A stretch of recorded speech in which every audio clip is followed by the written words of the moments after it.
In Malaysia. I'd like to welcome all of you today who have taken the initiative to be here for the next few weeks with me. Right? So before I begin, I would like to ensure that is there anyone else still registering, doing the registration outside? There's one more, yeah? We will wait for them. And for those who have just came in, ensure that the guys beside them, please help them to assist them to log in to their Gmail to check out for the email on Google Ignite. Please download the study guide, the exam study guide that is given. Yeah, it's available on the Google Ignite website. Right, my name is Ariff Kamal. I'm going to share with you a bit on who am I in a short while. Right, but before that, I want to emphasize that this is truly a privilege. All of you here today are having a huge privilege to be the first batch in the whole of Malaysia to attend this Google Training Certification Program. And my role here is to facilitate all of you here today and tomorrow, to prepare you for the first Google Fundamental exam, which is going to be held when? Wednesday. So before I introduce myself in a while, couple of things that I want to emphasize here is that yes, Sean mentioned it correctly, do off your phone. I want you to have 100% focus with me throughout the next 3 hours. Can that be done? Yes? Yes. Right? So I want you all to pause, stop me, ask me question, else I will come to you and I will ask you question. Okay, it's up to your own good to understand what we are about to learn in the next couple of hours. Yes? Right, so my name is Ariff Kamal. I'm from Singapore. I've been in the industry, in the digital marketing industry, as a consultant, as a trainer for over about 9 years. I run my agency recently in Malaysia. And I also conduct a couple of Google training for agencies out there. Right, so and I would love to share my experiences. I say my experiences on the best practice on how you would pass the Google Fundamental exam. I took mine way back in 2006. Well, back then it is like different. It's not free. Obviously, you have to pay a certain amount, but the process is ongoing till today. Right? You have the deck. This particular day I'm giving all of you on network to the server. Any one of you do not have this particular piece of PDF? You all have it? How many of you have it? Can I see your show of hands?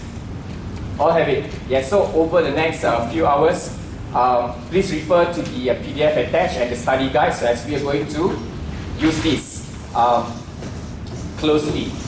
Yes? Right. So, a couple of administrative stuff. First, for those who have not signed up, I doubt so. Most of you should be able to sign up on the Google Ignite program. It's an initiative Google and all the universities to prepare the tertiary students to take for the exam. What is the main benefit here? Here's the main benefit here. You pass the exam, what do you get? A certificate. Are you motivated with just a certificate? Hello? Let's be very frank here. We're talking about the opportunity. I want to emphasize again, what? The opportunity to do what? Go for internship. Now look, in my days, way back when I finished, when I attend my school days, we don't have such opportunities here. To have a privilege to graduate and having an opportunity for an internship, be it in Google or other MNCs, agencies, advertising agencies, is a huge advantage here, right? How many of you here today are from marketing faculty? Marketing faculty, show of hands. Yes, thanks. Business, a few of them. E-commerce, healthcare, and the rest. What course are you coming from?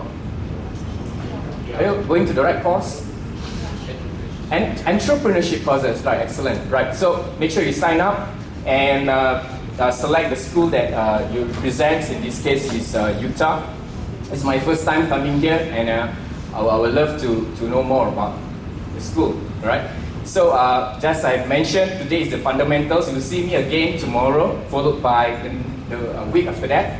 On the 3rd, we're talking about advanced search and followed by the display, right? So let's take a look at this. We have for the exam, we take our administrative staff here. We have about 2 hours to take the exam. It's an open test. Now, when I say open test, does it mean that you can copy? Yes or no? But it depends. It's an open test, yes, but the questions are challenging. Yeah, but it can be done. You know, it has to. There's questions. It's not something that's been created that you cannot answer it. You know, everything that I'm going to talk about today and tomorrow, and the materials that I'm providing you will have to facilitate.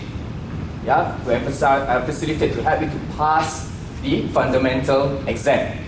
All right. So I want to see a show of hands here. How many of you want to pass this fundamental exam? Can I see a show of hands? Seriously. If you want to pass, you need to copy a lot of notes, yes? Ask me a question. Thank you very much. Put your hands down. Right, what happens if you fail? Go back and cry?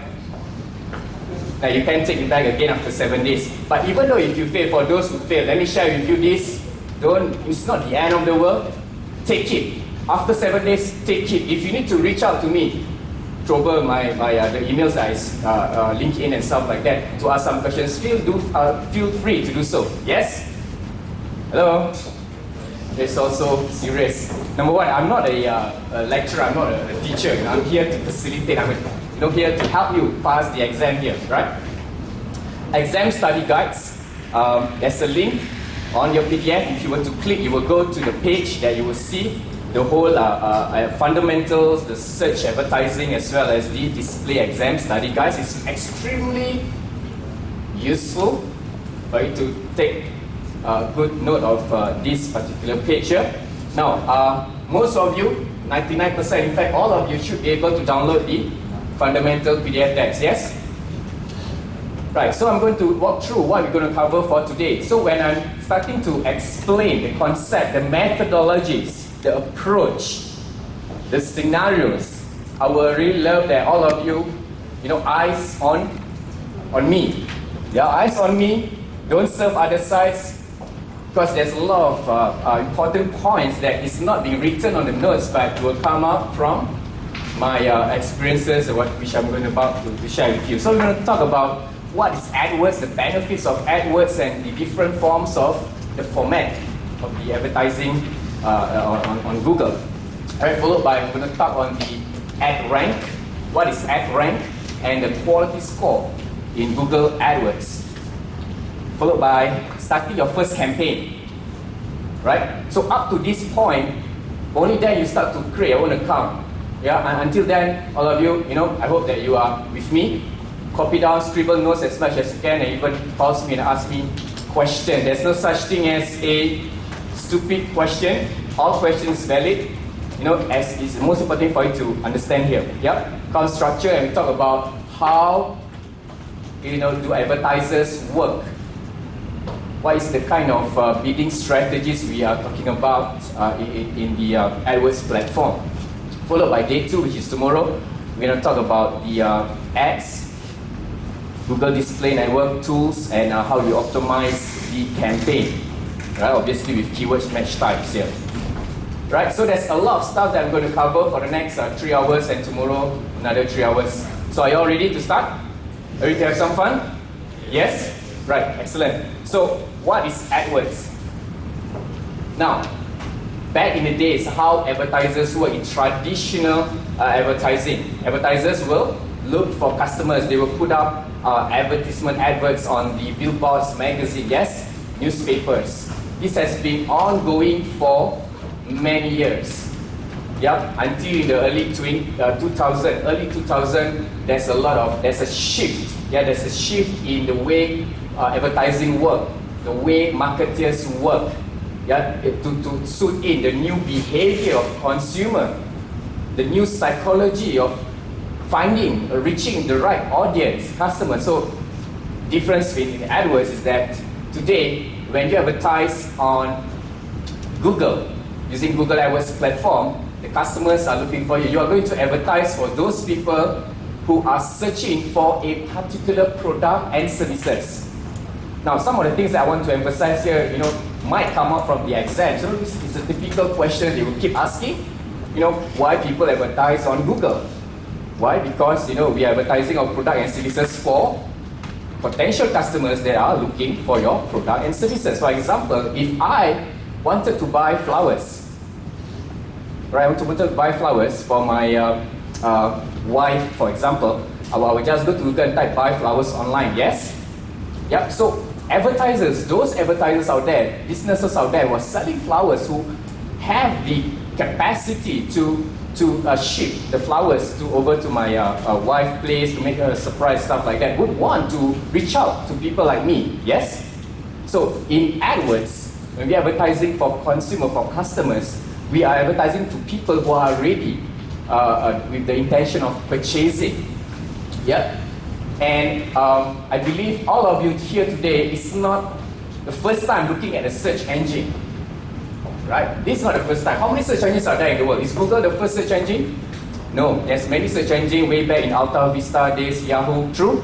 Right? And Google appeared in 2004, and it grows over the years exponentially. And this is the typical search results page. In short, this is what we call in the industry, we call it as SERPs. Can you all repeat after me? SERPs. S-E-R-P-S. SERPs. So we do not call it the page one. It's not a page one. It's the Google first SERPs. S-E-R-P-S. Search engine results page. This is how we call the search engine first results page. And you will realize on top there are two columns here on the left and on the right. These are the paid ads. Yeah, you will see there's an advertisement here. There's this small little token called ads. Now, these are all advertisers. Advertisers. In this example, the keyword says flights Kuala Lumpur, Bangkok. It shows that someone wants to book a flight from Kuala Lumpur to where?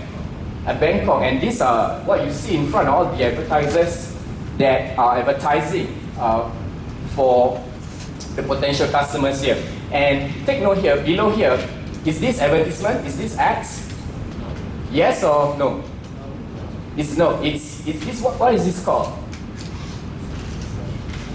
Now, these are all websites. Yes, we knew this as a website. Now, these are all websites that is in Google. You can't. They are not paying to get the visibility here. Now, these are what we call organic listing.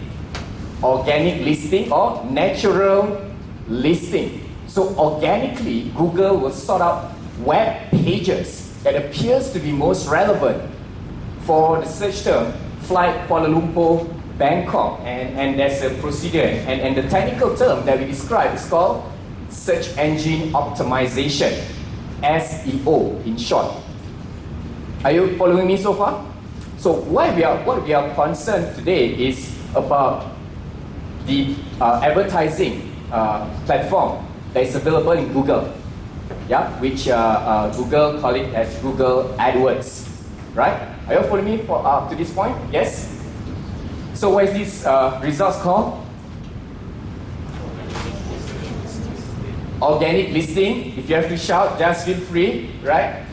Or SEO. Yeah, this is what we call the process. It's called the SEO, search engine optimization. So take note of the paid ads, and also organic listing is here. Yeah, I mentioned here, and there are also a new feature called the product listing ads, whereby you will see an images followed by the price. Whereby when you click, you directly go to the particular e-commerce site to purchase a certain item. Now, this is a new feature being available in Google. Not yet available here in Malaysia, even in Singapore, but back in UK, US, in the Europe, some certain parts in Europe countries, even in Japan. This feature is really made available. So what is this e-commerce feature called? What is it called?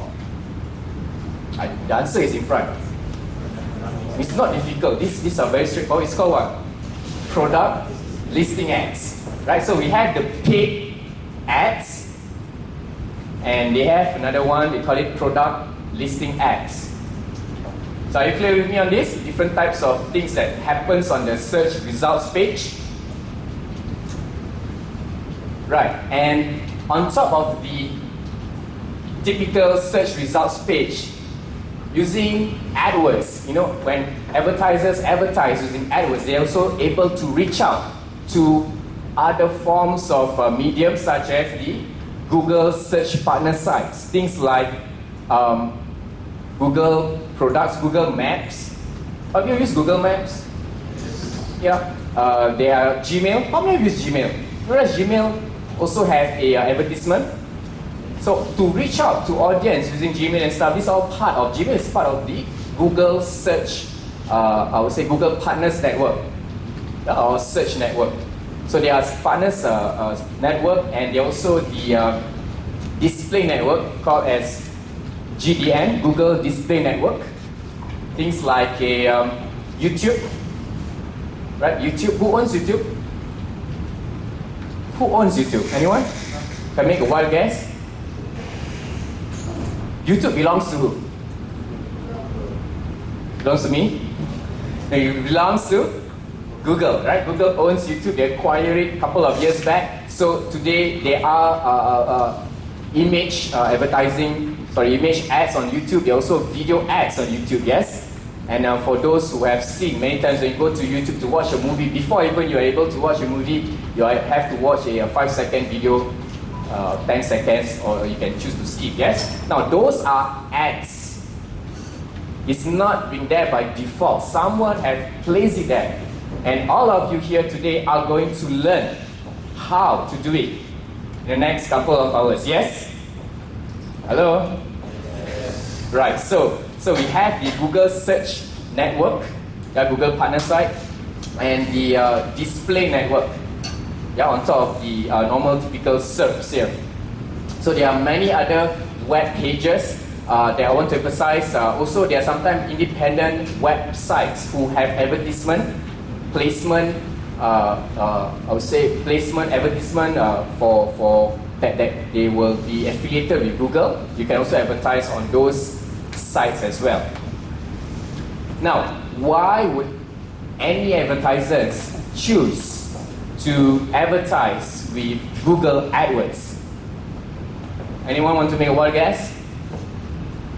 There are a couple of reasons. Now, the answers are in front, but I want to emphasize certain things here. Number one, you're able to have control. Control with the cost, with budgets. We are able to decide how much you're going to allocate budgets per day. Right, per day, you set your own budget. Can you do that with traditional media?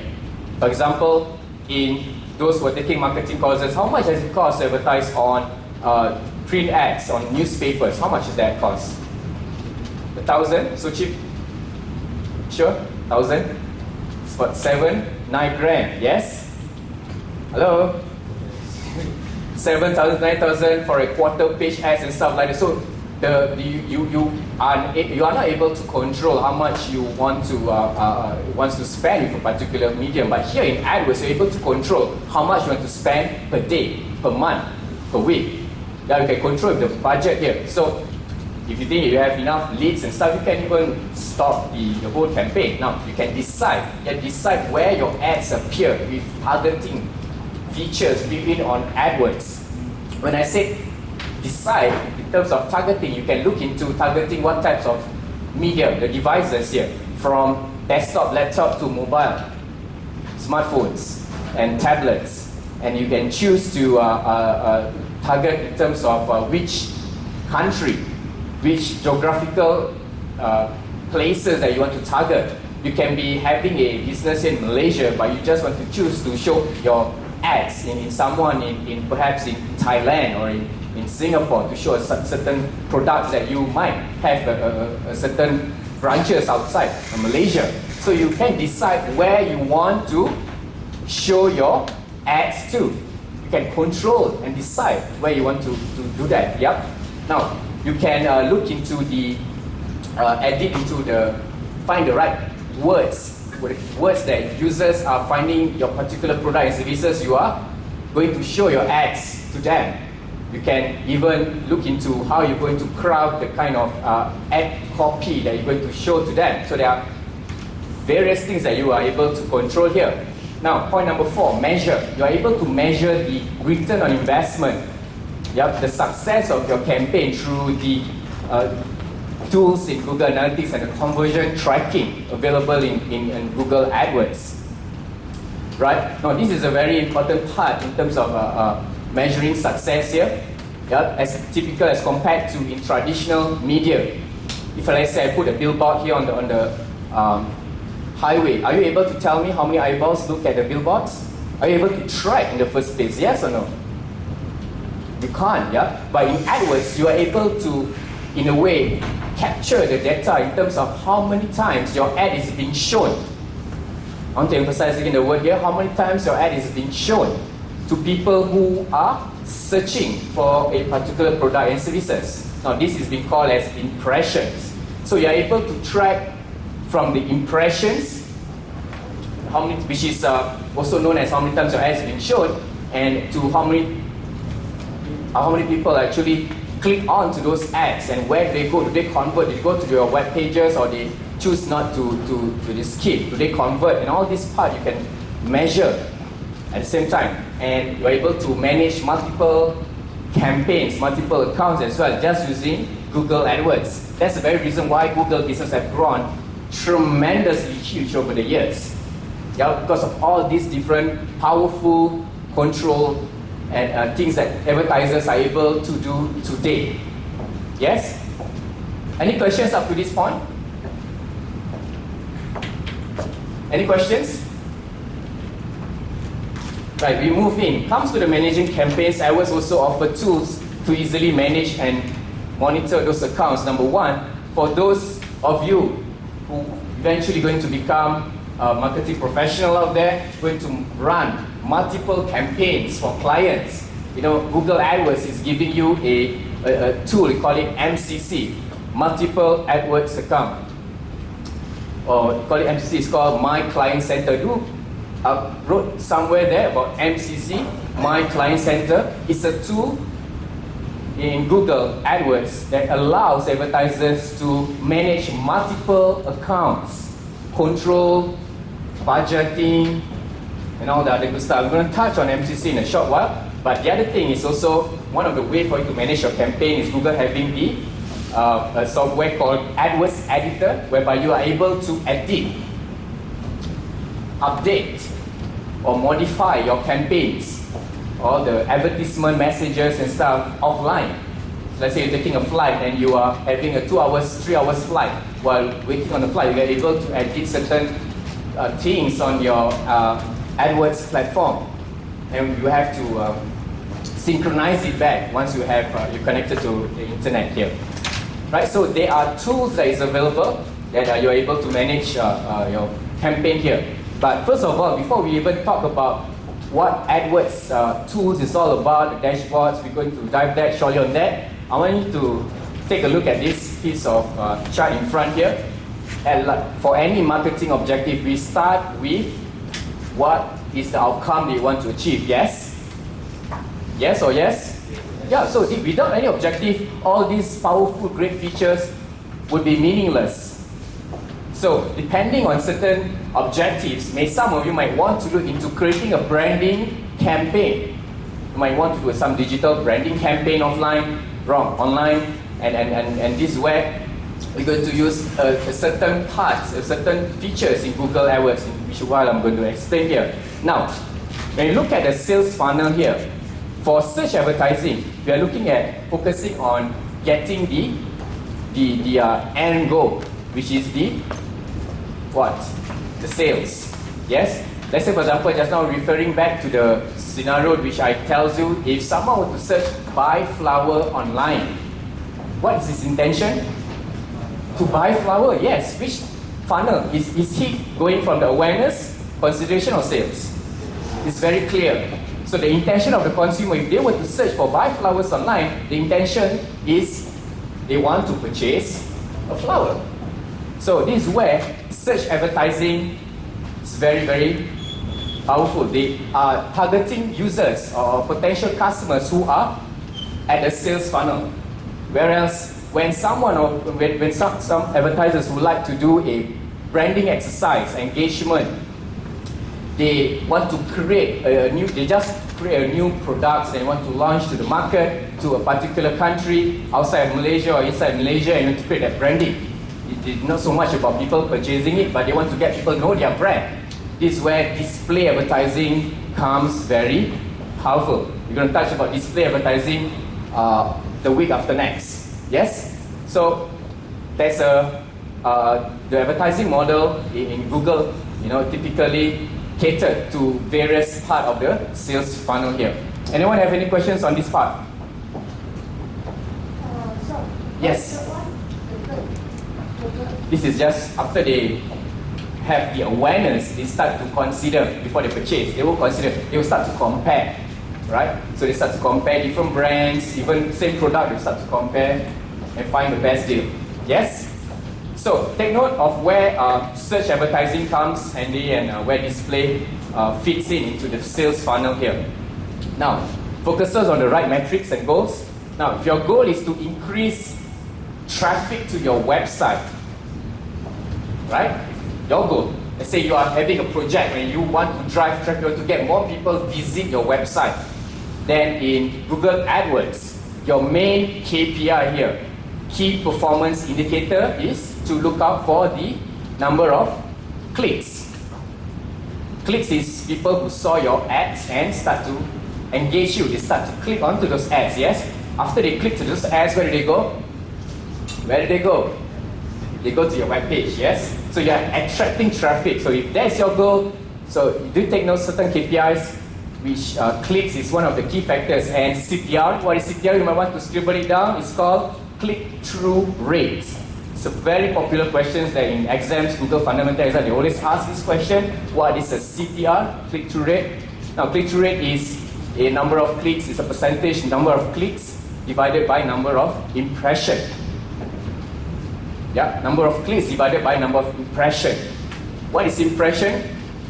Anyone? I just told the answer a few minutes back. Anyone can recall? Pay attention. Impressions are the number of times your ad is being shown. In simpler terms, the number of times your ad is being shown when someone search for a particular services or products, then your ads is being shown. Does it mean the ads is being clicked? Yes? No, it doesn't mean that the ads is being clicked. It's just being shown. So it's called impression. Are you all clear with me? The number of times the ad is being shown on Google search is called impression, as it is. No clicks involved. Click is what? Number of times someone actually physically clicks your ads. Y'all follow me on this? So the clicks divided by impression give you the what? Anyone? Yes, don't be shy with me.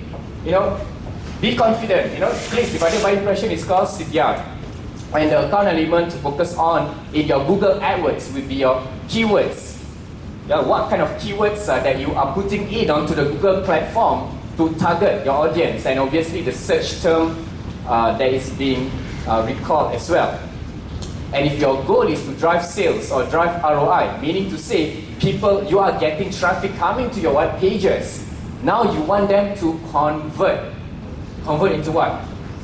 A sale, a lead, an inquiry, a registration, a booking, reservation. Are you following with me? If that is your goal, you got a lot of people coming to your website, web pages, and you want to drive sales. So your key performance indicators here is in terms of the conversion or the conversion rate. So we have to look into your Google dashboard later on. We look at the setting up your conversion KPIs. Are you following me on this? So it's very clear you have to be very clear what is your goals that you want to achieve it here. And the elements that you will need to focus on is no longer about your ads. Meaning, say, someone search, your ads is being shown. They click. But question here, when they click, they go to your pages, they are not actually converting. So something is not right on where? On your landing pages itself. So this is where your focus is to look at how you optimize landing pages. Now, what are landing pages? Anyone? Sorry, nobody asked me what is landing pages. A landing pages is a strategic page. A landing page is a strategic page on a website that you are actually driving traffic to. There are various names to it, micro sites, or mostly made out of micro sites, but a landing page is a single page that you have a particular set of goals to achieve. This is the particular page that you want someone to register a certain course, purchase something, inquire something. So that particular page on the website is called what? Landing page. Very clear on this, yes? So when you do not want to focus about conversion, it's no longer about your ads on Google search results page, but it's about your landing page. Are we clear on this? And if you want to go into brand awareness campaigns and stuff, yeah, the KPIs as mentioned, impression, the reach. The reach is the number of what? Exposure that you are able to reach out to the potential customers here. And we are looking into the image ads. There are things like image ads that you found all over the web today. Yeah, they keep coming back to you, yes? How many of you saw a certain ads and when you shut down your PC, a couple of days later when you start to surf the web again, you keep seeing the similar ads? How many have seen this before? This interesting phenomenon, yes? A few of you. Now, this is what in the display advertising model is called. It's been called as a term for it. You might want to take down somewhere. You're going to touch this sooner, but it's also been known as remarketing. Now, those advertisers are remarketing back by targeting the audience, which is all of you here today who raised their hands. They are targeting back the same audience again and again until you take a certain action. You can set cookies, 30 days, 60 days, but that's my point here. You have that capabilities, that particular technology to target a particular audience. How interesting is that? So you keep seeing those ads, yeah? It's not because they have huge budget, that's why they keep seeing those ads. So, any questions about AdWords? So we just want to recap quickly. We talk about the SERPs, the search engine results page, where the search ads are, the search paid ads, and we talk about the product listing ads, yes?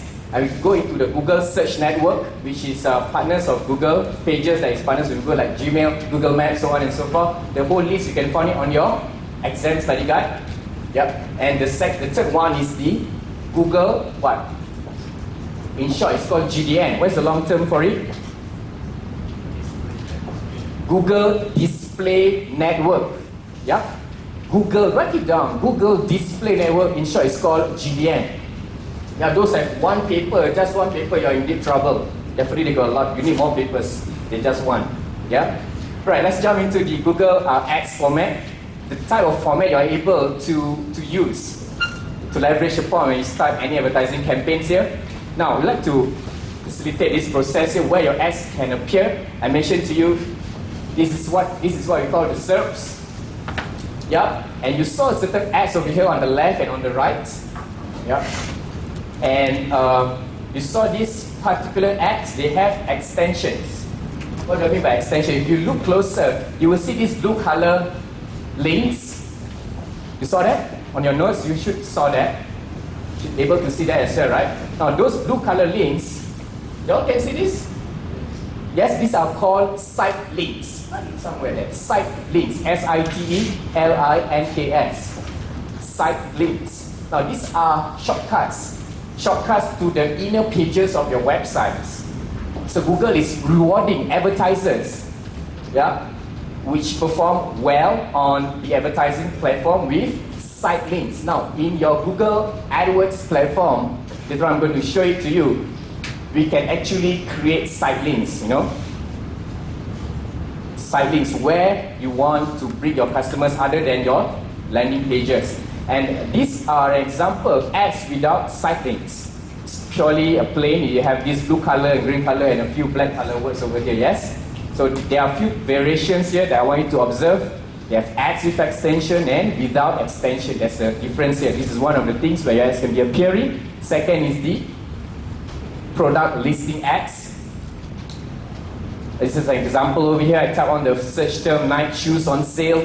I see a whole range of shoes, yes? But these shoes, something different with those ads is that they have an image and they have a price. They have a little bit of the brand of the product itself. So when you click, you're actually being directed to an e-commerce site for you to make a purchase. So this is a product listing ads that is available, not yet in Malaysia, soon. That's why you are, at least by the time it comes out, you are able to appreciate this and able to understand how to apply this. Yes, now this is a very powerful set of skills that if you are able to go through with me and go with me in the next 2 hours, collaborate with me, ask me questions on the third day, take the exam, you're certified with the fundamentals exam, it's a huge leverage on all the side. Yes, so stay on. So I mentioned about product listing ads, appear on the Google Shopping and Google Search. Now, these are all the countries that today is available for product listing ads. And for Google Search Network. So as you can see, a lot of the countries are from the Europe and the some part of the Middle East. It's very soon it's be coming over to this part of the world. Yeah, in Southeast Asia.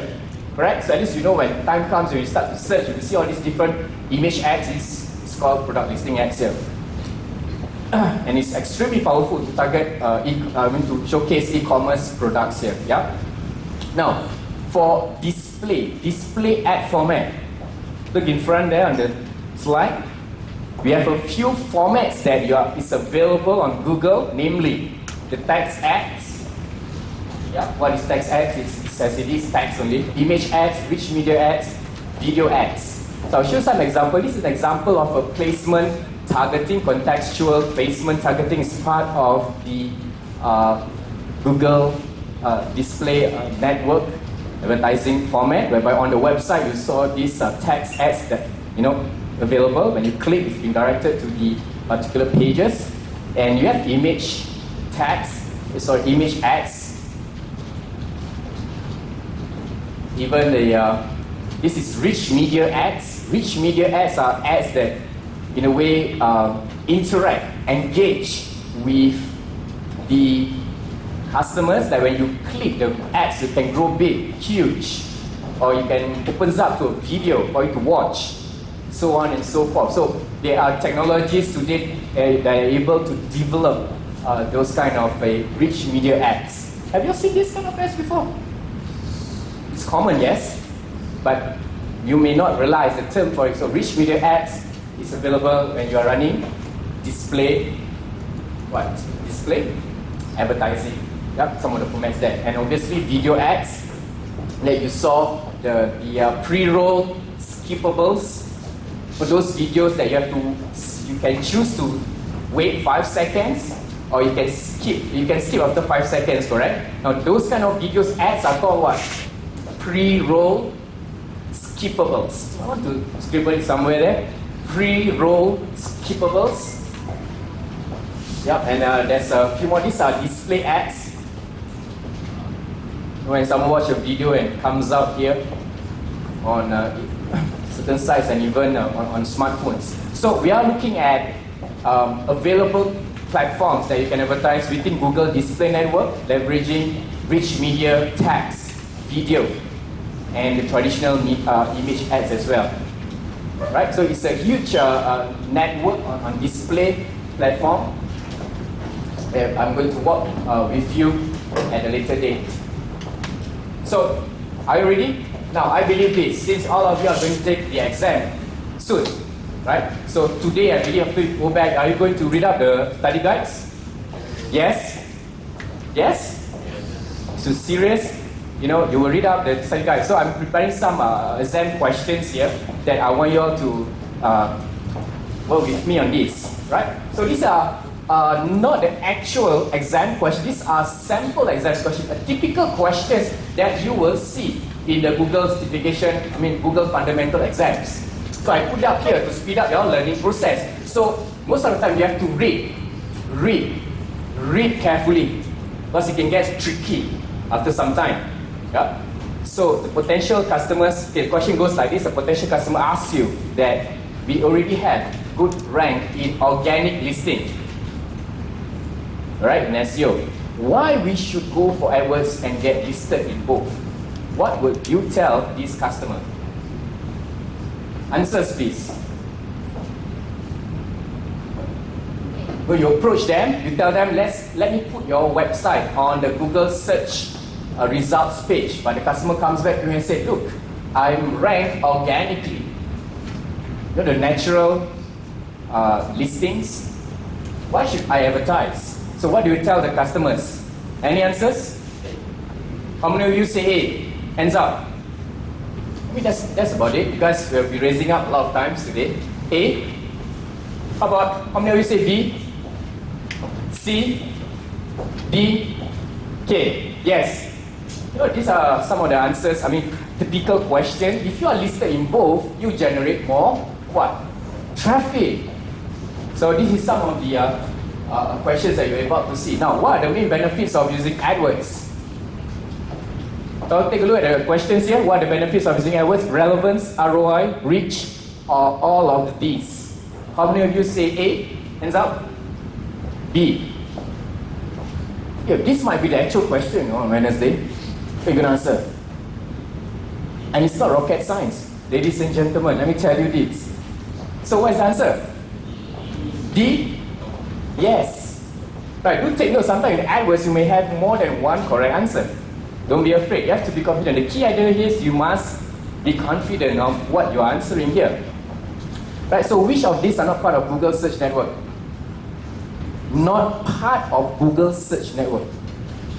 Gmail, Shopping, Maps, YouTube. Okay, let's see the answer. Yeah? The ones that is not part of Google Search Network is Gmail and YouTube. This is on the Partners Network, and this is on the display. So Google Shopping, Google Maps, all coming with Google is all part of the Search Network. Where do you find all these answers? In your study exam guide. There's a few lists, like Waze, for example. You know about Waze? All of you use Waze, right? Waze owns by who? Exactly. So there are a lot of Google partner sites and search partner sites, displays partners, and so on and so forth. Right, it's pretty straightforward. Just need to know it's not really that difficult for you to look into this. Next question. Take a look at this. Advertising on TV, print magazines typically requires a predetermined budget. What key difference enables some online advertising campaigns to invest with more flexibility without a predetermined budget in mind? It's pretty long. Take some time to read it.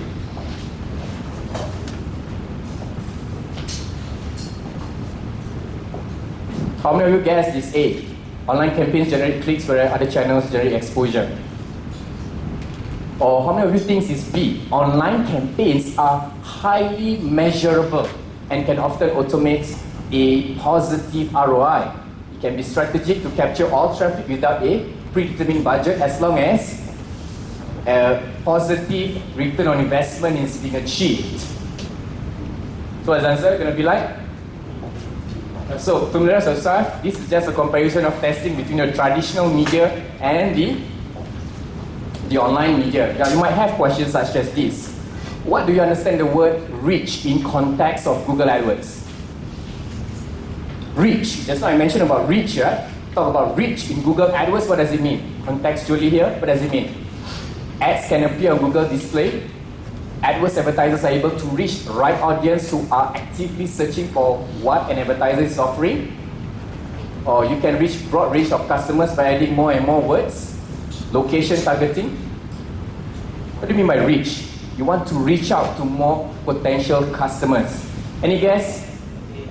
A. A? A for Ariff? Guys, right. Okay, yes, it's A. So again, these are kind of the questioning. Benson runs an online store, large inventory, children toys. Which ad format would you recommend Benson to reach the interested customers? Video? No. The keyword here is an online store. Take note of this. Online store means it's an e-commerce website. Yes? So here, products. So, how you want to reach out? Product listing? Image? Video? None. No need, Benson. Forget it. Just stick to the magazines and the billboards. So when I mentioned about e-commerce sites, online online stores where you're able to do online transaction, the product listing ads are extremely powerful.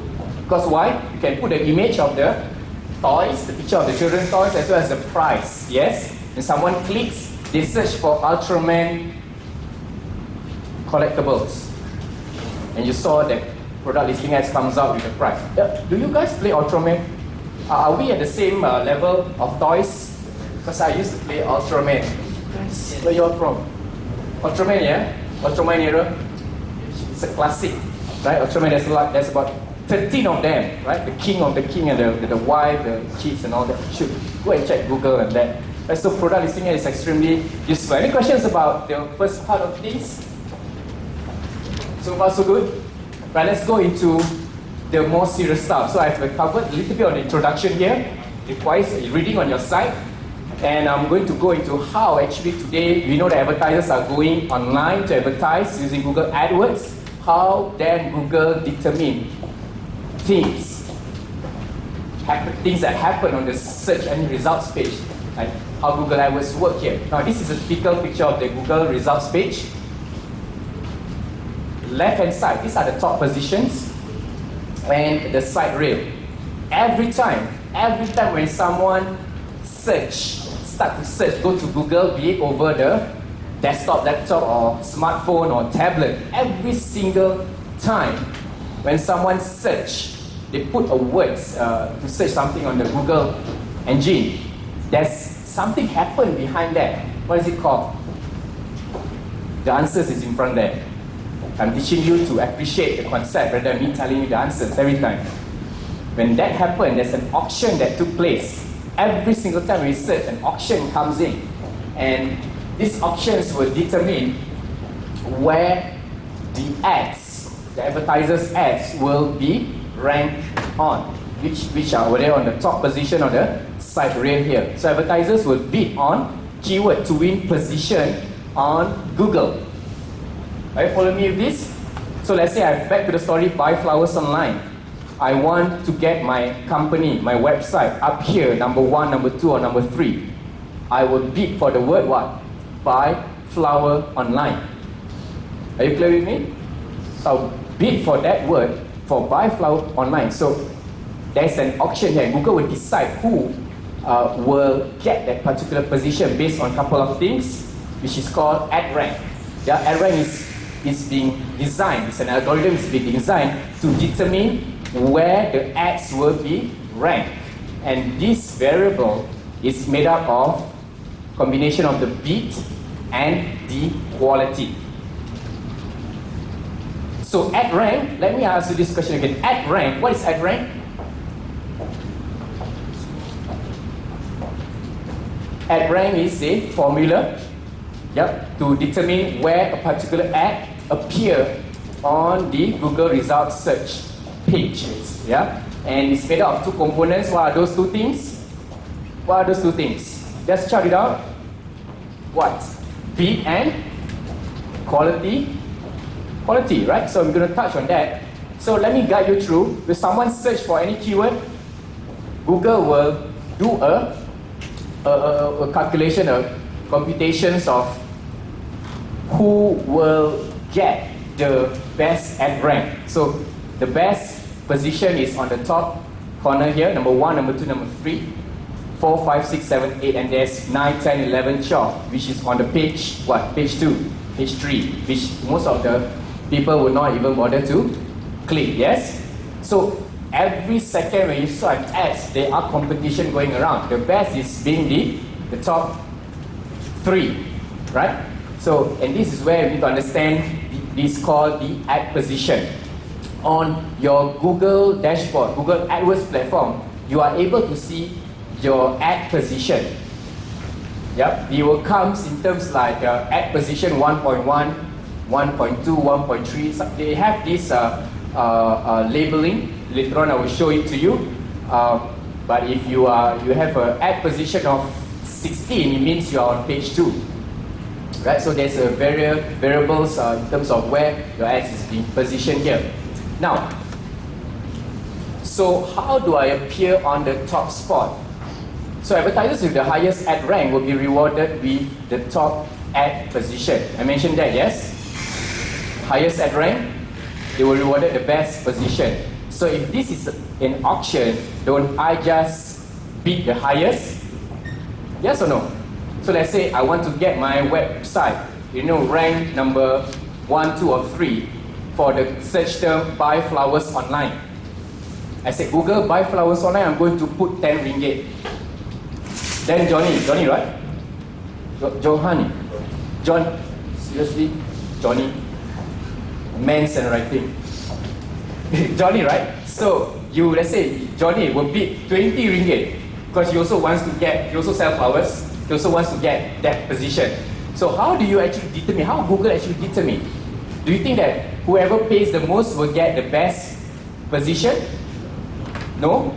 Else it won't be fair, yes? All the big boys will have the deepest pocket and start to advertise that. So the answer is no. And how do we have to understand this concept of ad rank at a deeper level? So pay attention with me on this. It's a very simple, and I want to mention here again, it's a very simple and clear explanation how ad rank work. I mentioned previously, way back in the year 2006, listen to this carefully, way back, years and years ago, ad rank was based on maximum cost per click times click-through rate. Right? Meaning to say how much you are willing to pay the most.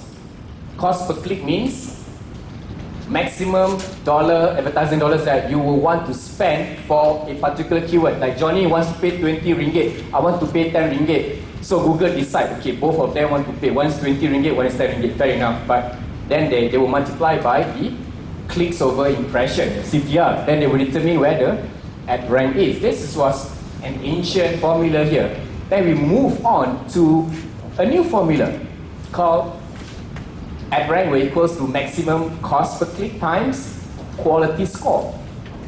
As Google find out that, hey, you know what? Sometimes they just pay the most, they bid for a keyword and wanted to pay the most, but when someone clicks to the ads, the ads, is not really relevant. And when they click to they go to the website, it's not relevant even. So Google start to introduce I would say a feature here called quality score, which I'm going to explain in a short what is quality score. And Google improved further. It's a function of the maximum CPC times quality score. So that's why I mentioned ad rank is actually about the bid. Maximum CPC is a bid, yes? How much you want to bid for a keyword. So the cost per click, this is a bid times the quality score. So it's a function of it. And over the years, about 2 years ago, they have introduced other features like the ad extension. You all remember about ad extension, the one I showed you, the blue color, site links?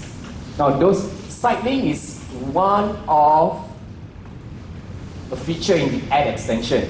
There are many other features in ad extension. So I'm going to show it to you. So all this being taken into account. And I just want to emphasize here, anyone can tell me what's the formula of ad rank? Formula of ad rank. In a way how Google determines where they want to rank advertisers on the results page. What is the formula? If Google asks you this question, what will you answer? Ask Ariff, he can answer for you. What? The answer is in front there, guys. What's the answer? Hello? Yes, maximum CPC times quality score, or also known as the bid. Yeah, the bid is the maximum CPC times the quality score. So what is the bid? The bid is, or the maximum cost per click. Yeah, cost per click. In short, it's called CPC. Get used to some of these terminologies. Again, I will break it down step by step so that you understand this is actually an easy process. You need to get the fundamentals right. And from there, it's quite pretty straightforward. So it's a maximum amount you're willing to pay for an ad click. Johnny wants to pay 20 ringgit, I want to pay 10 ringgit. Google prefers who? Me or Johnny? Johnny lah, why? More money Google make, yes? But hey, in AdWords, Google says this. I don't care. You want to pay 20 ringgit, but your other factors, your quality is not there, you will get a lower rank. Okay, so I'm coming to that. I'm going to explain to you on this. So in addition to this, which also determines the daily budget's control over cost. Maximum CPC is how much you're willing to pay for a click. Johnny wants to pay 20 ringgit, I want to pay 10 ringgit. So we stick as it is. And the other features in the bid is also being called the daily budget. In a day, how much I want to spend. 10 ringgit, 20 ringgit. Can you spend 10 ringgit in Adwords? Yes. You're right. Yes, you can spend 10 ringgit, 50 ringgit. Can you do that with newspapers, magazine, membership club? You can't. So today, if you have to help your parents or you have your own sideline business, you're able to. You learn AdWords, you're able to do it on your own. Are you clear with me on this? It's a very powerful knowledge and skill set. Right? Everyone say after me, skill set. Skill set. Because you have to embrace this and take this as a knowledge as well. So daily budget is what are you most willing to pay in a day. So you want to set your daily budget at 50 ringgit or 100 ringgit, 1000 ringgit, 10,000 ringgit in a day. Yeah? Then times 30 days and stuff like that. So just want to be clear, this is the bid that we're looking at. And quality score, what does quality score make up of? Number one is the relevancy, talking about the ads relevancy, keywords relevancy, and various other relevancy.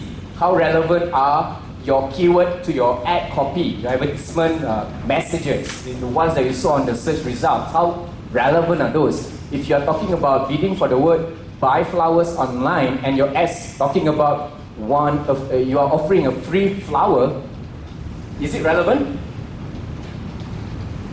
Let's say you are bidding for the keyword buy flowers online.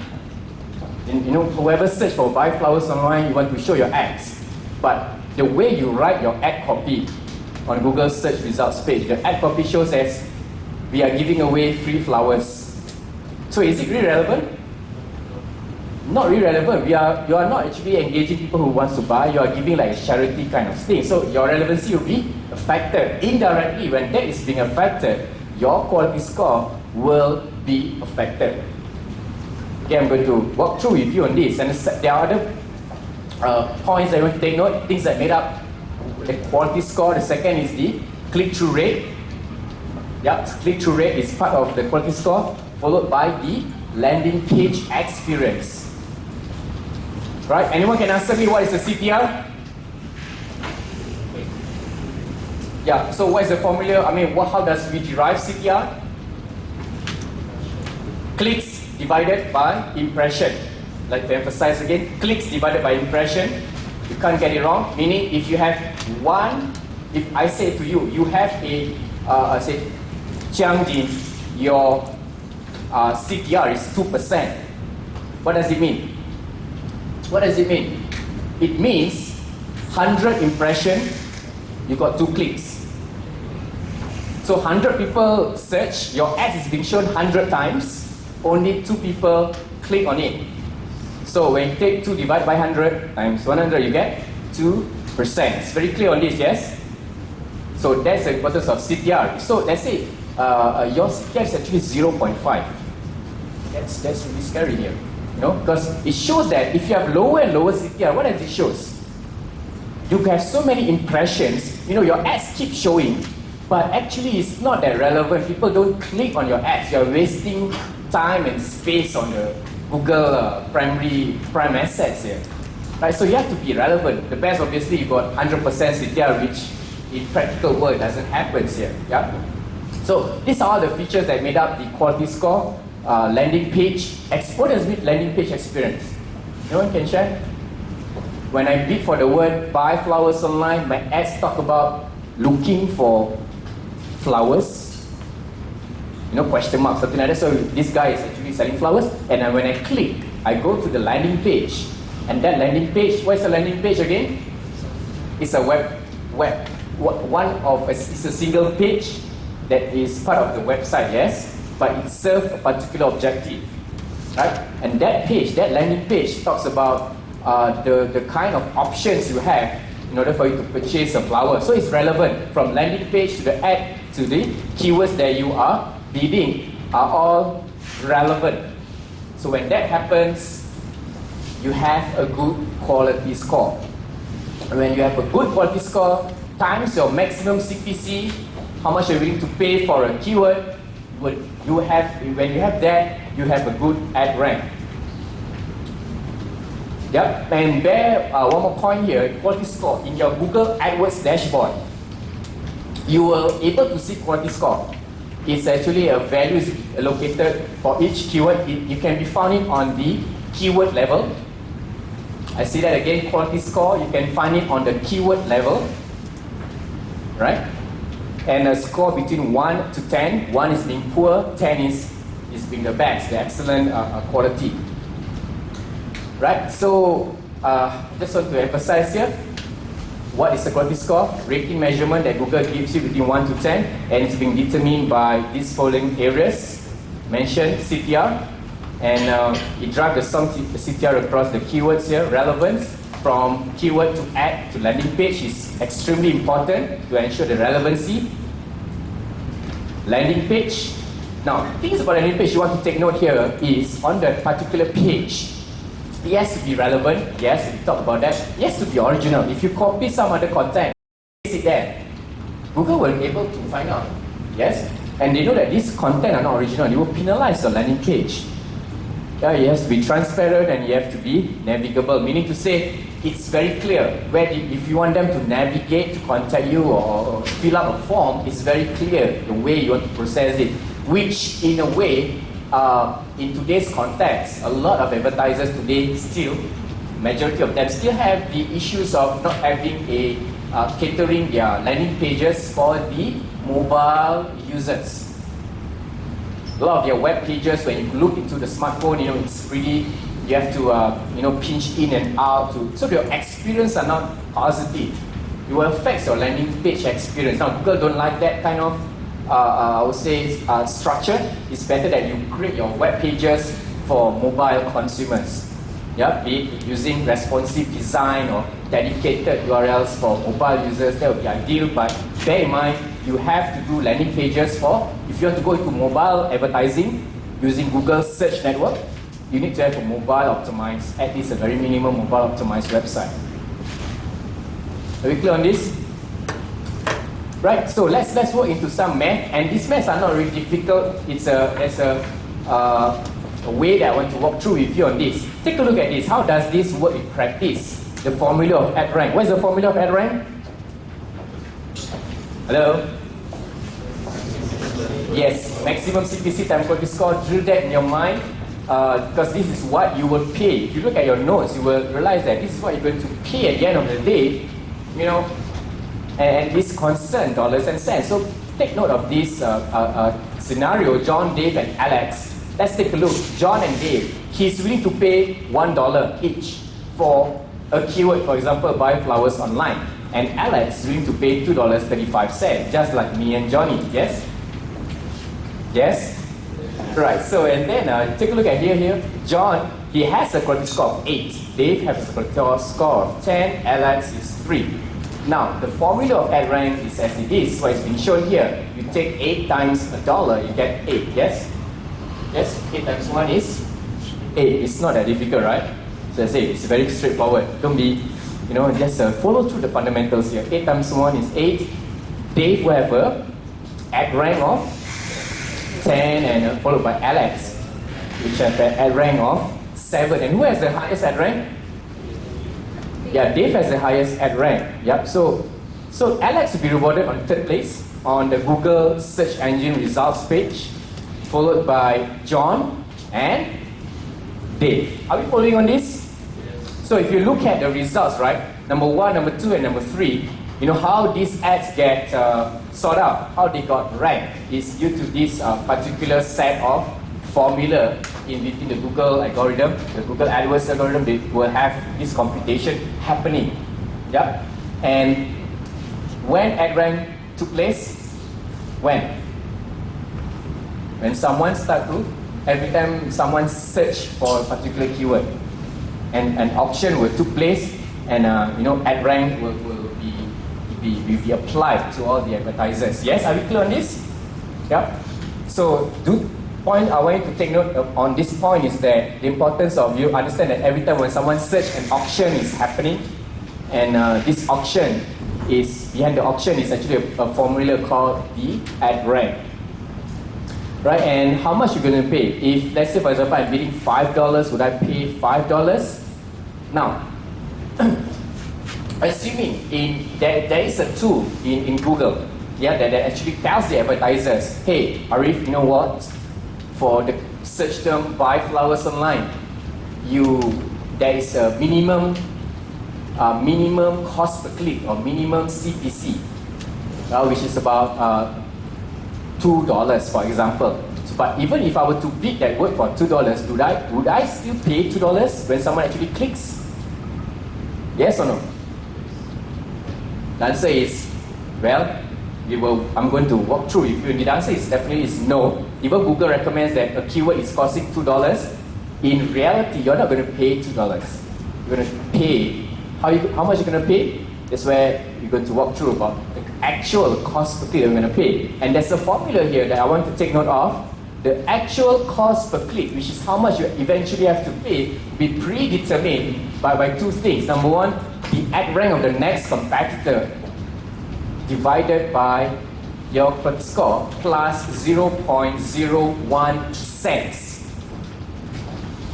0.01 cents. So this is a very simple yet very powerful formula. Google is using it in the auction, and this is how they make money and grow it very huge. Yeah.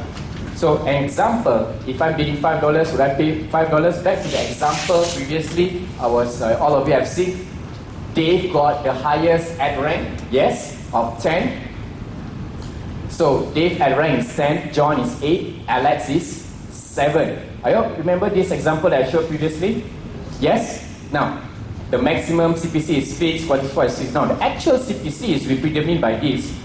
The ad rank, take a look at this, ad rank of the next competitor. So Dave will actually take the ad rank, John's ad rank, 8 divided by 10, plus 0.01 cents. So Dave would pay actually 81 cents to get the highest ad position, even though he bid for $5. Followed by John, ad rank divided by the quality score of the competitor. I mean, for John's, 7 divided by 8 and plus 0.01. So John is paying 89 cents. Followed by Alex, he will pay the minimum auction. What's the minimum auction? How much is auction here? He's going to bid for $2.35. Yeah, but most of the time, where normally in the exams, where people will keep asking is in terms of the formula of the actual CPC. What is the formula? So you have to bookmark on this particular page. It's about getting the next competitor ad rank divided by your quality score plus 0.01 cents. Yeah. So what I want to emphasize here is this. The idea is the better your quality score, the better your quality score, the lesser, and you can pay much lesser in the long run. Take a look at this. Dave is paying 81 cents, John is paying 89 cents. But both of them having a maximum CPC of $1, yes? Because Dave has a better quality score, he's paying lesser. So in the exam question, they ask you, how do you want to optimize your ads to pay lesser? How do you do that? By improving the maximum CPC or quality score? Quality score. This is one of the Google favorite questions they will keep asking to actually check on all of you whether you really understand the formula of ad rank. So I want to repeat that again. If you want to really pay lesser, advertising dollars in getting the best position, you have to improve your quality score. It's not about how much you're willing to pay at the maximum, which is maximum CPC. It's about how you're able to get the best quality score for each keyword. Are you following me on this? So what is quality score made up of? Number one is the ad relevancy. We talk about relevancy. Number two is the CTR. Number three is the landing page experience. So if you're following me on this, you realize that these are fundamentals which is important. It's imperative for you to get this right. And is it really difficult?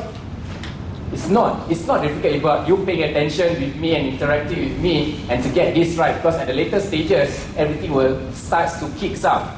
You realize that actually it's not a complicated tool. In fact, it's a very powerful and very interesting features that you have inside. Right, so back to this. Right, if you have on the notes, you can open up. It's clear for those, because I think it's a bit too small. You can look at your own slides if you have that. If not, you can open up the PDF. You will see where actually you find a quality score. Now, this is a snapshot of a typical Google Adwords dashboard.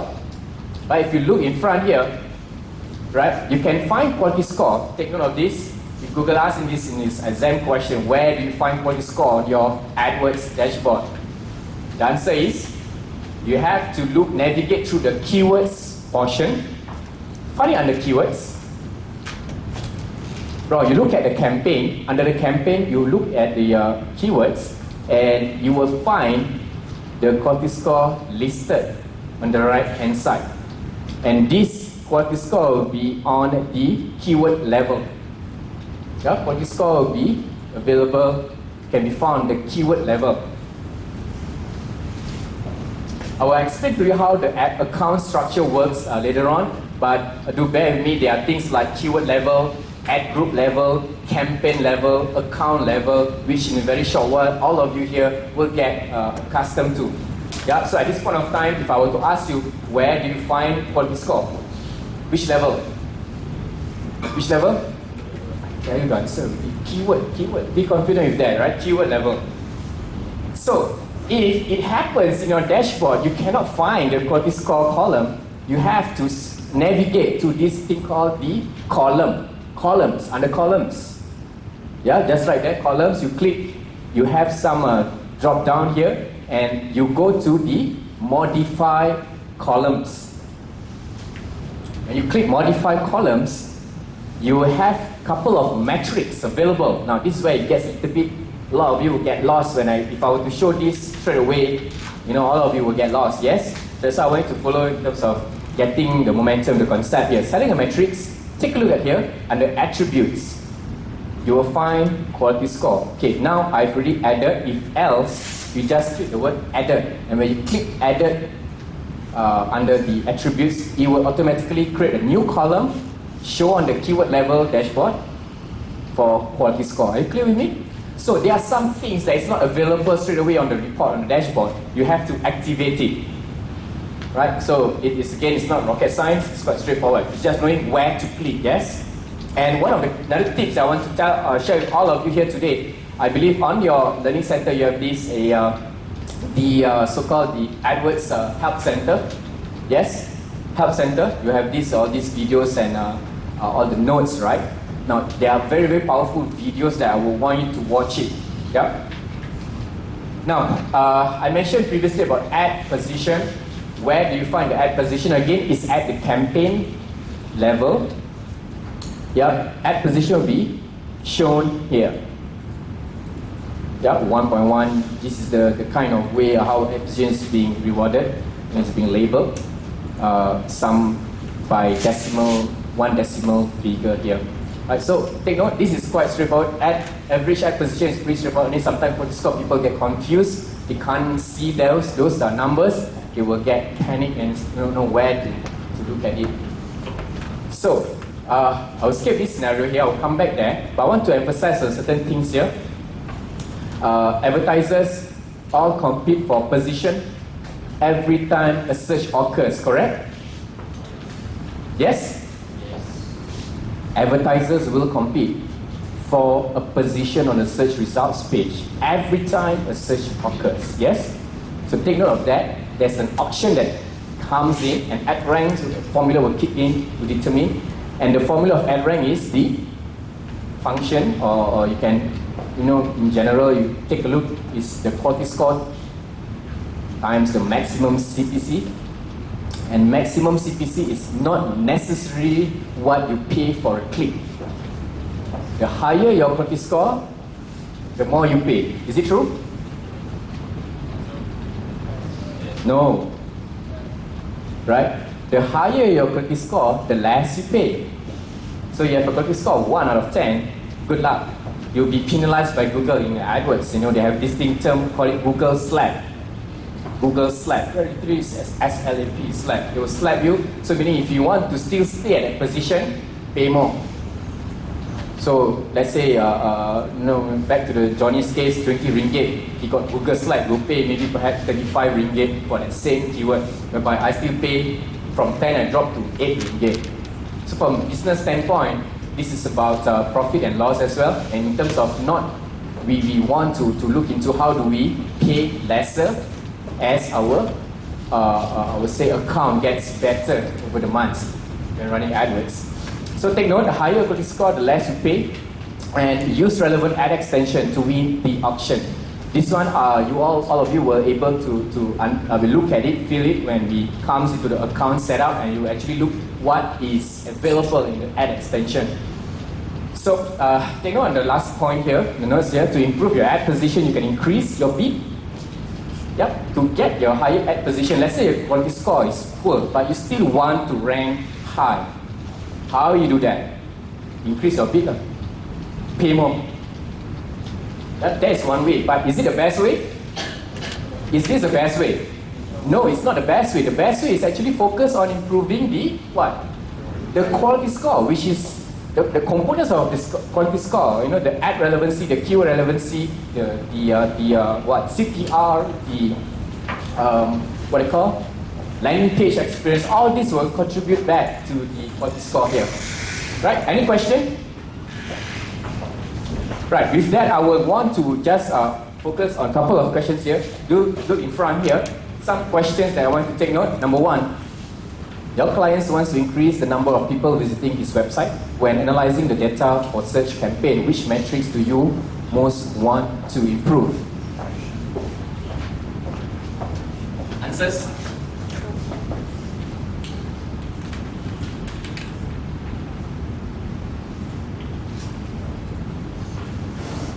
Your client has one objective: increase the number of traffic visit to the website. So when you look at analyzing the search campaign data, what kind of KPI or say metrics that you are looking at? Impression share, clicks, impressions, click-through rate. Which one? Wow, look at that, 7% battery. Give me a second.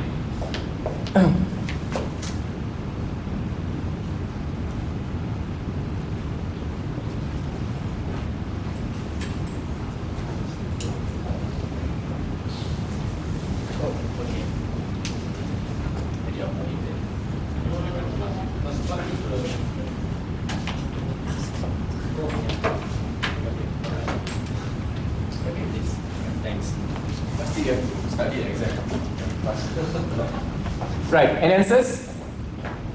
You want to increase number of traffic to your website. What is the KPI? It's at the rear, it's at the back. Always remember, when you are lost, go to the back.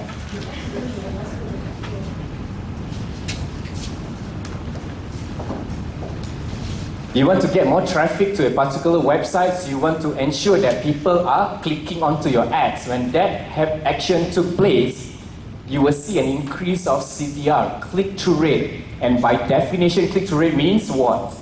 Percentage of clicks divided by impression. It shows that people saw your ads, they click. When they click, they come to your website, yes? So that's how you drive traffic to your website. Is it very clear? Are you all with me? Yes, it's very clear. It's not that difficult. You need to understand the concepts. Now, Google do test in terms of your understanding on concepts. Right? So they twist questions such as this, looking at the goals of the particular advertisers, and they want to test what are the KPIs that you should look into. So if this kind of question comes out, are you confident that you're able to answer? Right. CTR has to be going up. You know, that shows that traffic is increasing. Next. This is easy for all of you now. What is the formula of CTR? Yeah? You want to know the answer here? A, B, C, D. How many of you say C? C? D? A? A? Who say A? Hands up. Okay, hands down. Now, see, this is a trick question. This is what I mean in Google exam. They will ask you simple definitions, but their objective is to trick you. CTR is expressed as in terms of percentage. Yeah, when I say CTR of 2%, what it means here, you have 100 impression, you divided by, wrong, you have 2 clicks divided by 100 impression, you have to times 100 to get the percentage, it's being reflected. So the real formula of CTR here, I want to take note is number of clicks divided by number of impression, yes, but you have to times 100. That's to get a percentage of 2%, else it will be 0.02. Yes? Right, do take note of that. Yeah. So CTR is being expressed as a percentage. And actually this is a very common question they will ask, and you cannot get this wrong. Yeah. This is your simplest questions that they ever come up with. Now, how many times your quality score calculated? Once a day? Every time someone clicks on the ad? Every time someone conducts a search? Every time a keyword matches the search query? This is another question. I love this. How many of you say B once a day? B? D? Every time someone conducts a search? Or C? Again, how many times your quality score is being calculated? This is an indirect question pertaining to the auction, pertaining to the ad rank.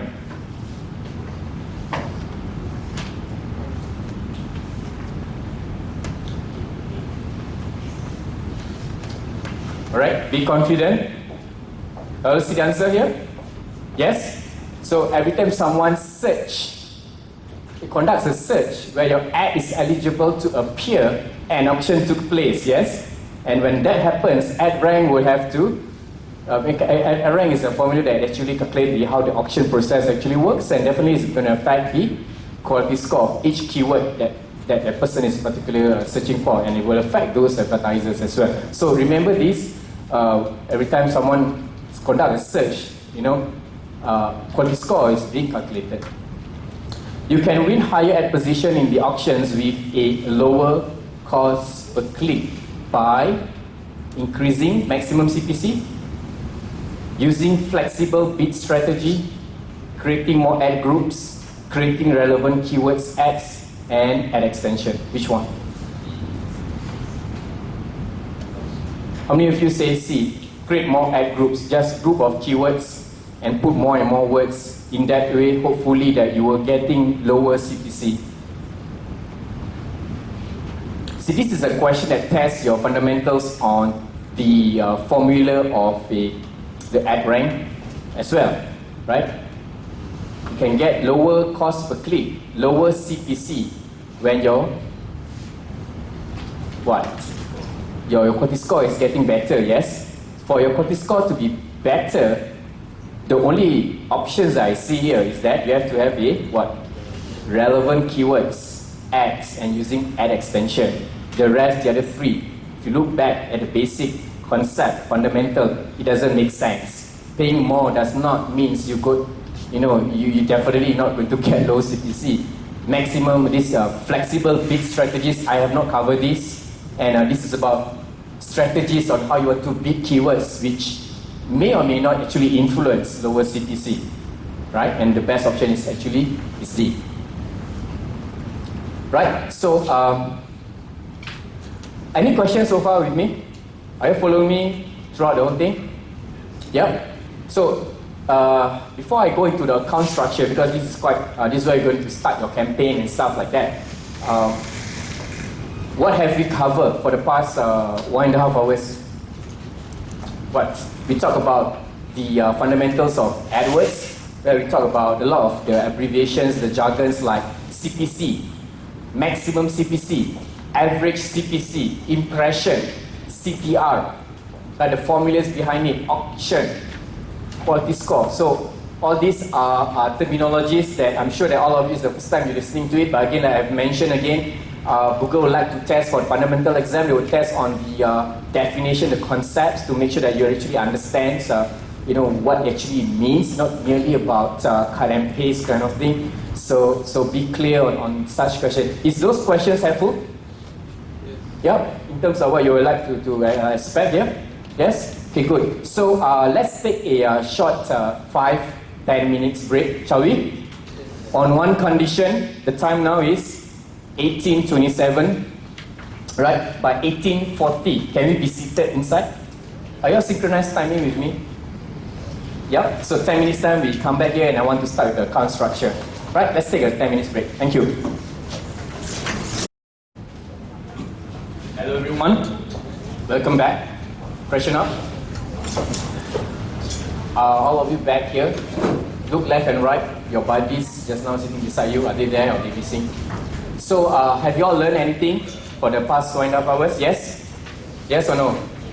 Yes, I expect a responsive audience here, but I will more appreciate if we can interact two-way instead of me talking, because I want to know what you know, or I want to know what you do not know, right? So questions me, some of these fundamentals are extremely important for us to take note. Now, I was thinking that, because we have a very, very, very short time, our interaction time, because we have about 1.5 hours more, and tomorrow we're going to start at 4. Wrong. Tomorrow we're going to start at 5 as well, right? Now, I just want to check with all of you here today. Do you want to come study earlier tomorrow? To cover things more? Still ends at 8 to prepare you for the exam? What do you all think? How many of you who thinks that it's going to be beneficial to look into this? You have class? Are you all having classes tomorrow? All the way till 5?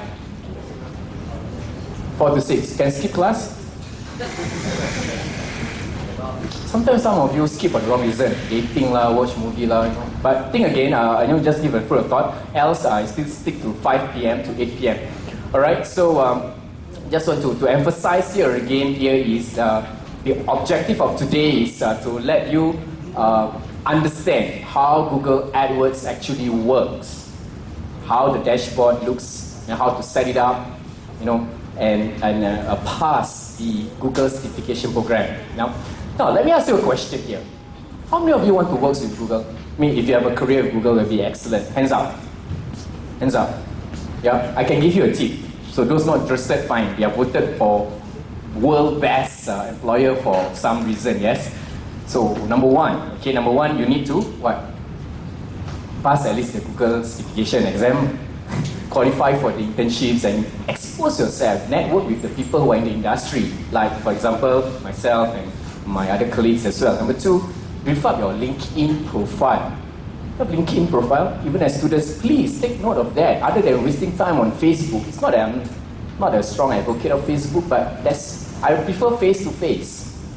Yeah, so have a LinkedIn profile, build that up, build your profile credibility, network with the right industry people. I think that's how you build. You have to start to think of your future here. Yeah, especially in this digital marketing industry, there's a huge, let me see this again, there's a huge shortage of talents. Right? Shortage of talent. So all of you are in the best position. So I look forward more interactions from any one of you here today throughout this whole session. Now, let's jump back to the next module, account structure. This is where I'm going to guide you quickly, right? As much as we are able to accommodate 40 of you to start up your account, right? To have a feel of how the account looks like and understand some of the features inside how the accounts, what the structure looks like. I've been talking about the keyword level, campaign level, accounts level, so we're going to dive deep into that and explore the good stuff. Are you ready?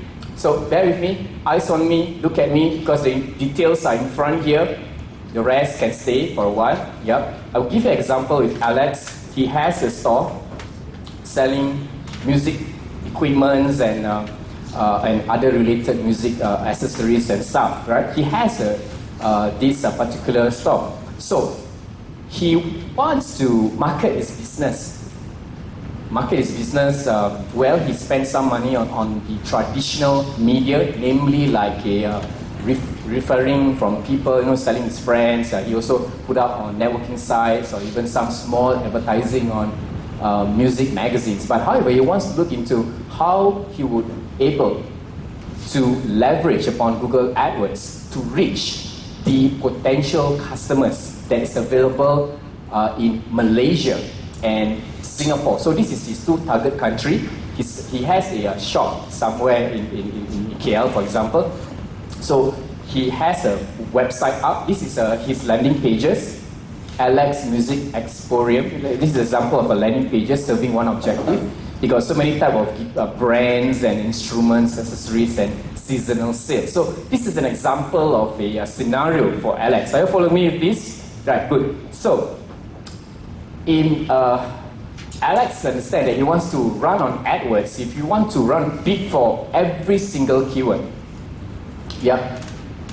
Most of us, when we want to start our AdWords campaign, one of the biggest mistakes, number one mistake I've seen most advertisers did is that they set up their AdWords campaign, they lump every single keyword on one campaign. Now this is wrong. Why?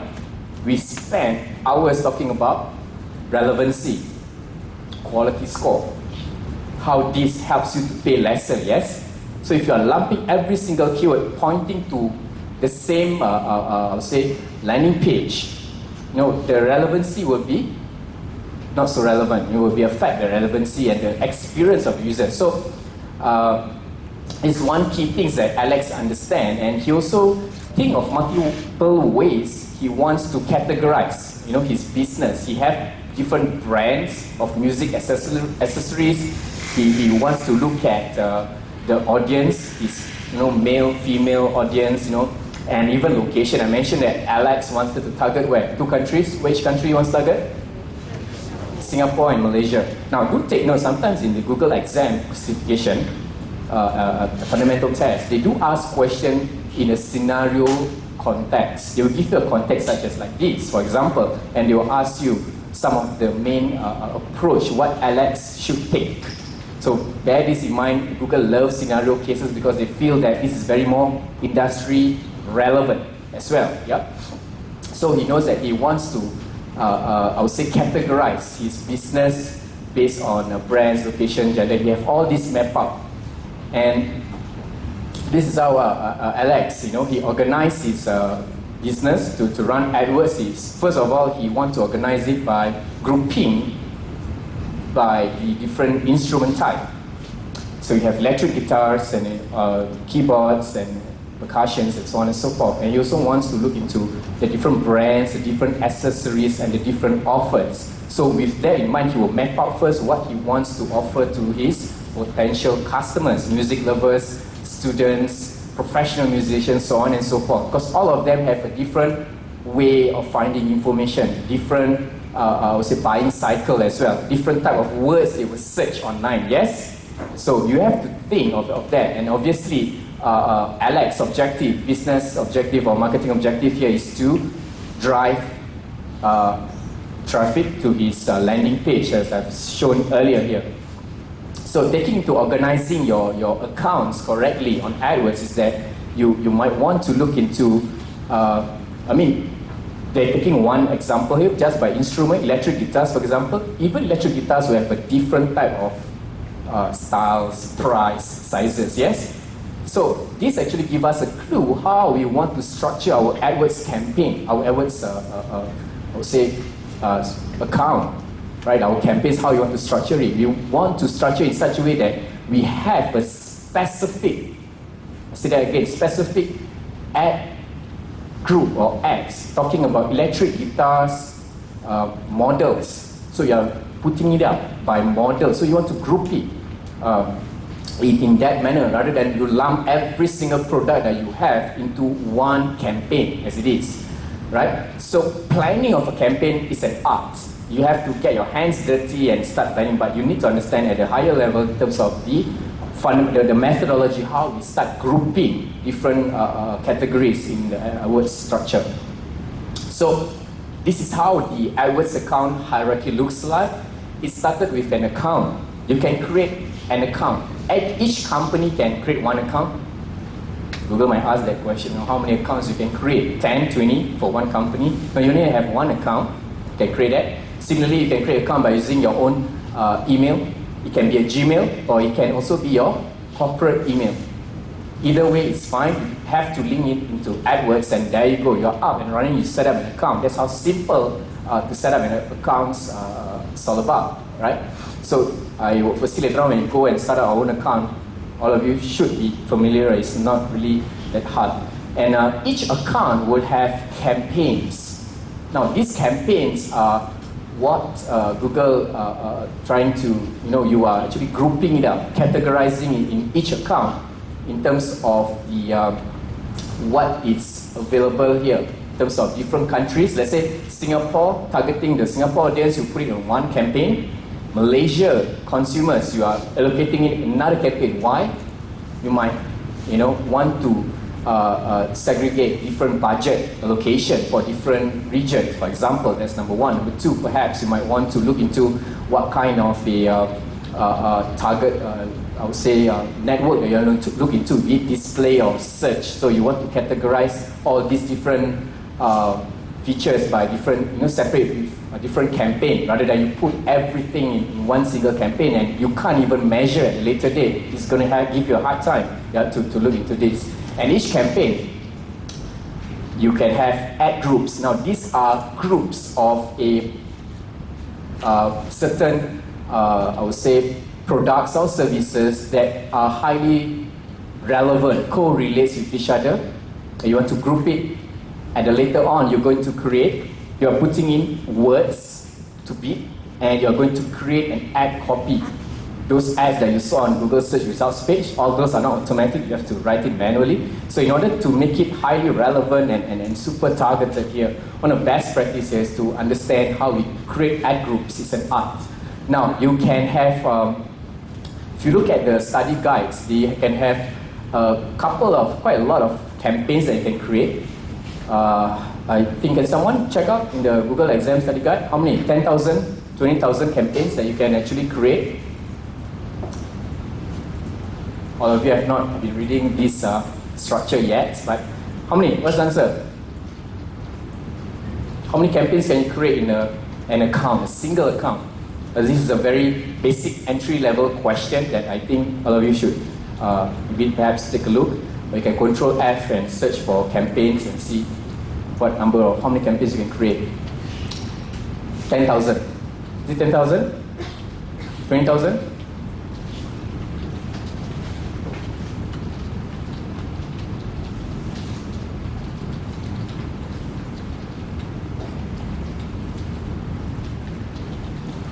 How to set up your first campaign.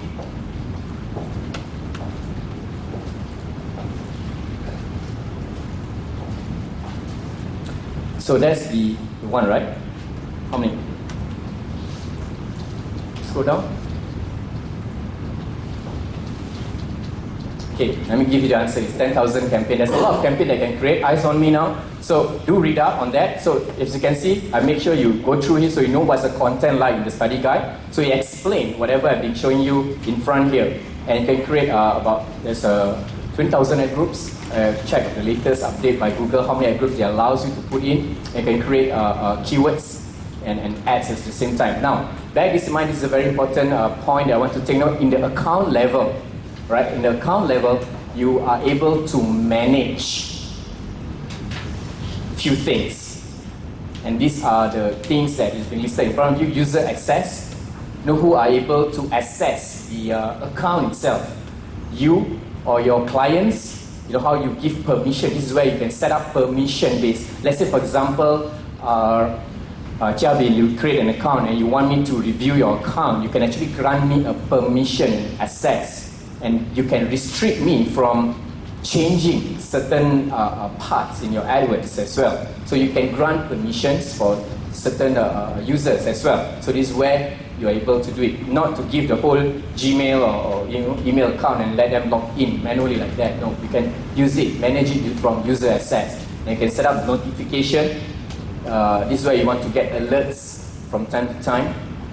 Billing information, you enter your credit card details and post-pay, prepay details, you add up on here. And obviously the preferences, the kind of language you want to see on your account level, right?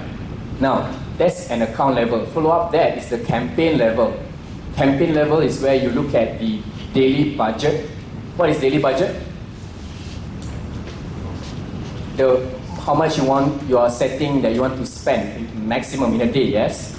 That's your daily budget that you want AdWords to spend. Now Google may or may not spend the whole budget depending on I would say the amount of traffic or searches happening. Maybe Saturday, Sunday might have a lesser I would say searches, for certain products and services as well, but they will allocate this budget, from time to time. Bidding style, I will touch on that. What are the bidding styles that is available in Google AdWords? Network targeting, you want to target search network, search partners, display, all these things we will change it from the campaign level, right? Location, now this is interesting. In location, you can either choose to target the whole of Malaysia, or you are just looking at a couple of states in Malaysia, or even going to target a particular radius. For example, you are doing an event coming up in UTAR, for example, and you are just targeting people that is closest in UTAR, in this Kampar campus. Maybe perhaps only those who are nearest 10 kilometers around this area. You are inviting everybody around this area to come here. So you can choose to show your ads within Kampar, 10 kilometer radius. Now that is a very, very powerful feature. Yes? Now this is some things that you can't do with traditional advertising as well. So location, and you can choose target in terms of language. They have a list of all the languages available that you can choose. Bid adjustment, this is where you actually look into adjusting to show your ads on more towards the people, consumers coming from desktop, laptop, or you can choose more people shown on mobile. If you're not interested, you don't have a typical optimized mobile websites for whatsoever reason, you just want to focus on consumers using desktop and laptop to find your ads, then you can switch off mobile advertisement completely. I'll show you and explain how it's being done. Yeah? So you can control even the devices that we are targeting. Right, so ad rotation, scheduling, we are looking into, you want to advertise your ads throughout 24 hours or at certain hours. Perhaps, if you want to market your restaurant, for example, maybe lunchtime and after dinner, during dinner, this is where you want to showcase your ads even more. So you want to allocate more budget only that period of time. The rest you will be reduced by 20% or 30%. So you are able to even go into targeting time of the day. This is very powerful, yes? So these are all the features available in AdWords. There is advanced campaign settings as well. Right, so bear in mind, questions sometimes they'll ask, Google will ask questions like, in the campaign level, what are the things you can manage or things you cannot manage? Let's say they will ask you, can you change your email account in campaign level? It's very straightforward, it's no. Yeah, without even looking at the account, you're able to understand, because this is the basic structure that I want to emphasize on. Now, below the campaign level, there is the ad group level that you see in front here. Now, this is where you cluster highly relevant categories, similar categories of product and services into one group. Mean to say, if I want to go into buy flowers online, one of my ad group is just about buy flowers online, but if I were to also sell cakes, I have another ad group just sell cakes as well. So cakes might have a different, I would say, targeting choices that we can control to show on mobile or non-mobile and stuff like that. So I want to categorize my business using this format. Right? So ad group is a very powerful, I would say, tool in AdWords that you can group all these things. Now, what you can manage in AdWords, as for your ad group, is that you can look into managing your keywords match types. Now, that is my keyword match types. In AdWords, in order for you to do a bid, to put up keywords that you want to bid for, there are different type of keyword match types that we can look into, from broad keyword match types to exact keyword match types to I would say even phrase matches keywords. I will walk through with you what all these things means tomorrow at length about keyword match types. And then this is also where you change your ad copy. Yeah, for those, are you all clear what is ad copy? Any one of you are not so sure, since some of you are not from marketing or business schools here? Entrepreneurship courses, a lot of you here. Ad copy is, you are very clear on this, right? Is how you write your ad text the art of copywriting in terms of writing your ads in a way that people would click it, stand out from the competitors, and you put up the strong USP there, discount offers and stuff. This is how the art of writing an ad is extremely important as well. Google has a ad policy. Bear that in mind. Google have ad policy in such a way that they will have certain guidelines on what kind of ads can be approved and what kind of ads will not be approved at all. So it's not about anyhow you just put in words and hopefully your ads will come up. No. Google have this filtering system. Manually, they will take a look at all these individual ad copy to approve or disapprove. And in display, we look at different targeting options from remarketing to typical display network sites and stuff. I will touch on display in the third week that I'm going to see you, right? And the creative of the display, the images, you can either outsource it or do it built in on Google Display itself, which we'll touch on that in a while. I mean, not today, you're on third week. So, at group level, there are a few things that Google sometimes will ask you questions like, where do you, you can change or edit ad copy in ad group, true or false? You can edit or change ad copy in the ad group level, true or false? There may come questions such as that, so bear this in mind. Even though this account structure is simple, but a lot of people still make mistakes when answering those questions here. So back to Alex here, he wants to target different region, mentioned Malaysia and Singapore, and we take note of different, not only country, but also languages. So he wants to run English ads as well as Malay ads as well, right? The Bahasa Malaysia ads as well to target the different audience segmentations here. Now, inside this also, Alex will take note about adjusting the bits, for mobile users and non-mobile users, whether you can choose this by, and one of the ways for you to adjust the bits to show in mobile or non-mobile is that, let's say for example, you're not showing on mobile, in the bit adjustment, you can reduce it. They have you can minus 100%, shows that, tells Google AdWords that, hey, look, don't show my ads on mobile advertising network. Mobile search, so when someone go to Google from their smartphones, Android or iOS, they are able to see your ads at all because you choose not to show your ads there. Clear on this so far? So you have this control that you can do in this context here. So now this is how we look at the structure. Mentioned to you in AdWords, we have the account structure. Underneath account is what? Campaign structure, yes, followed by the ad group, the ad group level, and below the ad group level is the keyword level, yes, and the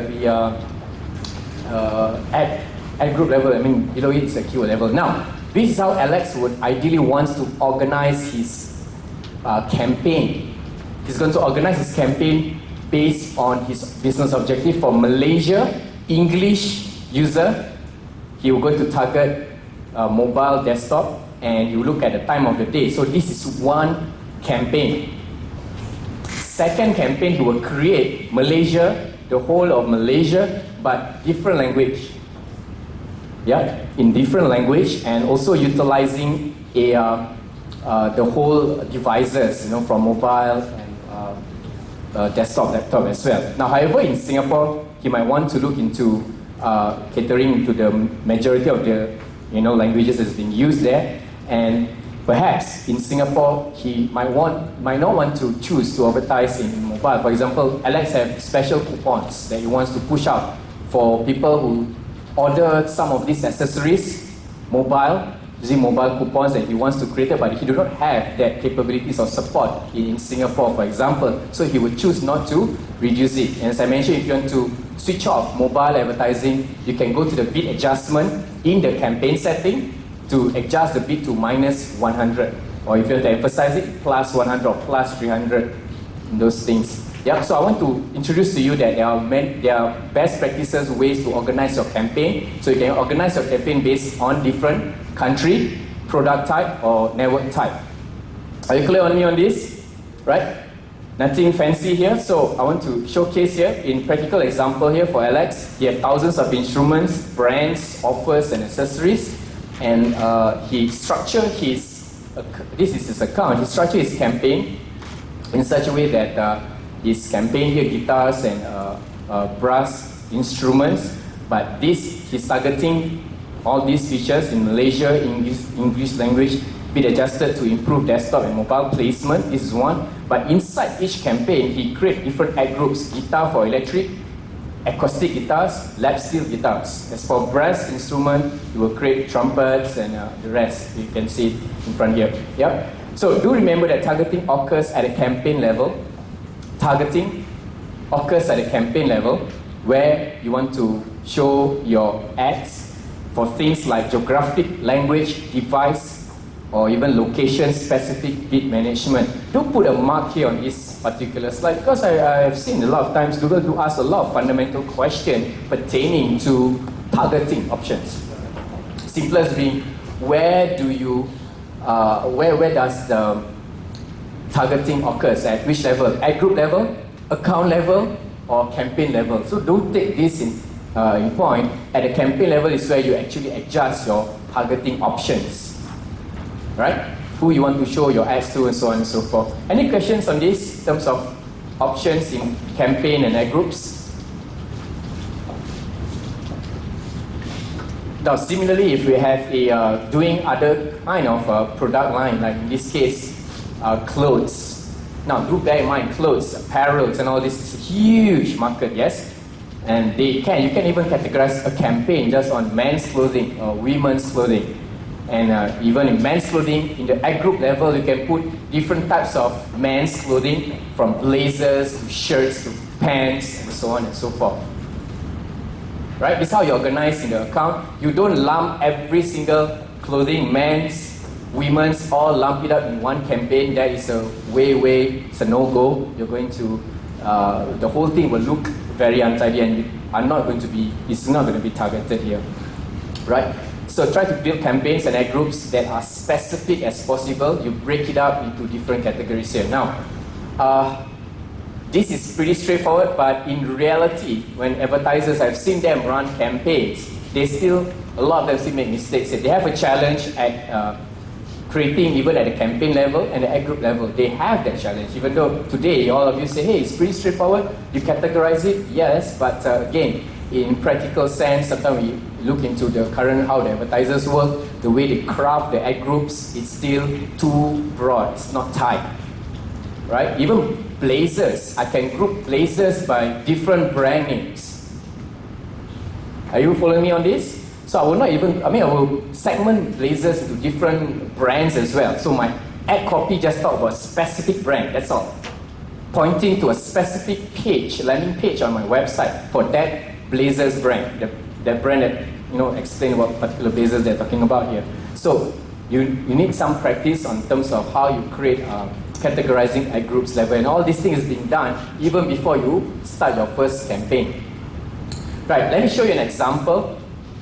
If you have this on your computer, you can just fast forward it and look at this page over here. This is a typical bad example. Furniture campaign targeting everyone, everywhere, all devices, everything. They lump it as the same. So they create one campaign and they create an ad copy, all kinds of furniture. www.somewebsite.com. We sell lots of furniture and have really good deals.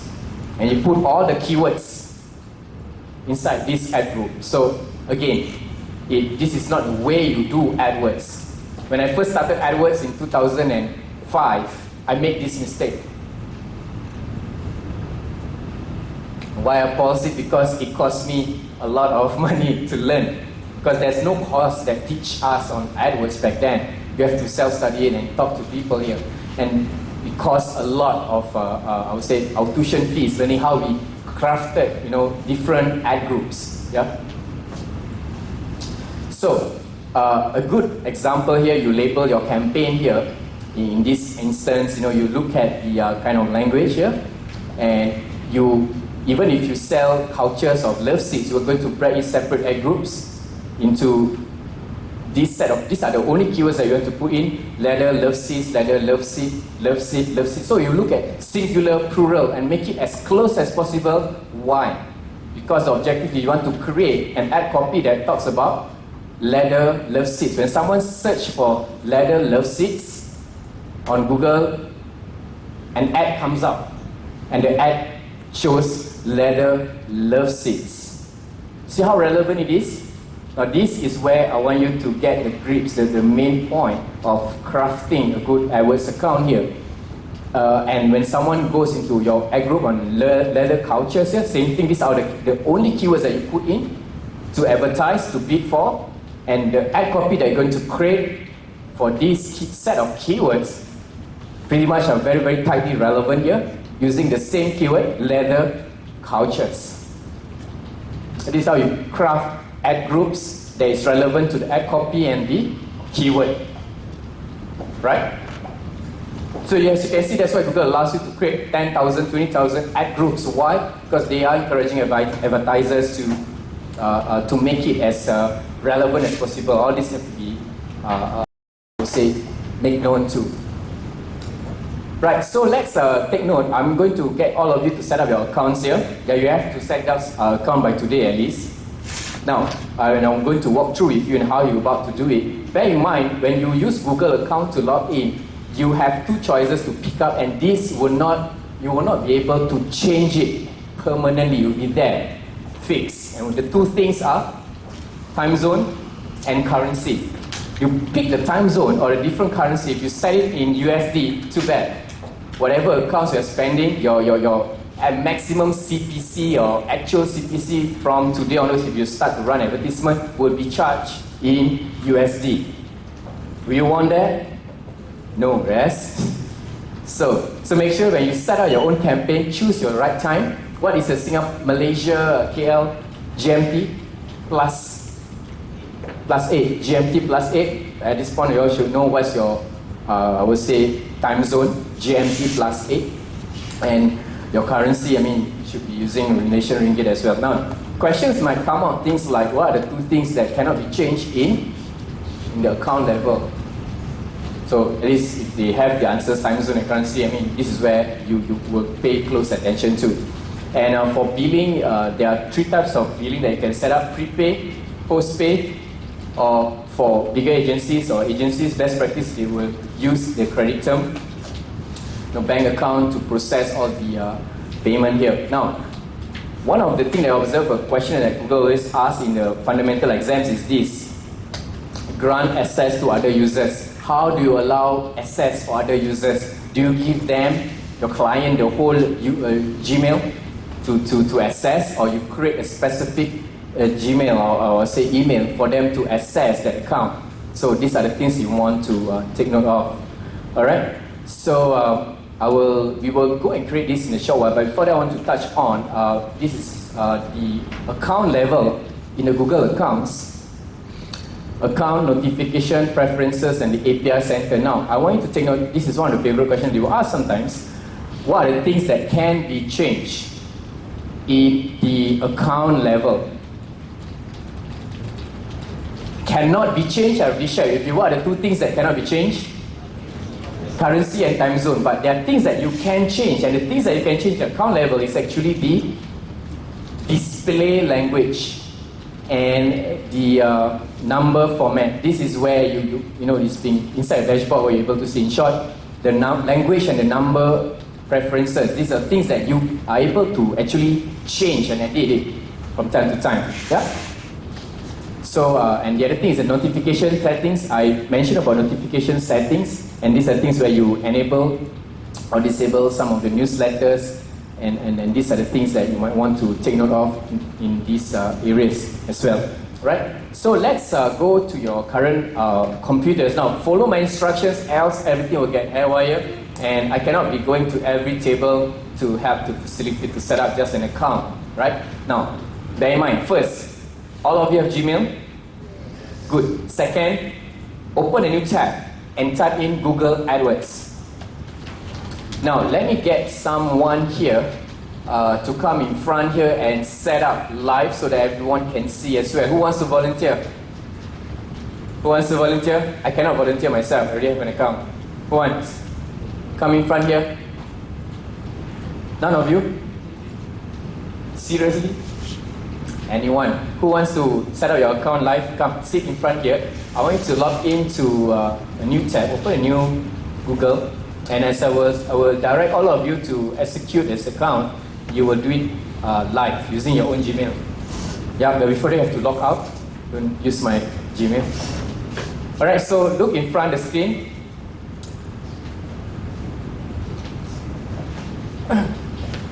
You click on that to Jiang Jin.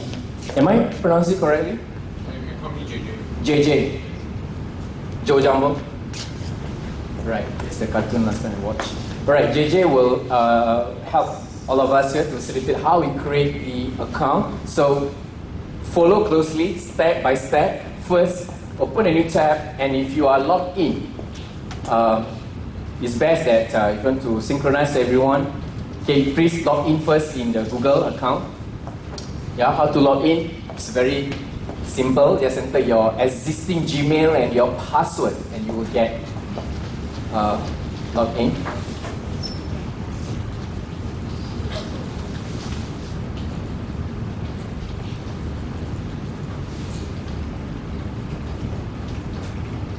Alright, quickly log in. Done? All of you? You have no issues with this. Now, second, open a new tab and type in the word Google Adwords. Right, you will see on the search results page, it will show you the most relevant results. Anyone would be the correct one. Just type in, make sure it's Google Adwords website. Yeah? JJ? Are you okay? Right, so you type in Adwords. Yep. Adwords, yes. If those who are still lost, look in front. Okay, just click not the paid one, then Google have to pay. But anyway, just go to the second. Yeah, that one also should be fine. Yeah, click on that. Right, all of you have this page. Yes? Yeah. Okay, bear with me. Follow up with me on this. Now, I want you to create on the right hand side, the corner right hand side. Look in front here. There's this word called sign in, yes? Click on that.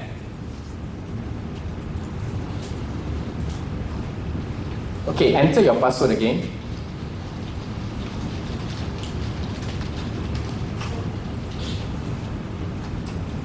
Click sign in.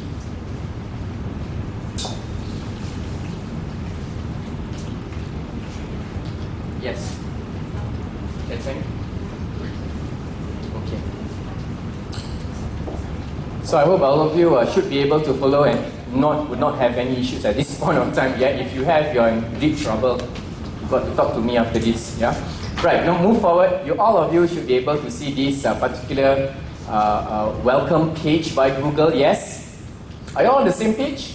Yes. Okay. Excellent. Now you can put in what is your email address and what is your website. Okay. Now you can click continue. At this point of time, you don't have a website. Yes. Oh, you can't. Please enter the website of the page of your website. Right. Okay, you know what? You go up in front here, every one of you see this. Skip the guided setup. Just skip this part. Right, you will straight away be jumped inside the Google dashboards. And welcome to Google Advertising, Google AdWords dashboard here. Right, you can see in front here, they say hello, welcome to Google AdWords, your email. And as you can see, you can select your country. And these are the two things that you all remember what are the two things that you cannot change after you set it up? The currency and the time zone. So make sure it's Kuala Lumpur and the currency is Malaysia Ringgit. Country is Malaysia, email, make sure it's yours. And once you're happy, click save and continue. Done? Loading. Yes, any issues with this part at this stage? Okay, it's good. Relax. You don't have to be so kanchong. Relax. Alright, you're on the right track. Alright, so while waiting on this loading page, I want to emphasize with all of you in this session, in these short sessions that we have together, I cannot be able to create every single campaign live for all of you here, but I will show you the procedure from the accounts, what are the things that can be changed or cannot be changed, that I think is highly relevant to prepare you for your Google Advertising Fundamental exam. Is that fine? Yes, good. So all of you will, once it's successfully loaded, you will see this page. How many of you still having issues with the bandwidth? Okay, fair enough, hands down. Take a look in front here. Let me explain clearly. Once you reach this page, you know, you're on the safe, you're on the right track. This is the starting page of any account, right? So bear this in mind. I want you to take a look here. Can every one of you, those while waiting, it's interesting. Just look in front here. I want to show it. Look at the header here. Under the Google Adwords, you will see 4 big tabs here: Home, Campaigns, Opportunities, and Tools.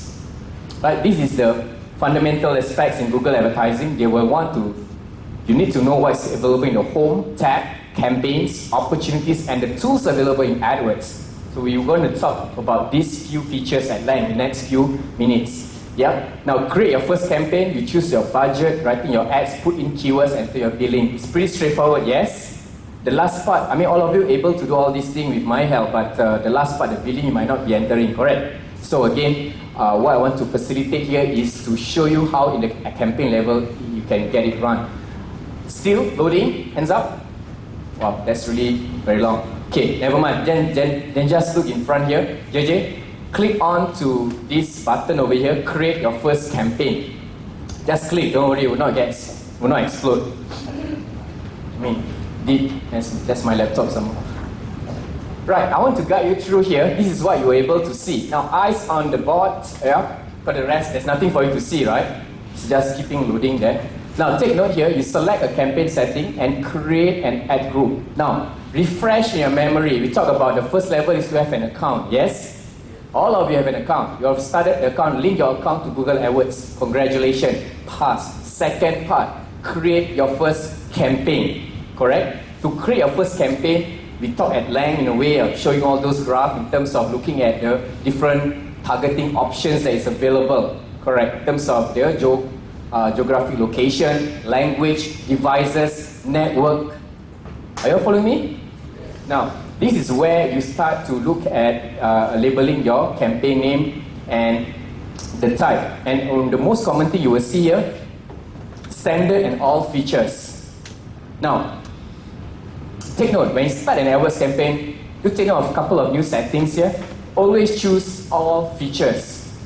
There's nothing for you to lose. If you opt into a standard, certain powerful features will not be shown in your dashboard at a later date, right? So select all features for now, just for an example here, right? And just scroll down a bit. Just want to show this portion. Okay, stop. Scroll up again. Scroll up again. Just want to show the word type. Okay, click this drop down button and I want to stop there. Right. So at this point, this is where Google is asking you, well, JJ, you want to create your advertising campaign. Well, you have successfully created an account. Now, what are the type of campaign do you want to create? Search network only, display network only, shopping campaigns, which is using the product listing ads. Remember the product listing ads, the e-commerce, that's under the shopping campaigns. Or you want to create online video. What is this online video referring to? YouTube advertising. Right, there's a separate topics about YouTube advertising altogether, which I'm not covering it. Now, this is where, remember the story about Alex? Yes? So Alex wanted to create this, these music accessories targeting 2 countries. That's number 1. Number 2, he also there's a few objectives. Perhaps in Singapore, he wants to do branding. In Malaysia, he wants to do getting the sales. So in short, Alex will create a few campaigns. So one campaign might be in Malaysia, but leveraging just on search. The other campaign, campaign number 2, still Malaysia, but he will leverage into display network only, showing ads on websites that's relevant to his products here. So I want to show through this few steps in my next slides, which this is the most important part, where how you set up your campaign, choosing the right network. This is, if you start this wrong, if you were to choose it, you get lost at this stage, too bad. You have to start back everything. All right, JJ, I can move forward from here. Can sit down first. Let me go on to this, because are you still loading? Yes, okay. Then let me move forward, else we will go back at 10:30 a.m. I want to move forward, okay? While it's still loading, let's look in front here. I want to show you back to the Adwords account structure. Take note. Accounts, Adwords account, unique email address, billing information. Now at the campaign level, you set your budget, your location, your bid adjustment, and your end date. Take note of that. I've covered it. And then the rest are all the different ad groups where you put in your keywords and your ad copy. Yeah. Now, pause for a while. From looking at your campaigns being loading up, I just want you to look in front and observe this part. I mentioned in the earlier slides, way back in the beginning of the day, talk about in Adwords you're able to manage multiple accounts, right? This example over here is just you yourself creating one single account. But if you are to running for some multiple account concurrently, there's a way in Adwords, there's this feature called the MCC, My Client Center, right there somewhere, My Client Center, whereby you can link various accounts, more than 2 accounts, 3 accounts, there's a structure of accounts that you are able to link into one single major account called My Client Center. Take note of this, My Client Center. So from here you can allocate a separate account manager for each brand. This is how in the agency how they work. They will locate account managers that will report back to one general managers who will oversee all the different accounts, who is performing and who is not performing, to manage a campaign for the clients. Right? So do take note of MCC, put it somewhere. This is one of the topics that Google like to ask. So My Client Center, let me explain a bit. It's a single login for agencies who manage many Adwords accounts, multiple accounts here. Right? For example, you create one MCC. So one account is for B2B agency, second account is B2C agency. Right? And one of the interesting thing that account managers are able to do in MCC is this. They're able to manage their budgets. And this is being labeled as the MDS, Manager Defined Spend. Put highlight there on the PDF somewhere there that if you want to zoom in later on in your study guides, read a bit about the Manager Defined Spend. What is the role of MDS in the context of MCC? The idea is to understand about how you're able to control budgets in MCC. Yeah. So Manager Defined Spend is some of the questions that they were asked on the fundamental exams. Now, My Client Center. Single logins, you can link to client's account, you can control access, rollout reporting. Yeah, as I mentioned this, and when you talk about control access, you have control over managed accounts budgets for MCC accounts, and you use Manager Defined Spend within MCC to do this, to control this budget spend, right? Right, put a highlight there, read a bit about Manager Defined Spend. Now, setting up your first campaign.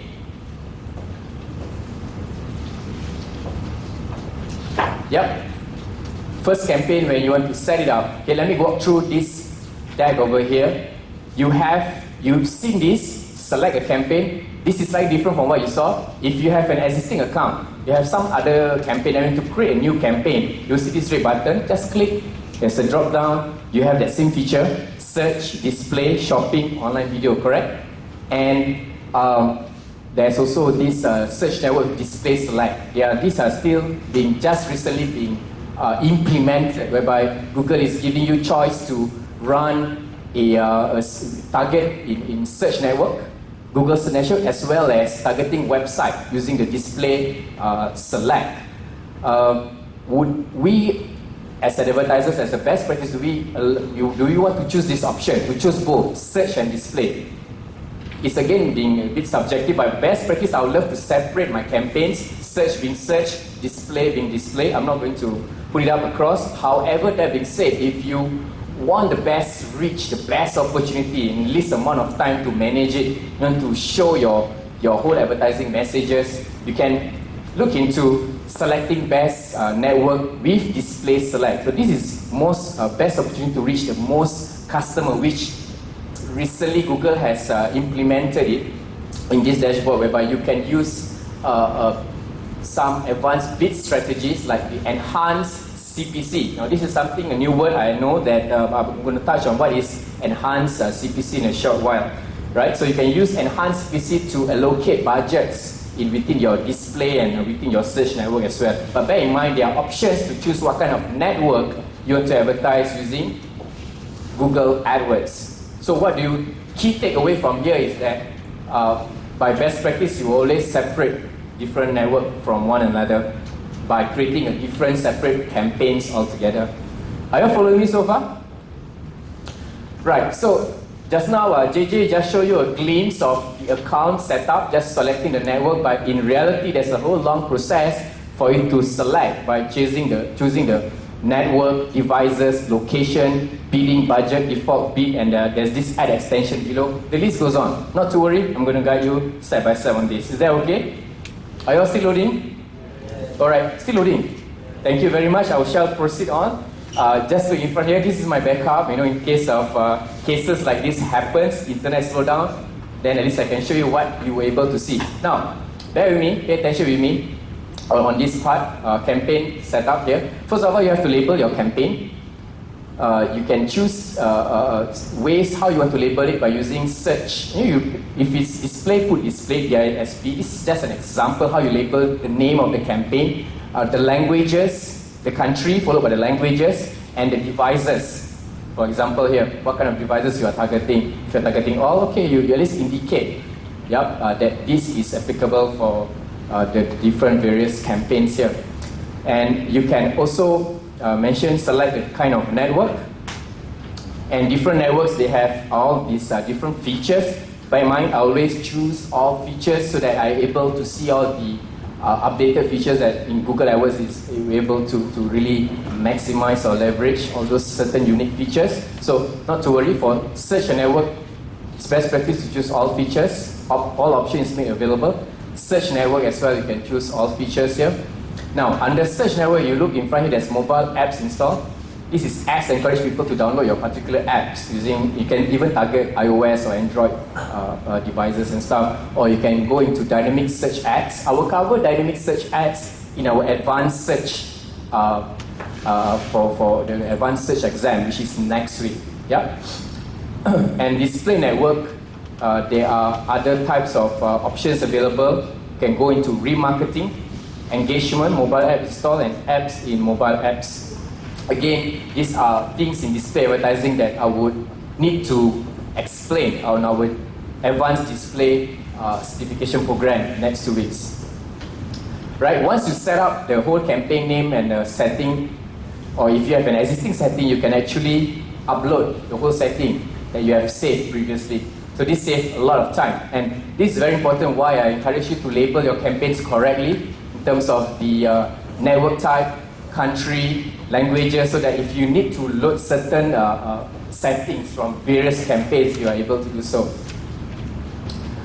Right, so comes to networks also, you will see that there's Google Search Network and Google Display Network. Make sure you select, if you would choose just Google Search, you will not be able to see Google Display. But if you choose just Google Search, these search partners might be shown here. Yeah? So bear in mind there are other Google Search Network that actually within Google, I would say network that you can leverage upon. Devices, again there are, for display you can choose advanced mobile and tablet option. Else for the normal search you are able to do the bid adjustment. On typical search network you are able to adjust the mobile bid adjustment, -100 or +100. Yeah, I'm showing you for display only campaign.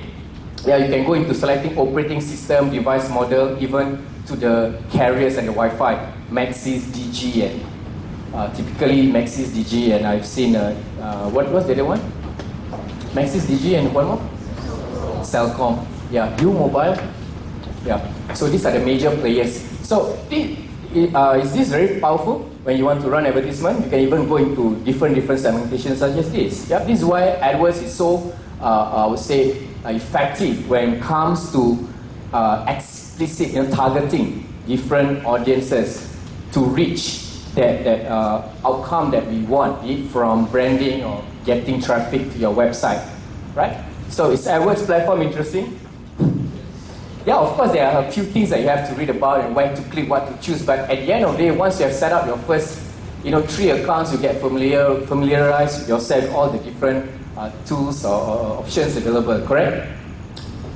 Right, so just move on into showing you some of the other devices that is available. You can even go into Android, but bear in mind, let's say for example, if you choose the country in Malaysia, the Wi-Fi and all these things will be reflected in that particular region. Yeah, if you choose US, then the US carriers is being shown. Similarly, you have a choice to choose the kind of OS from iOS, BlackBerry. How many of you here use iOS? So there's a handful of you. The rest, I believe, is Android, yes? Any one of you use BlackBerry? None. Okay, cool. So you know that literally in Southeast Asia, a lot of consumers mostly are using Android. That's a fact, yes? iOS also is making, in Singapore I realize a lot of them are using, majority are using still iOS. Yeah, I don't know why, but perhaps it's a trend thing or what, right? Alright, cool. Any questions about what other things devices and things that you able to select here? None? We'll move on with that. This is what I want to show to you. Inside in search network, you can adjust the keyword bits on mobile devices. This is how it looks like. The device, computers, tablets with full browsers and mobile devices. This is where you select the bit adjustment. If you just click on here, the plus 0% will be changed. You can put to minus 100 or plus 100. So this is where you adjust your bit adjustment at the settings level. Take note of this particular page. It's very interesting. Google like to ask this question: where you adjust the bit adjustment? Yeah. Adjusting keyword bits at the this is at the settings level. Yeah. So this is how it looks like. When you click on, you will have an option to increase or decrease. And after that, you can click save or cancel here. Yeah, for mobile bit adjustment. This is when you want to switch on or switch off your mobile advertising capabilities. Or you can choose to opt out. As I mentioned, if you do not want to showcase your ads on mobile, you can put minus 100. So it may or may not come out the exams in fundamentals questions like how do you choose your bit adjustment if you choose not to advertise on mobile? What do you put in? Minus 1%, minus 100, minus 30%. So obviously the correct answer is minus 100%. Are you all following me? Yes. Good. So yeah, and if you scroll down, these are the snapshots. Anyway, you guys have these. So if you want to create your own campaign, you can refer back to the notes and to see some of the setups that is being done. So ad delivery, you can have a few options. You can either show your ads, right? Show your ads on the search results or display, but in this case we talk about search results, search network. You can choose your ad rotation based on optimizing for clicks, meaning you are showing your ad expected to provide more clicks. This is why you choose it. Or you can choose to optimize for conversions. So you have run AdWords for some time, you know that this is the expected conversion that you want to optimize your ads for, so you can opt in for this. This is ideal setting if you use AdWords or Google Analytics conversion tracking. I'm going to cover on conversion tracking tomorrow as well. Or you want to choose your ad to rotate evenly, show ads more evenly for at least 90 days, then optimize. So you're actually testing it for at least about 3 months before you start optimizing it. Or you can rotate indefinitely, show lower performing ads for a specific period of time. Now this is not be recommended for most users. Now for a start, I would always recommend that you choose it for optimize for clicks. So you want to show your ads so that you can optimize it to get the clicks to improve the CTR.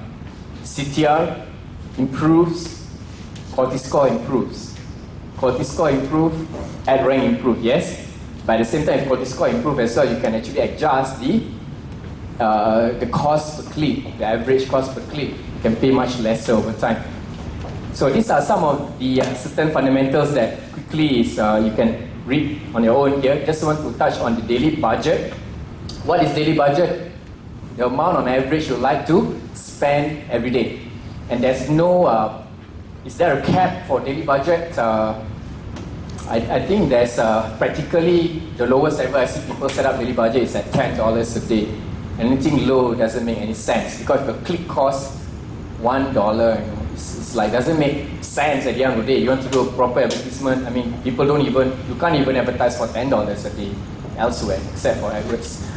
So they have this tendency of over delivery. Some days you may see 20% extra cost to make up for lower days. I mentioned about sometimes when you set a daily budget at $10, Google might be spending $8 in that particular day because due to low search volume over the weekend, Saturday, Sunday, but they would bring forward those budget to next following day, Monday onwards. Yeah, so Google will help, but they will not spend beyond your, I would say, budget that you allocate per day basis. Right? Another question that they will always ask, in Google exam, fundamental exam, is that about the budget delivery option. Say, Mr. Advertiser, right? What are the available budget delivery options? You want to show it standard, spread it throughout the day, or accelerated, show it as fast as possible? So these are two options you have on budget delivery, and third one is shared budget. Now, I want to emphasize here, what do you mean by budget delivery options for accelerated? It means this: if I set my daily budget at 100 ringgit, Google will make sure in the Google advertising platform, right, will ensure that at least they're able to spend, maximize your spending. Meaning to say they will show your ads as quickly as possible. Every opportunity that it has, it will keep showing it accelerated so that you will get the clicks. And you get the clicks, you will use up your daily budget, correct? So that's how it goes, but some best practices, I would rather go with standard, spread evenly throughout the day, but it gets lower. Sometimes you search, you will not see your ads there due to it's evenly being spread out, right? I will talk about how we actually measure the results, how you actually see where do we see, how do we check whether our ads is live? How do we actually go to Google and search for certain keywords and that we bid to see our ads, or there's some tools out there that we can use. All these things we talk about on the Adwords tool right now. But I want to be clear about budgets, the things about definitions about what is daily budgets and what is a budget delivery options all about. Now, comes to location. When it comes to location, there are two things I want to touch on. Number one is the language targeting. You can target the user interface language, meaning to say you want to reach out for what type of readers, from Indonesian, English, Arabic. By the way, a lot of times you realize we have Malay here. There's none. They have Indonesian because some of the language is slightly different. Especially in Indonesia, I've run some campaigns. Their words are this is a typical Indonesian language which has more search volume than the English language itself. So be mindful of the different language that your potential customers that you are targeting, that location or that area, what kind of language that you want to target. Else choose the, I would say, prominent one. Normally, if you're reaching out to the English readers, so the location targeting, you can target where the users is, location. Like I mentioned, this is an example of UTAR. I want to target, in location setting, I can target the 20-kilometer radius. Those in the close radius within 20 kilometers who are able to see my ads. So let's say, for example, if I were to run a campaign for these UTAR universities, I want to attract students from Thailand, near Phuket. So at that particular place in Phuket, I would do my research and say, hey, in Phuket area, there's a certain places around that area, that region. I want to target, I want to show my ads to attract them to come to UTAR to study certain courses and stuff like that. So this is where it gets very powerful. You can even target users that is within a certain range. It's a customized targeting, and a lot of times it's very tactical in terms of how we reach out to them. You can go into targeting by postal codes, so on and so forth. I'm going to touch on that shortly in a while. Yep, this is the one. You can, in location, you can go by targeting country, region, or you can even enter zip code. Yeah, or the fourth one is the radius, the one I've shown you, within how many miles or kilometers here. Yeah, this example, I'm showing you if I want to run a campaign just to target this whole state called Perak, correct? And this island. Yeah. So I can choose to do that. So Alex might do this. For a start, the Alex Music Emporium, he might first start with his hometown and also some of the professionals down there as well. So this is options that is available in Adwords today. That is making it very, very exciting here. Right, now do read a bit on location targeting, especially on your study guide. There's couple of questions on location that Google sometimes asks. Alright, so let's go in. I'm going to touch on ad extension. At this point, yep. So there are a few ad extensions. I've shown you previously ad extension in terms of site links. The blue color links, yes. Now that is called site links, but I want to show you in the Google AdWords, in ad extension column, under the setup, under campaign level, you have a few choices. You can have things like social extension. Let's say you have a Google Plus. You register your business under Google Plus and you are targeting readers in your Google Plus network. Those who follow you in Google Plus were able to see your I would say your ads as well. Your location extension, you can even indicate your business address, where you are located here. Site links, this is how some of the site links looks like. You have shortcuts, these are pages that users can just click and go to that specific page. Or you can even put the phone extension. When they use the smartphone to view and they saw these ads, they can click and the pop-up so comes up, you give you instructions, do you want to call straight away? So you want to call, you just click call from a smartphone, straight away get a certain booking or inquiry and stuff like that. So ads extension is extremely powerful to set it up on your campaign level. But for each campaign, you can set up ad extension to define, and this can also be done at a different ad group level as well. Right? So as you can see here, you might want to do a marking on this page as well. Ad extension. Social extension can be done at a campaign level. Location extension, campaign level. Site links, all this blue color thing, you can actually indicate site links at two areas. One is the campaign and second is the ad group level. Right? So these are some of the questions. Sometimes it will comes out on the fundamental exam in terms of where can you actually edit or modify the site link extension. What are the levels that you can choose to? Right, so let's recap on the best practice here. Use campaign settings for targeting all ad groups. Use campaign settings. Yep. For all the targeting options that you have. Organize your campaign and ad groups into common themes. Yeah, so I mentioned about categories, or you can also look at different themes. You can create many tightly ad groups to ensure relevance between the keyword and the ads and the landing page. This will result in higher quality score and lower costs. Fourth, utilize enhanced campaign features to increase lower bids. Things like I mentioned to you about the devices, bids to particular devices, location or times of the day or week. Yeah, but the key gist I want you to take note is, whatever words that you want to bid, ensure that when you write the ad copy, that is highly relevant to the keywords that you bid. If this is a blue shoe, your ad copy should not start with red shoe. It's not really that relevant. So I want to make it as a best practice. Blue shoe, the ad copy also talks about blue shoe, and the landing page on the headline or the header talks about blue shoes. To ensure the relevancy is consistent at every touch point. Are you following me on this? Right? Questions. Alright, let's go into some questions here.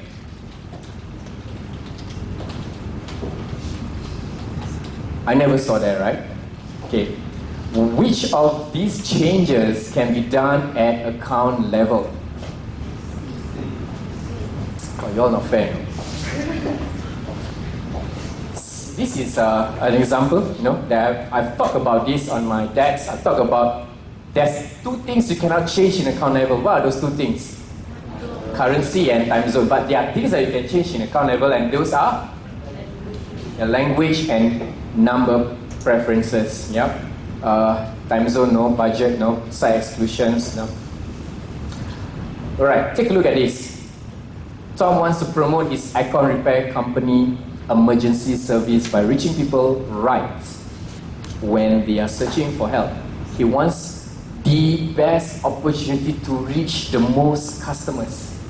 Which campaign type is a good fit? Which campaign type? Display search, right. You all, I give you this answer before already, so no fair game. Wow. Alright, this is the things. On which page you can change your alert setting. Remember about notification? They can put out your email address, alerts and stuff like that. These are some of basic questions, but yes, they do come out in the Google Fundamental Exam. Right? I want to emphasize that in fundamental exams, there will be a very few, it's not so much on the technical questions that Google is going to task you, but it's on the concept, the fundamentals on Adwords. Right, so these are some of the things about on account structure. What are the things that you can change, what you can do, what you cannot do in those accounts that actually Google wants to indicate whether you understand or not. Right? But bear in mind, sometimes the way they ask the question can be tricky. Trying to trick you by rephrasing certain words. So do read carefully. Don't take it, don't be overconfident to answer some even basic questions here, such as this.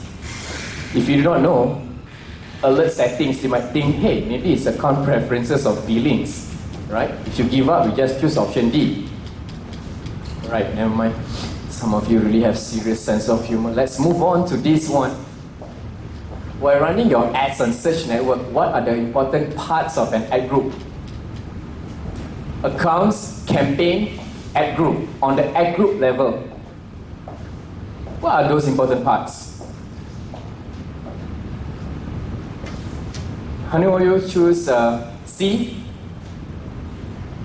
A, all you have to do is raise your hand, I can see from here. D, wow, D, I said that twice already, you know.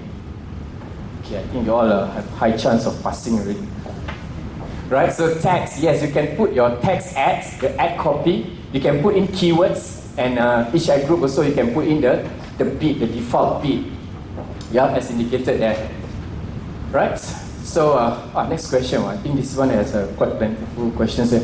A person sitting in Malaysia searches on google.com.au, which is the Australian Google domain, will see ads targeted to which country? How many of you say Australia? Okay, let me emphasize. Read the questions carefully, because these are easy questions that you cannot get wrong. Yeah, you are in Malaysia. You open up, instead of going to google.com.my, you actually go to google.com.au. So your ads you will see targeted to Malaysia, Australia, all over the world. So now, an advertiser in Australia, will definitely see the Australian ads, but this is something that that most of you just now have answered. Yes, you will see ads coming from Australia. Because why? You are choosing the domain name. You're changing the .com.au. Are you clear on this? So even though if I'm in Malaysia, I choose the domain, the Google domain, in .com.au, that advertisers might specify that the location they want to show ads. Those who search for Australian contacts were able to see coming from that network, Google network, in Australian network, they were able to see this. Are you clear on this? Now this might come out in different formats, but I'm sure some of those questions will come out along this line. If you have a small business which provides services to a particular area of a city, which type of location targeting you should prefer? A, B, C, B, city. So assuming if I want to sell flowers in Kamba, in Kampa, yeah, I take a bicycle, I can deliver flowers in certain area. I cannot travel 50 kilometers. Are you kidding me? Cycle, tired. So, Yes, you're right. So you actually can specify target. So I'm here, only I can cycle at the most 2 kilometers. I mean, let us put it 10, maybe perhaps 10 kilometers would be more practical, yes? Only the people who, I want to sell flowers in this place, 10 kilometer radius, people, whoever is around this radius, were able to see my ads. And when they start to order, at least I can deliver. It's within my reach. Are you clear about so-called proximity targeting or target radius here? Yeah, so these are kind of questions you ask you in terms of location. Duplicate keywords across different ad groups and campaigns is recommended by Google. True or false? Now, I did not cover much on keywords, but let me explain to you here. For example, you have multiple ad groups, and if I were to put all ad groups, I have put all the same keywords, it's duplicated keywords across the same ad group. Would that be good in terms of advertising? Now, number one, Google might be confused when someone searches for that keyword, which ad group that Google want to trigger, meaning to say which ads Google want to shoot out. So they get a bit, Google may not know what you want to see. So bottom line is Google will choose the one that have the best ad rank or the highest maximum CPC.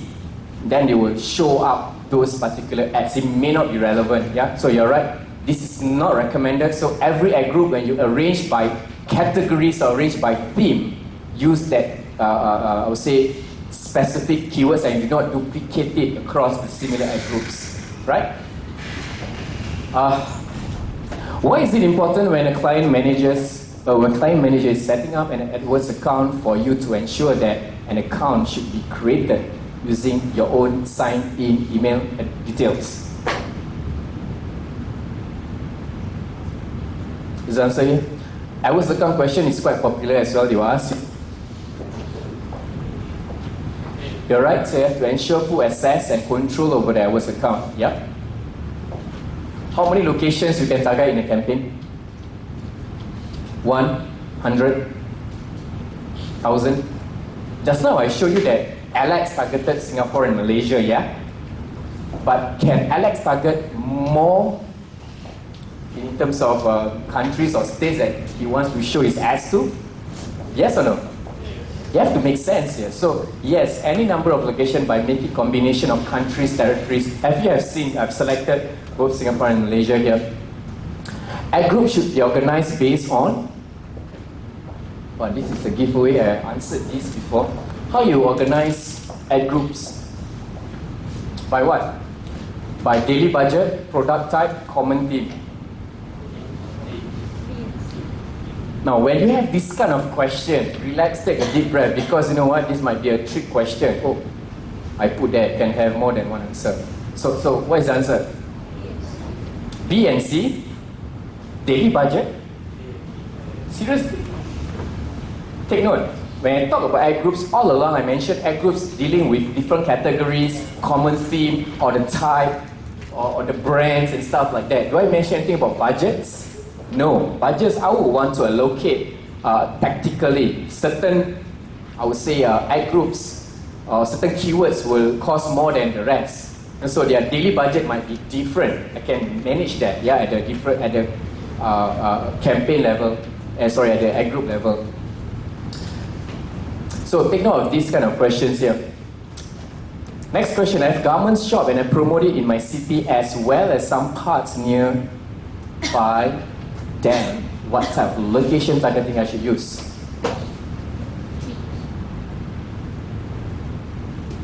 D. How many of you say D?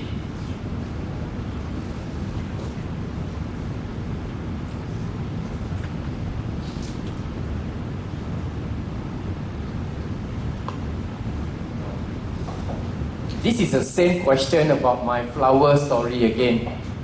I want to deliver by my own, you know, I want to select the location. Yeah, customized location targeting. What do you mean by customized location targeting? You specify in Google AdWords under location settings, you want to choose by postal code, or you type in a certain, you select certain city or certain radius. But in this case, the customer location setting is you actually define by the radius. Yeah, radius targeting. Here, any questions about that? because it is not really being used. I can't use radius targeting in Singapore. I mean, are you all following me? 10 kilometer, 20 kilometer radius, I already overshoot Johor already. Yeah, so I can experiment it outside of that. So they have spaces here, and this is very powerful. They will ask, mostly in advertising industry, they will use radius targeting quite extensively.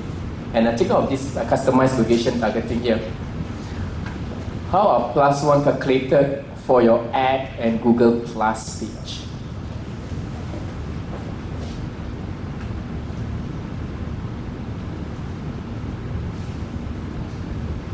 +1 comes under social extension, and only +1 from your Google Plus page are showing in the count that visible on your ads.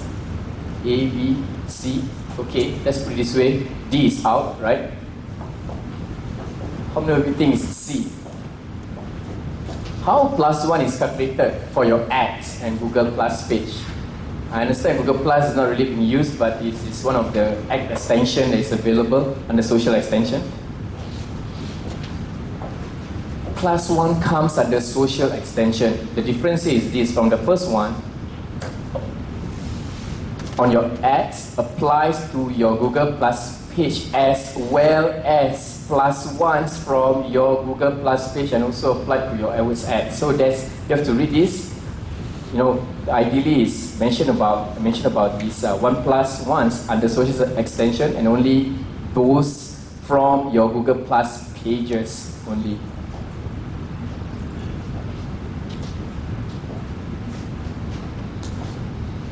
Client manager setting an Adwords account for you. It's recommended the client manager should use his own signed-in email details. True or false? Okay, straightforward.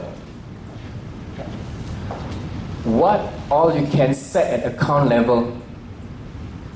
Account level again, question comes up.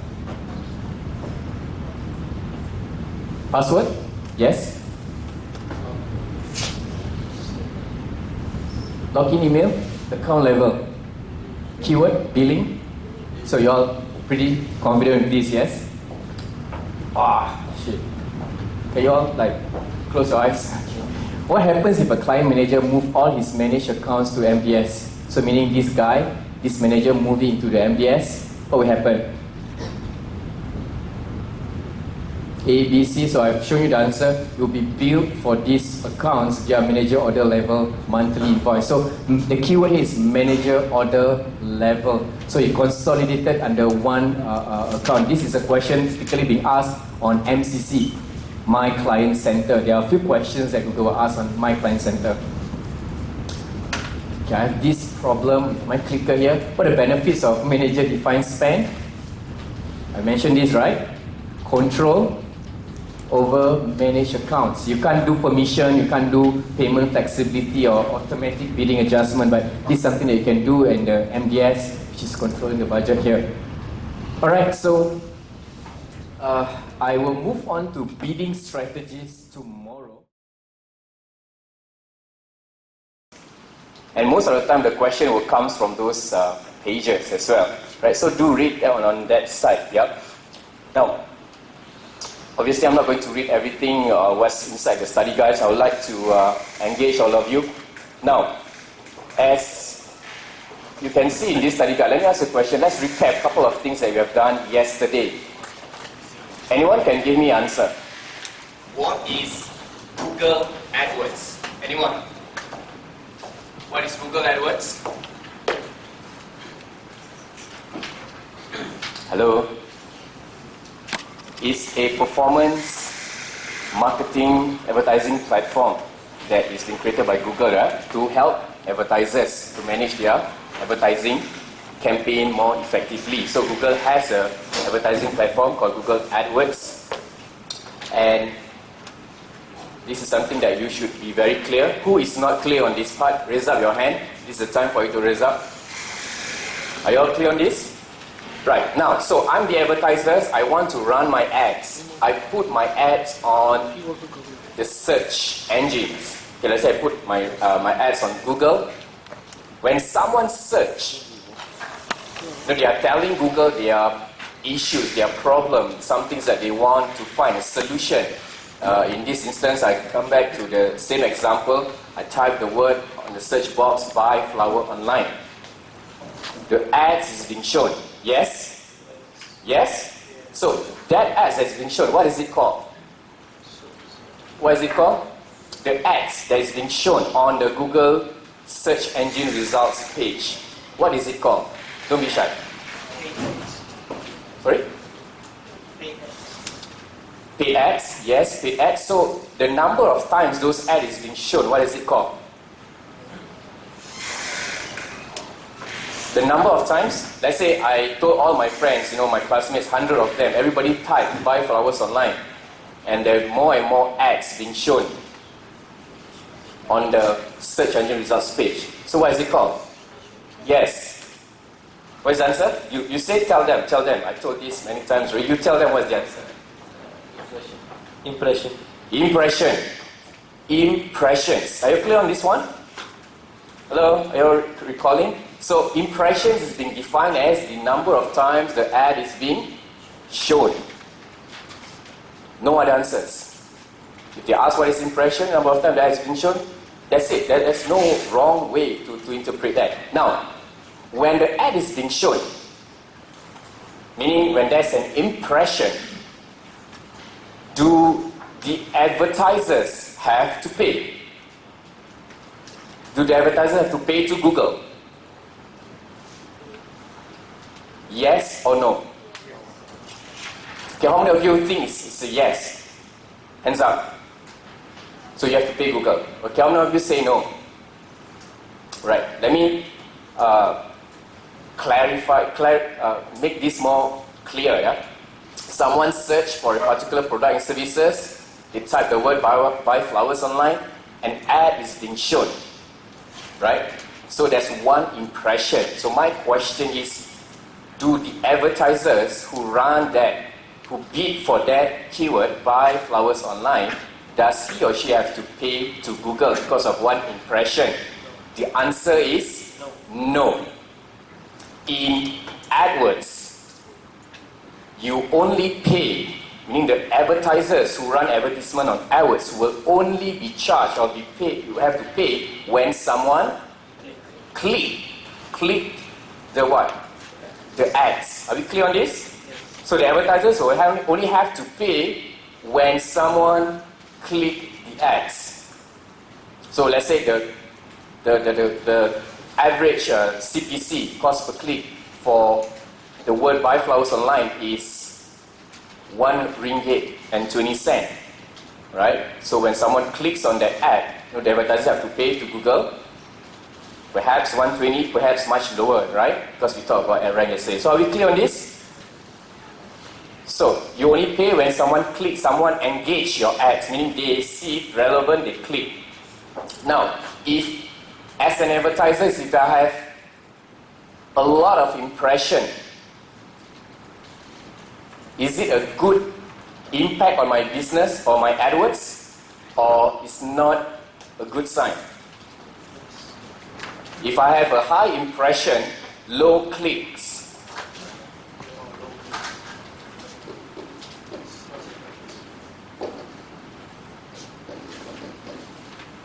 now, look in front here. Impression, number of ads is being shown. Assuming I have a lot of people searching and I have a very low clicks. Is it good or bad? Is it good or bad? Why? Why? It shows that your ads is being shown, but it's not relevant. People are not clicking. But the main reason why this is not good, why? Yes, because this will indirectly influence the CTR. And the formula of CTR is? Yes, the clicks over impression. Alright, obviously you have to times by 100%, correct? It's a percentage. Clicks, number of clicks divided by number of impression will give you the CTR.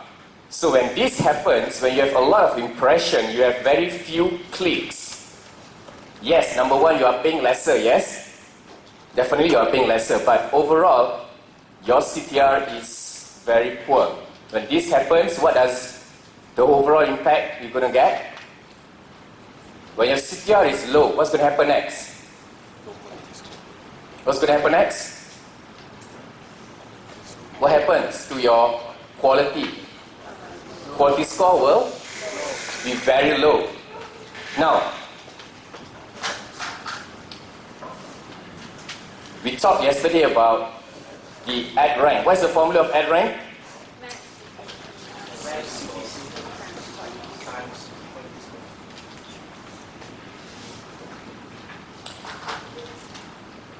Ad rank, the formula is maximum CPC times quality score. Someone tell me what is maximum CPC? What's the meaning of maximum CPC? Maximum cost per click. What does it mean?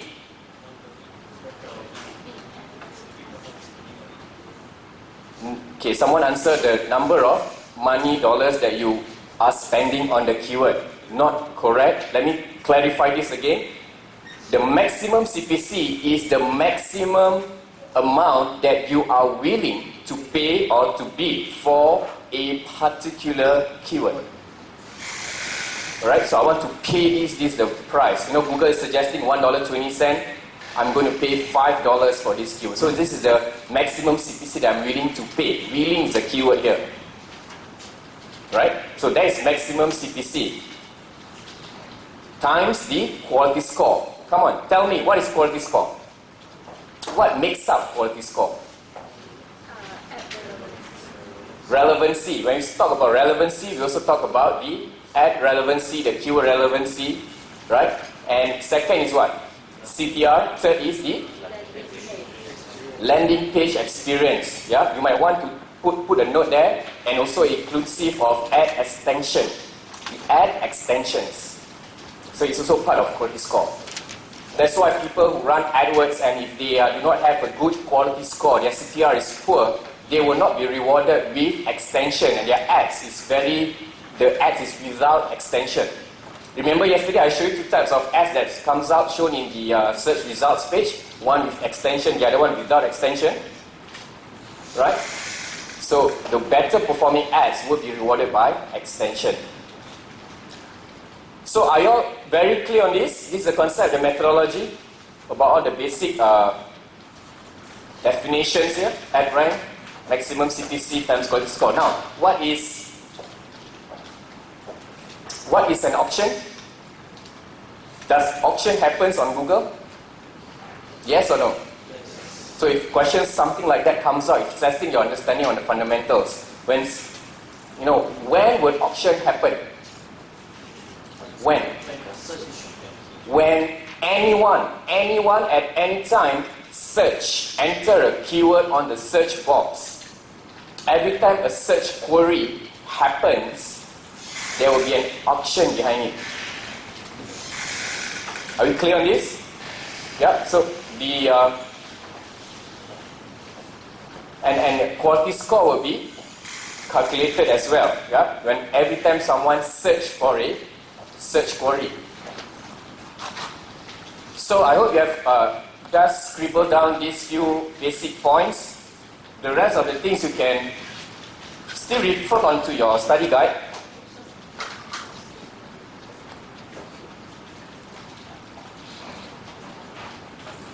Now, this is something out of the notes, but I want to show this. This is like a mind map for you all to be clear on what we are going to talk about in the fundamentals. Now, this is a inverted triangle.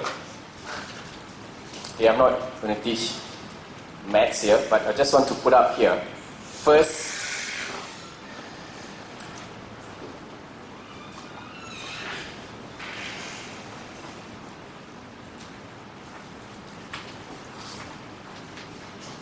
now there are two important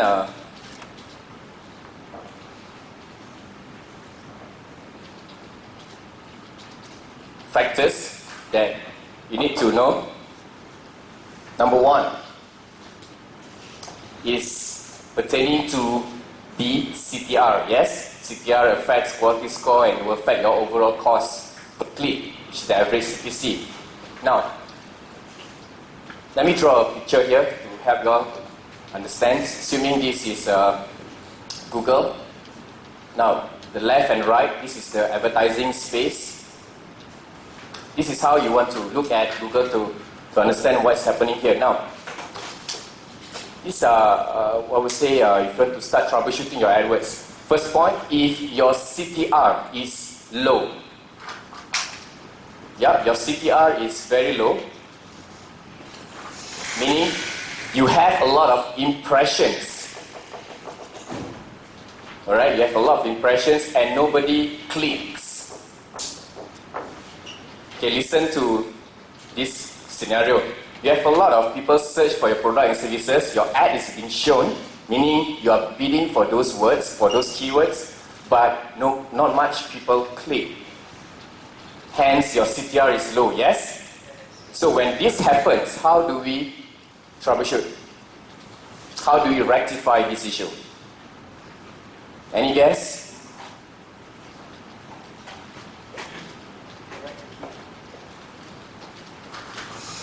Okay, let me feed you with the concepts here. So when this happens, it shows that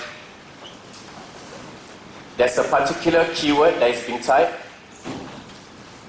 and obviously there is an ad.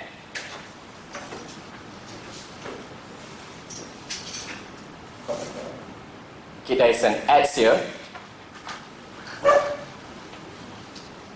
When I say ad, I mean the advertisement ads, the text ads here.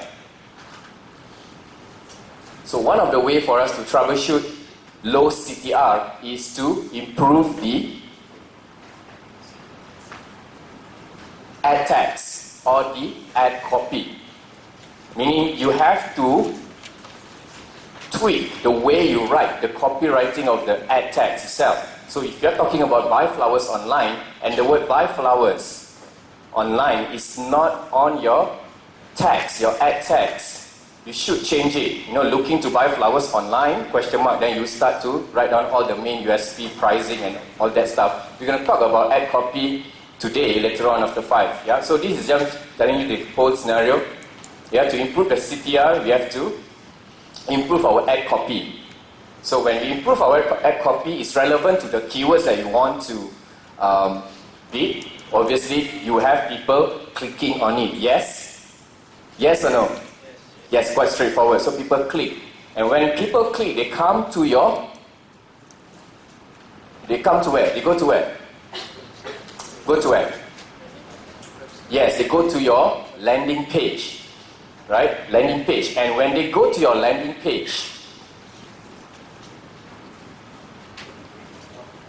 this is where we will need to look at, we are measuring now the conversion rate. How many percent of people who comes to the landing page convert to becomes a lead or sign-ups or register, so on and so forth. So there is a process. People search, your ads comes up. People click, goes to your landing page. So if someone, or Google asks you questions, things like, you have a lot of traffic comes to your website. Right, you have traffic from Adwords. So this is the search box, and there's traffic comes to your website.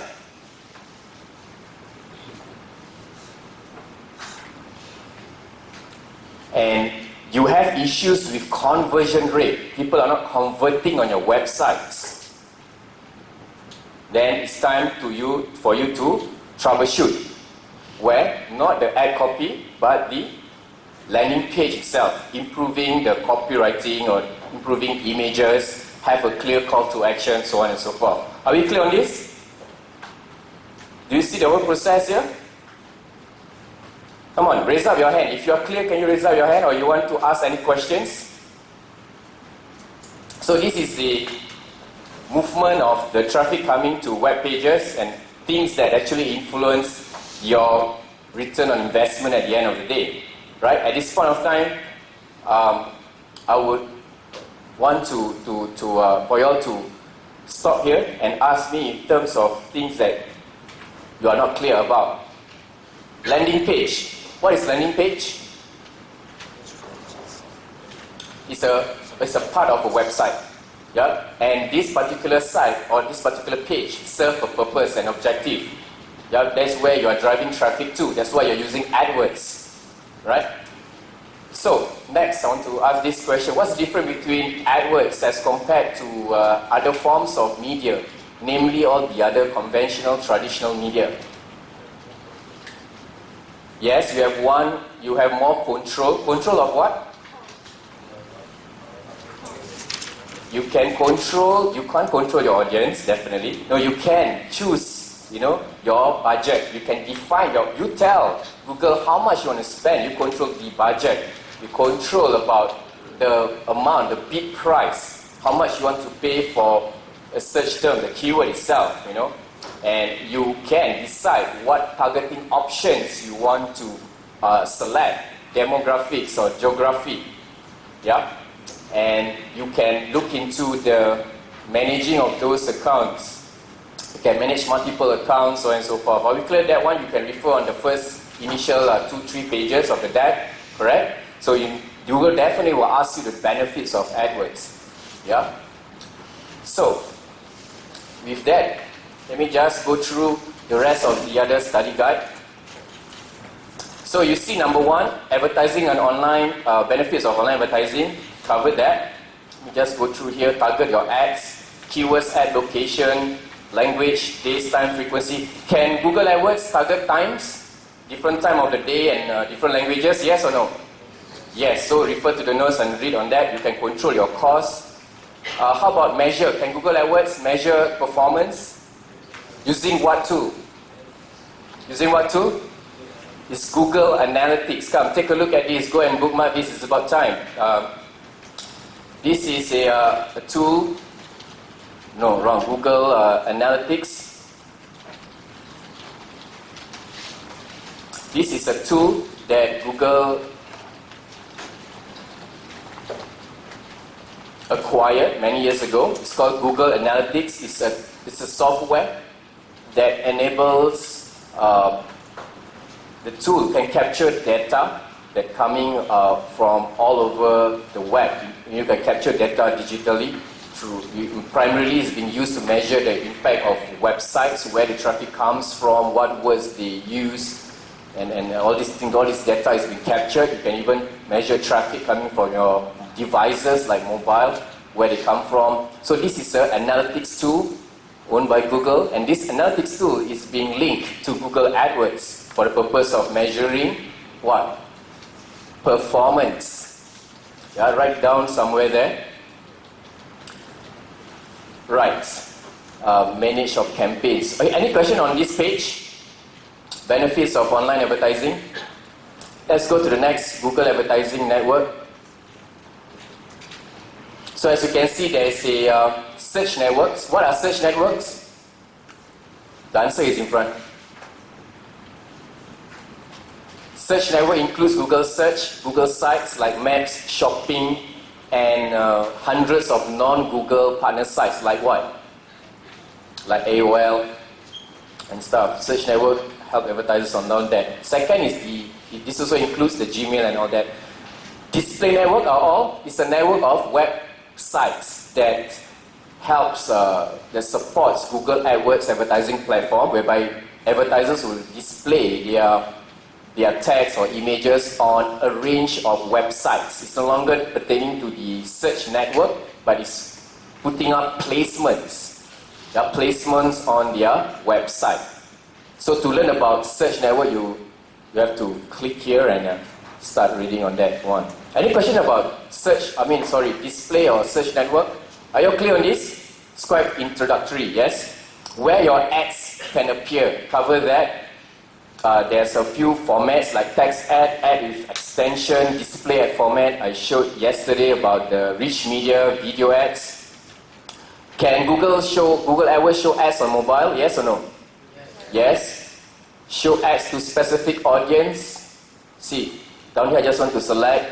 You can target languages or specific group of people as well. Country and all that. Okay. Quality of your ads. On this page, what are we talking about? Straight away, the formula of ad rank. So are we clear on this? So if you all are having the same screen with me, just follow through and mark down on your writing materials, on some of these points that I want to highlight. Quality score, at rank. We covered this in a little detail. So you want to know more about quality score, you read up these two hyperlinks. I highly encourage you must read this thing. But I've covered most of the parts on ad rank and quality score. But nonetheless, let me just go through down and take a look. So there's a lot of videos that you can watch here. So finding your ad position, where can you find your quality score?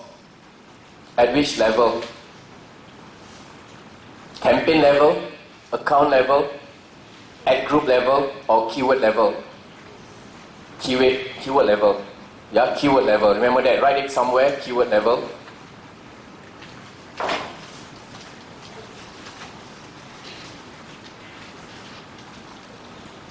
Now next is the what are you paying? Now, this is dealing with the bidding strategy, which I'm going to touch on in a while. Yeah.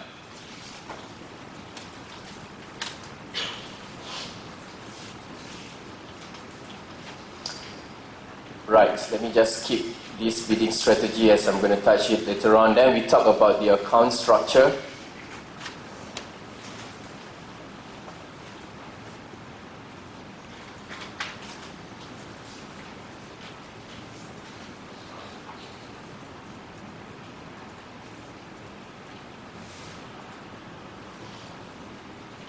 So this is the whole thing. Quality of your ads, what you will pay. What is the formula of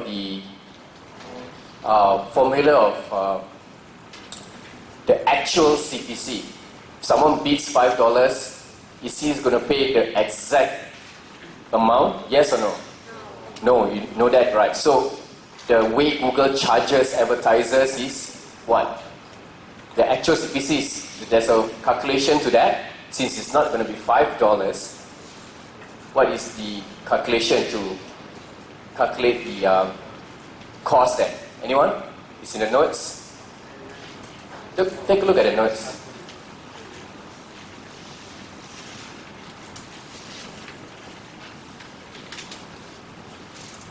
How much you actually pay?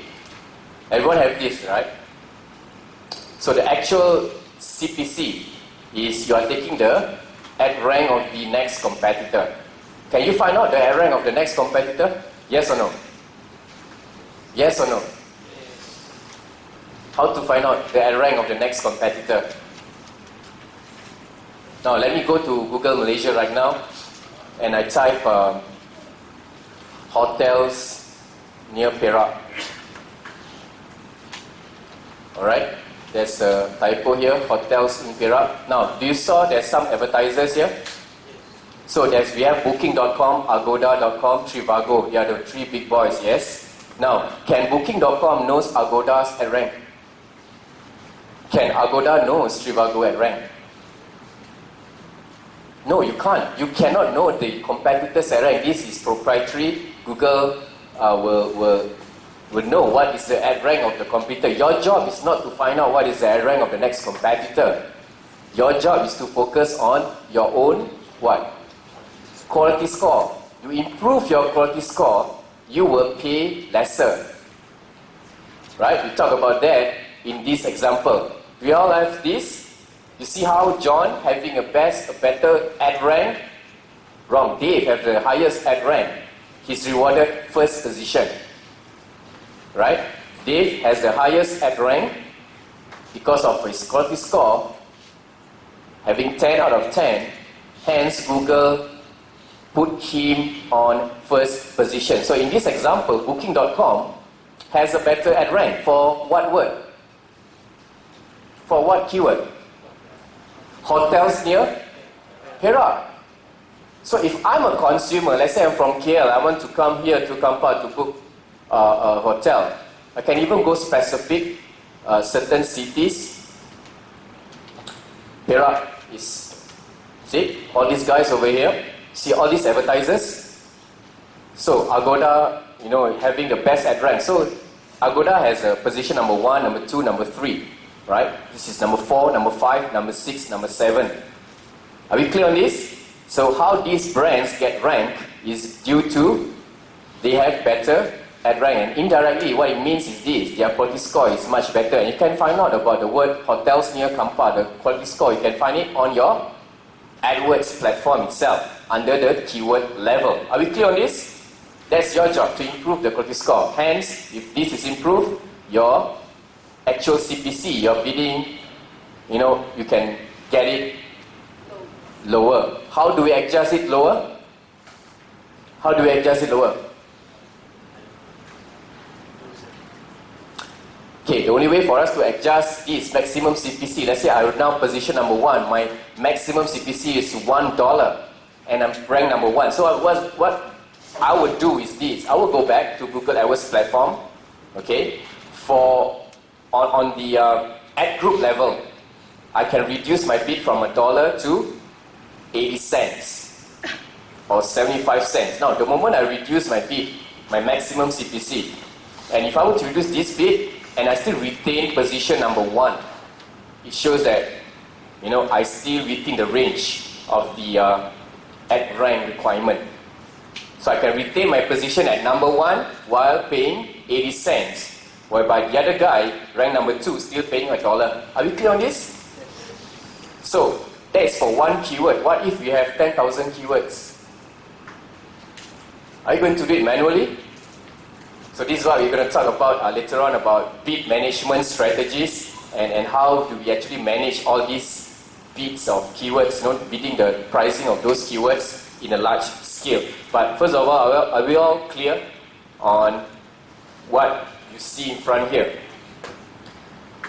Right, you see it's very competitive. Now, do you see some similarities how they write the ad copy?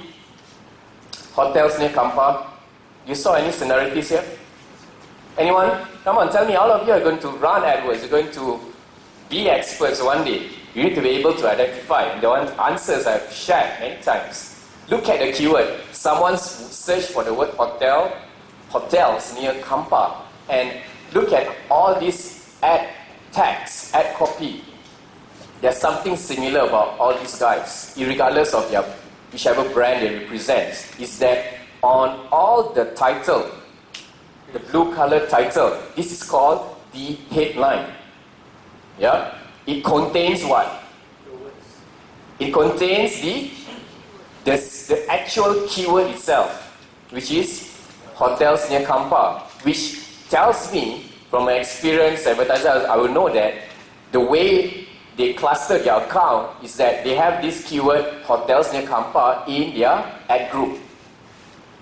Right? In their ad group, they have the keyword hotels in Kampar in their ad group, and they are writing the ad in such a way to make it super highly relevant. Right? But out of all these 7 advertisers, 3 of them, only 3 of them was actually being rewarded by Google something special. You all realize that? Google actually reward only 3 of these guys something additional. Anyone can point out to me? Yes.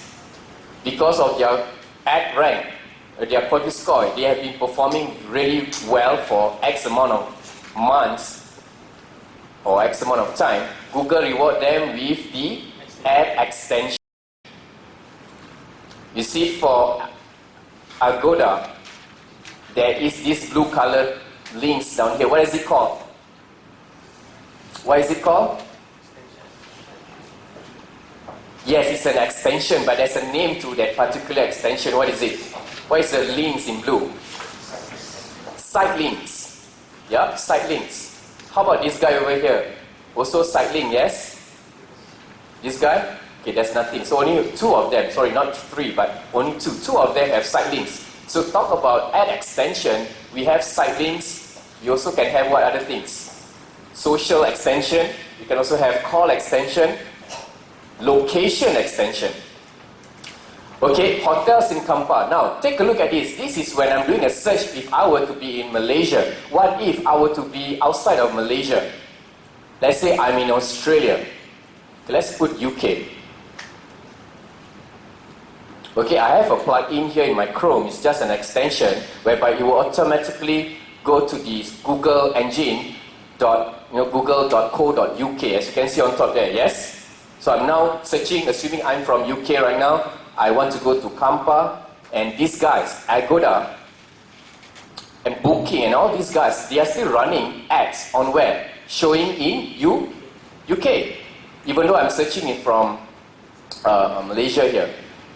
Okay, assuming I'm using now .co.uk, so Google is assuming I'm from UK, searching to come to Kampar, Perak, and all these guys are visible.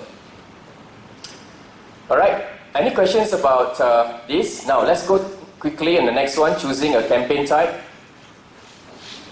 Yeah, still talking about the search network, display network, and structuring your campaign. So, in a Google Adwords structure, what do we have at the highest level? What is it? Account. Yeah, account, and then followed by campaigns. And beneath each campaigns, what do you have? Ad groups. So ad groups is actually a group. Yeah, you're actually grouping a set of keywords which is relatively of the same theme. Yes, same category. Yeah, same product type. Group it together in that way. So Google is put up on the study guide here how you structure your campaign. Campaign 1, campaign 2, and all that stuff.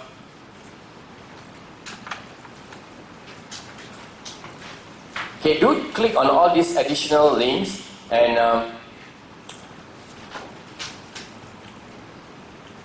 this is a very important page. What page is this? This is under the extension to the organized campaigns and ads in your account. You all have that? Now, why I say this is Google sometimes will ask questions pertaining to what are the things you can do on the account level, campaign level, ad group level. So you know, you only touch, you edit keywords. You edit keywords not in campaign level. Where do you edit keywords? Ad group level. So you're clear on this, yes? And all these things are not really rocket science, it's quite straightforward. You put up your budget on where? Keyword? I mean, you put your budget on ad group? No, you can put it on campaign. But you can also manage your maximum CPC, some of the budget in the ad group level as well. So this study guide is teaching you, showing you some of the things how you structure your campaigns. Yeah. Okay, let's take a look back here. Targeting your audience. So targeting your audience, Google give you choices here. Keyword targeting, meaning what kind of keyword match types that we're going to go about. I'm going to touch keyword targeting today. Display network, location. I touched about location, yes, yesterday. Yes? About you can set a few things by, number one, you can put in, you can select by city. You can also select by state. You can select by radius. Can you do multiple custom proximity targeting? Yes? Yes, yeah. So this is some of the screenshots that shows how this on the far right is showing you the targeting by radius. Yep. Targeting by state, the whole US. And this is by this is whole country, and the other one is by city, California and stuff. So I do take a look of all that, yeah. Now next is setting bids and budget. Okay, I'm going to touch this later on. So, any questions that you have for me about whatever we have covered? Now this is just a refresher that I want to do before we start today's lesson. And at the end of today, I understand we finish at 8. Do you want me to recap whatever we've learned today after the end of the class? At the end of the class, it will take about 15 minutes or 20 minutes to go through again the study guide to point out to you. I mean to say, I want to make sure that all these points, whatever is being taught on the study guide, is being covered and you all are clear. And I'm showing you live example if need be for you to be very clear how it works. Do you want to stay back about 15 minutes or so? Yes? How many of you, okay, since you cannot open up your mouth, you will have not do some push-ups, to pump up, how many of you want, just raise up your hand. At the end of today, short 15 minutes to recap whatever we have covered. Okay, good. So we will take up about 15 minutes at the end of the day to go through about the bits, budget, ad copy, Adwords tool, display and all that stuff, the remainder, yes? So any question for me? Are you all clear so far whatever we covered yesterday? Okay, excellent. So let's take a 10 minutes break time now. It's 16:52 and 17 seconds. Be back here at 5 p.m. sharp. Shall we? Right, thank you.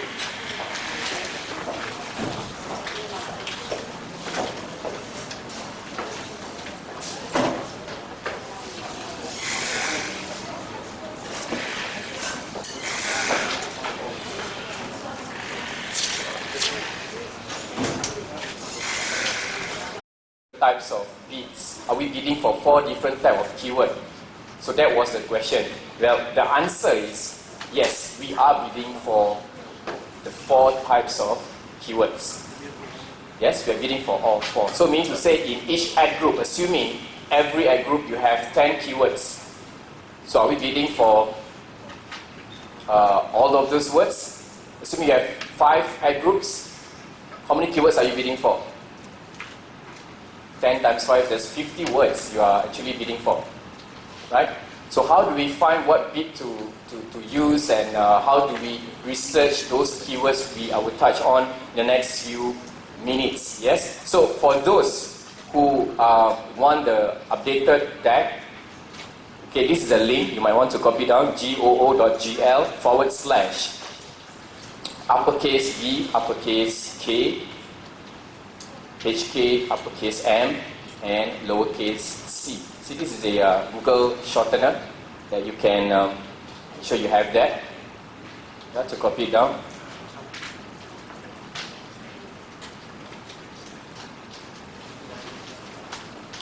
Alright, we shall begin now to talk about bidding strategies. And this is one of the Google favorite questions.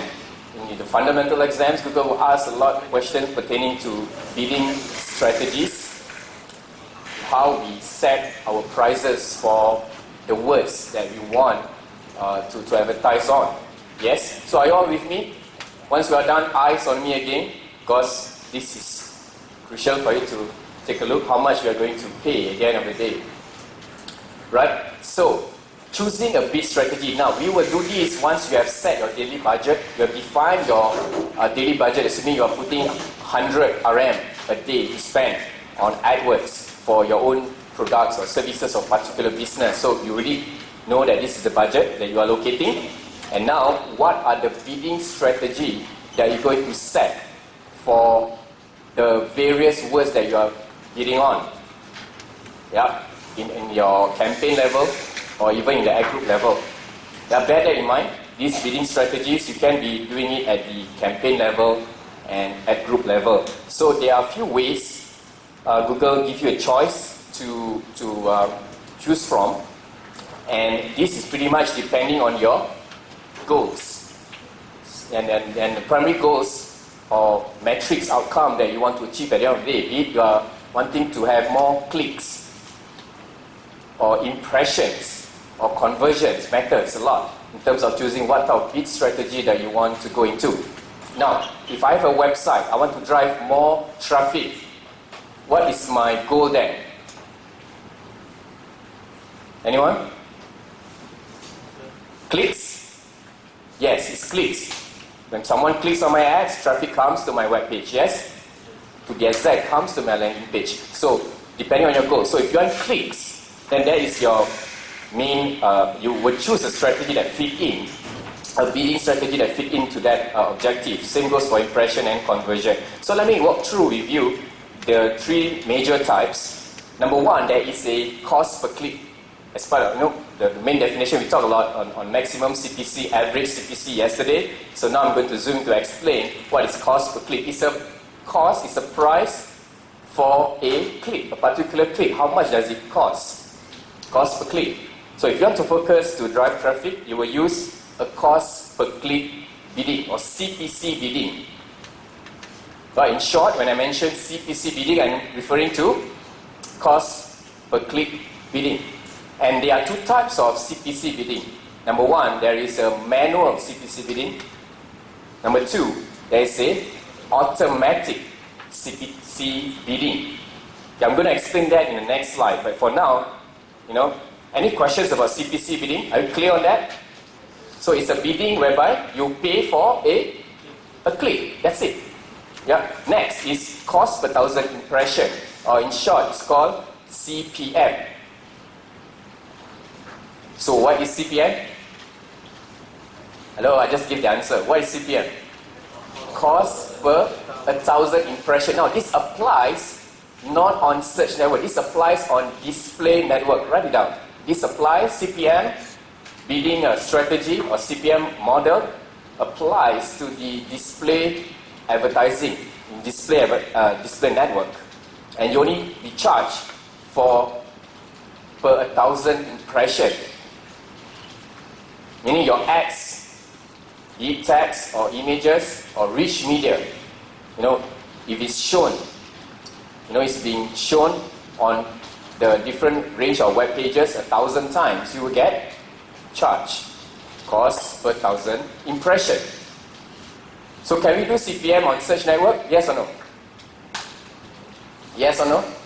No, because CPM is only applies to display network. Get that clear, yeah? And the primary objective, normally what people use CPM model is due to they want to create what? Awareness, yeah? Or even engagement. They might use as an engagement tool, like video ads. They want people to measure people who actually watch that 10 seconds video clip. So they want per engagement. So that there's a term called CPE, cost per engagement model as well. But as a whole, I want you to know that as much as you want to dive into creating branding, awareness and stuff, we will use this approach, yes? Now, the third one is called CPA model. What is CPA? Cost per acquisition. A lot of you are from a marketing business school here, right? Yes? Entrepreneurship? Yes, you go through some of these terms as well. You cover that. So, cost per acquisition. Do you cover that?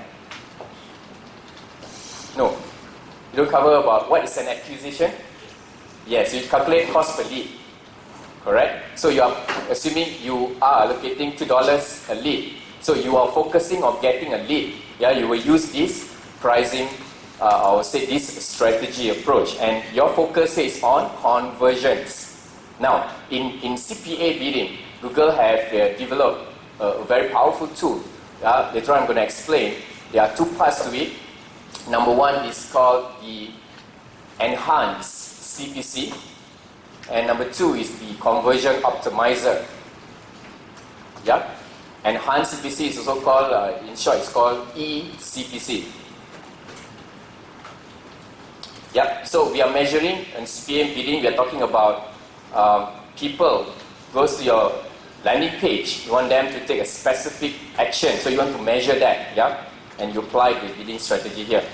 So, this is where I'm going to walk through with you the different types of CPC bidding strategy. Number one is the manual CPC. Now, I'd like to, mark this page over here because this explains to you the whole range of the different various bidding strategy that is applicable, options for you to look into and consider while you want to while running your campaigns. Now, in CPC bidding, there's two types, manual and automatic. Now, put a mark here that I want to emphasize here. This is Google is giving you a scale of control over your bids. How you want to control over how much you want to pay for each keyword, and this is where we're going to talk about.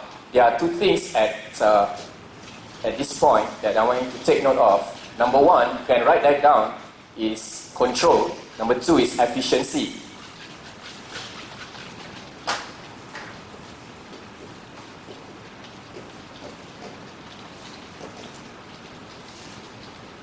Now, in manual CPC bidding, Google is giving you the option to have a complete control, absolute control over how much you want to bid for each keyword. And you have to adjust it manually. So you have a full control at the cost of the efficiency. Why I'm saying this is due to, for example, if you have 5 keywords or 50 keywords, you still can do it manually. But what if you have 500, 5,000 keywords in your whole campaign? Yeah, so your efficiency will be affected in a way. So at the cost of the efficiency, you can take note on that. So manual CPC is something that advertisers actually prefer. They control how much they're going to pay. Yeah, they don't decide. Google will not decide how much you're going to pay for every click. Yeah, whereby automatic CPC bidding, you are giving the control to Google. You're giving control to Google to adjust the bid automatically. Yep, so auto CPC, you're giving Google the control to adjust the CPC, and normally Google will control or adjust this to achieve more clicks. Yes? So you're focused on clicks in these two types of bidding strategy. Any questions on this? So are we clear about manual and automatic CPC? So this is a very traditional CPC strategy that most advertisers start off with. And recently Google has introduced the other two types of bidding, which is the number one, the enhanced CPC, or in short, I call it eCPC. Right? Are you all having the same things? Yeah? Now, eCPC means you are giving control. You are giving Google some control. Now, you are putting up a set of parameters, giving Google a set of control to increase or decrease your bids based on that set of constraints or parameters that you want. For example, assuming for example, if you are targeting a different certain location, yeah, or you want to go into focusing on getting more conversions, certain search terms that you want Google to focus in, Google will help you to increase those bids in the objective to achieve those conversions. For starters who want to start with eCPC straight away, no need to use manual, you need not have a conversion history. Yeah? But bear this in mind, write it somewhere. Before you embark into enhanced CPC, you need to set up your conversion tracking in place. You need to have your conversion tracking. Else you are not going to convert. You cannot track your conversions in this bidding strategy. The fourth one is the conversion optimizer. It's part of the CPA bidding as well. And in this bidding strategy, as compared to the eCPC, you need to have a conversion history. You should be running Adwords for some time. You know for a period of 30 days how much conversions you are able to achieve. And you are setting your bid price to achieve a certain set of conversions. Yeah? So both requires you to set up the conversion tracking in your accounts. Yep. Now the fourth one, flexible bidding. Now this is where Google is giving you options how you want to bid based on your goals, and Google will help you to adjust this bidding across multiple campaigns, ad groups, or keywords. This includes the ad placement and the ROAS. What is ROAS? Let's say, for example, your goal is to have more. ROAS stands for return on ad spend. Yeah, return on ad spend. Let's say you want to have a positive return on ad spend to achieve for a particular campaign. You are using these flexible bidding strategies, individually for different ad groups or even at the campaign level. So as you can see, there are many types of bidding strategies Google is giving you the option. And lastly is the viewable CPM bidding. Now, this is also another recent changes in Google Adwords. Viewable CPM bidding, in short, is called VCPM. Now, this is only applicable to display network again. Yeah? Whereby in VCPM, Google is actually, you are bidding for the actual cost of your ad. Yeah, actual cost of your ad in a viewable position on a particular placement.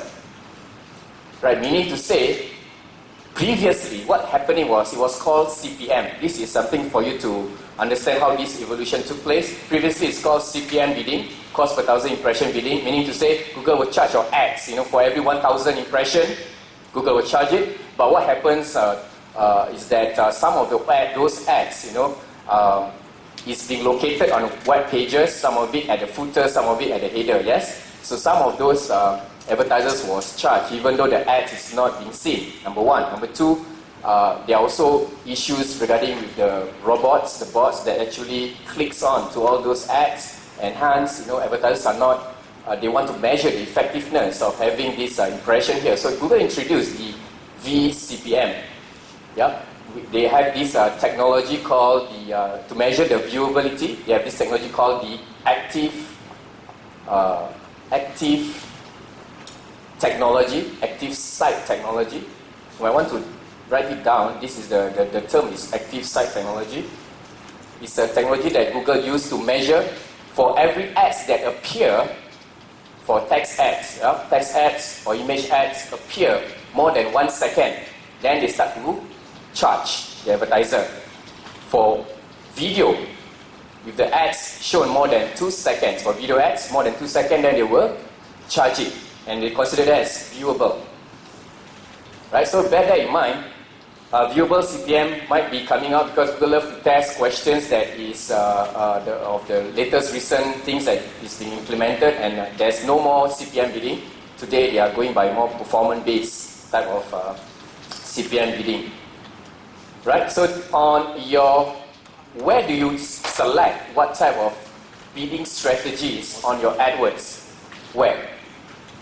It's at the, you can go to your, it's at the setting level. At the settings, when you set up your campaign, you put up your campaign name, your target options, yes? Then you select your locations, correct? And then that same page is where you select your bid strategy as well. As you can see in front there, you have a choice to go into focus on clicks, which is, as you can see there, Google put it there, I'll manually set my bids for clicks. This is using what? What type of bidding strategy?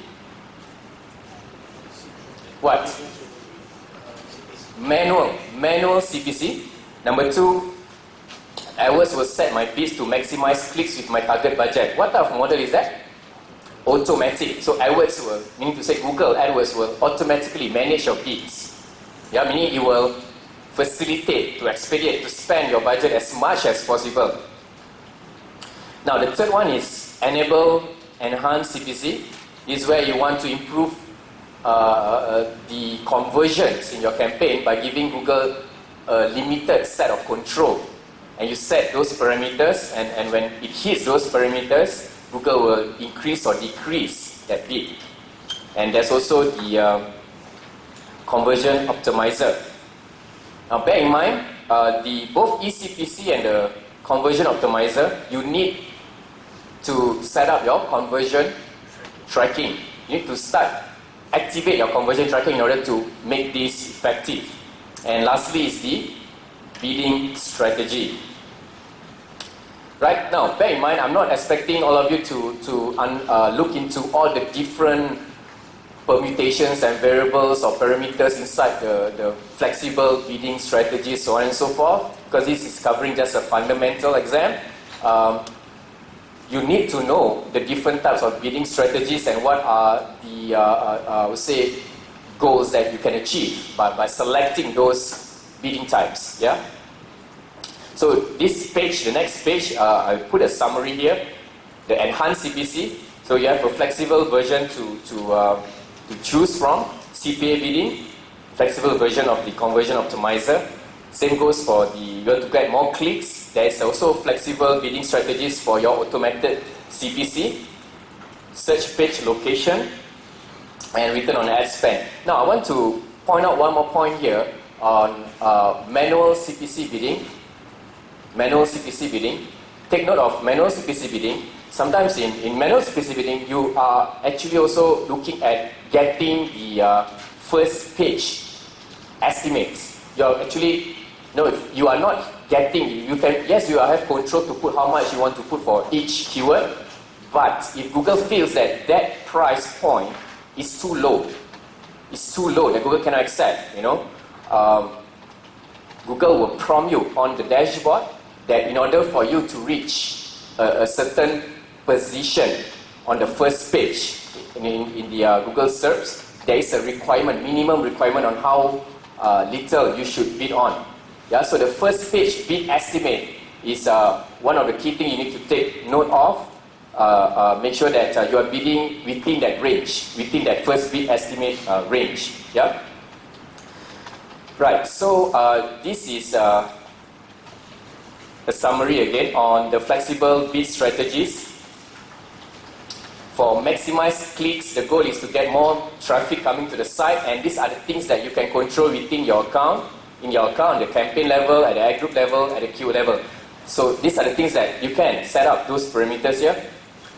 Target search location. For ad visibility, you can change this or amend this at the campaign, ad group, and keyword level. The target CPA, whereby you are actually using these bid strategies to improve, to get more conversion. And now this can be done at the campaign and ad group level. And same goes for eCPC as well. Now, it used to be the bids that we want to choose from. You set the bid, you run. And you apply a strategy for those particular goals that you want, and you run. It ends it that way. But today, there's more combination. Google is giving us options to modify our bid, And for example here, when you are telling Google that, hey, if this is a particular bid strategies that I want, for example, you're choosing a automatic CPC. But if, for example, for a certain parameters like location, if the traffic comes from certain cities or town that actually gives you more conversions, you can actually tell Google when this happens, Google can automatically adjust your bids. Namely, for example, assuming yesterday Alex selling those music instruments, he's marketing in Perak, Singapore, and he decided to use KL as well. These three, a country and 2 cities to target to. Yeah, maybe perhaps Kampar, part of KL, and also Singapore. So he's having these 3 regions. He runs his his campaign for all these different 3 regions, and he realized that in Kampar, there's more conversions. People convert better. So without changing any of the campaign setting or redoing the ad groups, whenever someone comes from Kampar, Google will automatically adjust that bid plus 20% or plus 30% for that particular region, because it gives you more conversions. Are we clear on this? So there's location, and also they can also comes from, maybe in your campaign you will look at certain time of the day. Yeah, certain time of the day give you more conversions. Also you can apply these bid modifiers. And devices as well, mobile. If you have more traffic comes over mobile, yeah, you can choose to increase or decrease. Assuming yesterday I mentioned that if you choose not to show your ads on mobile, what do you do? What do you do? Minus 100%. Yes, you will go and adjust the bid modifier to put it as minus 100%, so your ads will totally not be shown on mobile platform. But take note of here, in bid modifiers, there's 2 ways for us to manage it. One is the campaign level, second is the ad group level. Right? So questions that may come out here, they will ask you what type of level that you can adjust the bid modifiers. So these are the parameters, and some of the common question is that in the campaign level bid modifiers, where do you change it? Location, device, and ad schedule. Where can you find it on your account, on your settings? Actually, I already given your answer. You change these 3 things on your settings. Correct? Remember when you create your own first campaign, these are the 3 things that actually available that you need. It's a requirement for you to choose, yes, before you set up the campaign up and running. So take note of that. So this is an example. On your settings, when you click, you will see these 3 choices: devices, ad schedule, and location. And there's a bit adjustment compatibility as well. Now, for manual CPC, the result is the bit adjustment you apply to all keyword and ad group level. Yeah, so it will be, for manual CPC, you can do it at the keyword level or the ad group level. So, assuming the word like buy flowers online, you know, I put the word is in the one of the word I put on my ad group, and I realize that there's more conversion coming from that keyword buy flowers online. I may want to adjust this. Yeah, only one word for that context. Yeah, same goes for the next one is the automatic CPC bidding. You apply those adjustments applied on top of the optimization changes. Yeah, enhanced CPC bidding. So you can apply that. Go on with the conversion optimizer. Yeah, I've mentioned that you can choose to on and off by putting up as plus 100 or minus 100 here. Now, can you do bidding? You can also do adjustments for the display network as well, which I'm going to touch that more on the display network in a moment. Take note of the last portion, the flexible bidding. The bid adjustment will be applied as you designate the keywords, ad group, and the campaign level. So these 3 areas, at the keyword, at the ad group, and the campaign, you can actually apply the different bidding strategies for flexible bidding. Let me guide you through some of these questions to facilitate the understanding. So pretty much, the bottom line, the summary here is about why Google is offering us all the different types of bidding strategies. What is the primary reason? Why? Why Google introduced so many types of bidding strategies? Why? Yeah, Google is giving you the option whether you want to control or you want to improve the efficiency. So if let's say you have little time, you have a lot of budget, no time, what do? You do not want more control, right? So you let Google manage your keywords bidding by selecting things like the automatic CPC. So Google have the full control. If else you have time and you want to manage it, performance by ad group level, keyword level, you would choose manual CPC. So same goes for the other bidding strategies. So the objective is for you to not only have control, but to have a better performance. Let's say the CPA bidding, there's 2 types, the eCPC and the conversion optimizer. These 2 bidding strategies, you're actually bidding based on focusing on the conversions, not so much on the clicks. Not so much on the clicks, but on the conversions. Alright, so let's take a look at some of the questions, so-called. Please don't look at the notes, let's anticipate this and look at this. This is one of the questions. The main goal of automatic CPC bidding is to what? Automatic, or I would call it in short, auto CPC. What is the main goal? Achieve target position specified by advertisers, generate as many clicks as possible, achieve target average CPC, or generate as many conversion as possible. Which one? How many of you say A? Target position. Is automatic CPC about average position to get the best position? How about C? B. Clicks.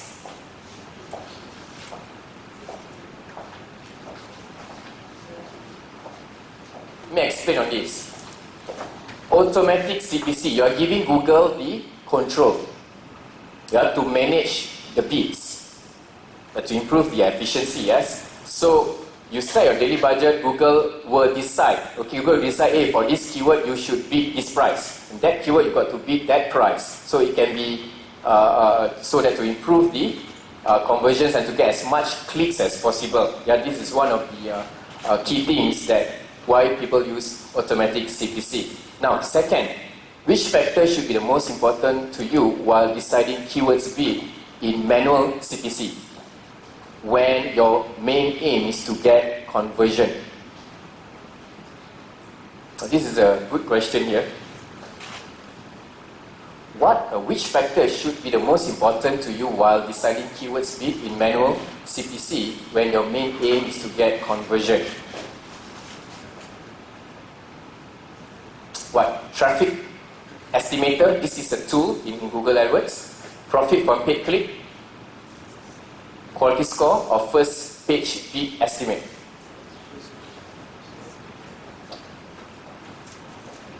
Quality score. Let's take a look at that. So it's about getting the first page bid estimate.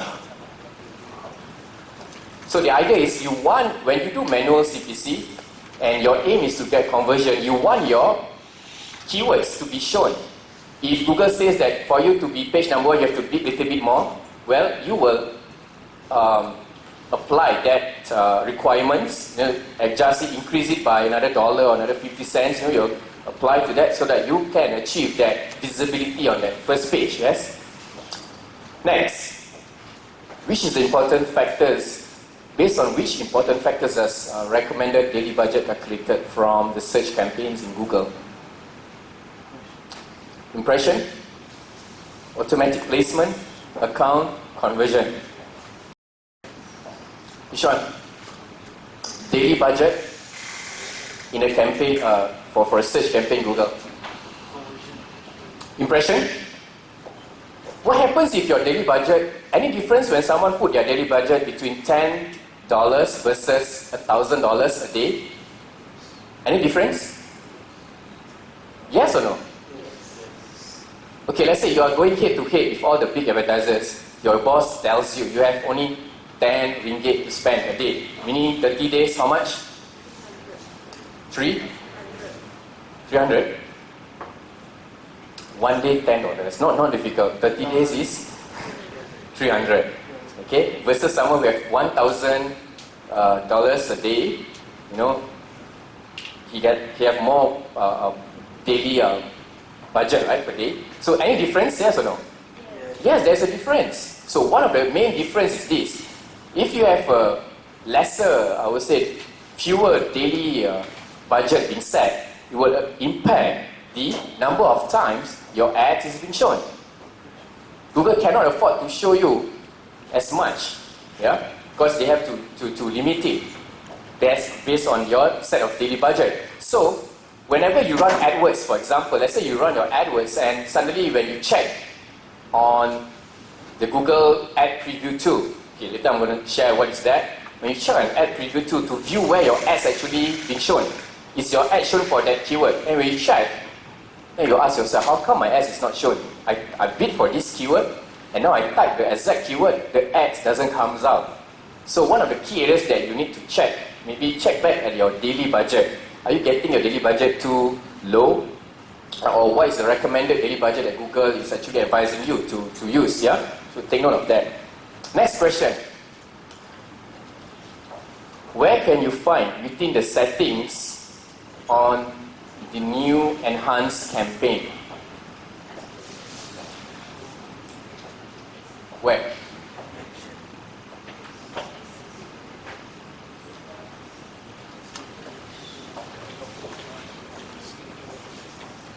Remember the new enhanced campaign whereby you can decide when someone comes from different location as schedule. Remember the story I told you about Alex going to his advertising at Kampa or KL and Singapore, right? And he realized that Kampa give him more conversions and stuff, and then he's using enhanced, for example, enhanced campaign. So these are the things that have been included in AdWords. These three areas: devices, location, and schedule. What is AdWords discounter? Now this is a bonus question. Sometimes they ask these kind of questions that you don't even expect that these things comes up. But if you were to read all these 4 options that you have, and there's a feature you can Google up, AdWords discounter. It's a feature that monitors actually the monitors and automatically reduce your actual cost per click so that you pay the lowest price possible for ad position on a page. Okay, that's a common mistake again. When you run, there's this thing by, well, what do you understand? You read a lot. When you read the notes study guide, you have this, what is optimized by or optimized for conversions. I talk a lot about your goal is to optimize to get more clicks or to optimize to get more conversion. So what do I really mean by optimize for conversions? What is the answer? It's an ad rotation setting which certain ads within the same ad group are displayed more frequently based on the CTR and conversion rate. Yeah. So take note of those few questions on bidding strategies, and that's why put it down on your study guide. You zoom into all the different types of bidding strategies under the fundamentals. Go and read that up. We're going to touch that later in the day. Right, so let's move on to the next few things. We'll talk about the keyword match types. You know, I mentioned what type of keyword that we should use on our AdWords campaign. And talk about the writing of the ads, the requirements, the AdWords tools that is available, the display network.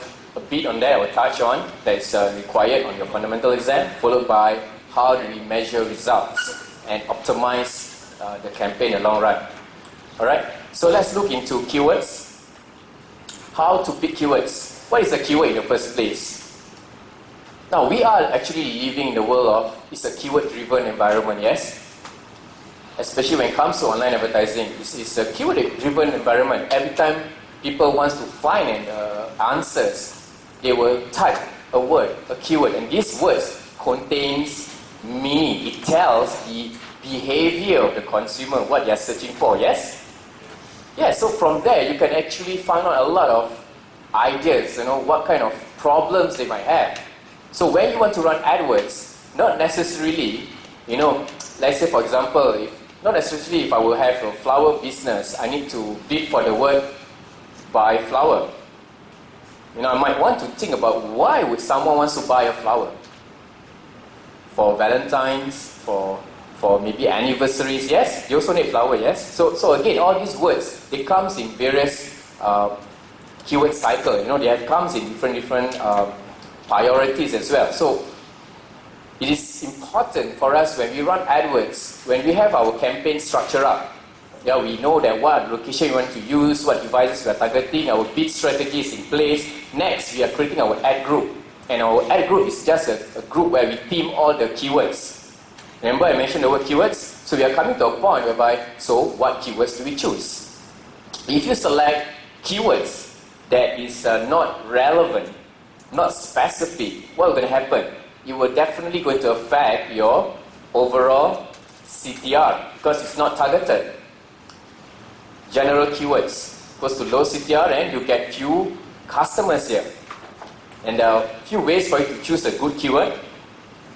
There are specific product, service to sell, close match, synonyms. Sometimes people may not be looking into the word synonyms, so do some research about what are the synonyms, plural, sometimes misspellings, etc. I'm going to show to you how do we actually find keywords, right? Now, every time when someone goes to the Google search box, are we clear what is a Google search box? I mean, you all know what is a Google search box. When someone goes and go to the Google and start to search, when they enter a certain words, any keywords, all these keywords, it will goes to a database. Yeah, a Google database is being kept.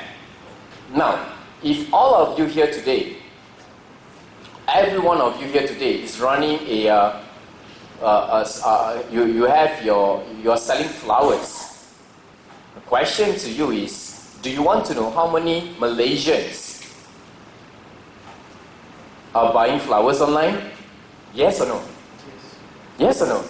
And where they are from, which state, which perhaps city even, right? Who actually has the highest search intent, you know, or express interest to buy flowers. Hello? Are you following me on this? Are you interested to find out? Yes. So, how do you find out next? By actually looking into the what? a tool that Google is providing. Google is providing a tool to all advertisers. Yeah, a tool whereby you can actually look into the different intent or the kind of words that potential customers are searching for. Yeah, for you to look at the demand. Right? So I'm going to log in now to. You can go back to your AdWords. Okay, let me just go in to AdWords Live here. So you can see clearly. Now Google has a tool and it's called Google Keyword Planner. Go ahead and write it down. Google Keyword Planner.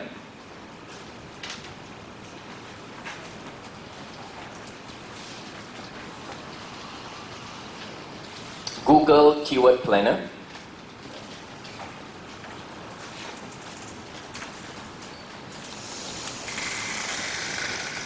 So this is a tool. It used to be called Google Keyword Tool in the past, but it has been changed and improved a lot tremendously. And Google now is calling Google Keyword Planner. This is where you start to plan what words that you want to advertise on, or to put as including into your business and stuff like that. So it's a tool. You can plan your budget and insights for your keywords. Or number one, you can find new customers here, right? So if I click up here, now this is where you enter a word to research what kind of demand in perhaps what kind of words people here in Malaysia is searching for, right? So back to that example, if I were to type the word buy flowers. Any one of you sell flowers here?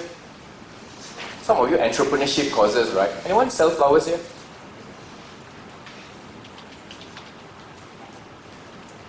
Anyone? That's the reason why I'm asking. No, none. Okay, cool. So you enter a keyword that you want to research. How many of you have used this before? Can I see a show of hands?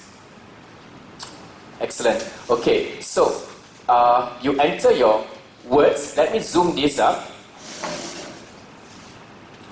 Better? Can see from the rear? Right, so I enter a keyword I want to search for, and I will choose a, okay, before that, let's say you don't know what word to choose from, okay, no words, all you have to do is to put up the landing page. So Google will tells you, based on that landing page, what they understand, what kind of words that actually reflects or relevant to that landing page, Google tells you, yeah. Else, let's say in this case, I just want to research buy flowers here. For targeting, perhaps I will just remove this country, stick to Malaysia. Now, I will choose the Malaysia language. I can choose English. For now, I just stay as English.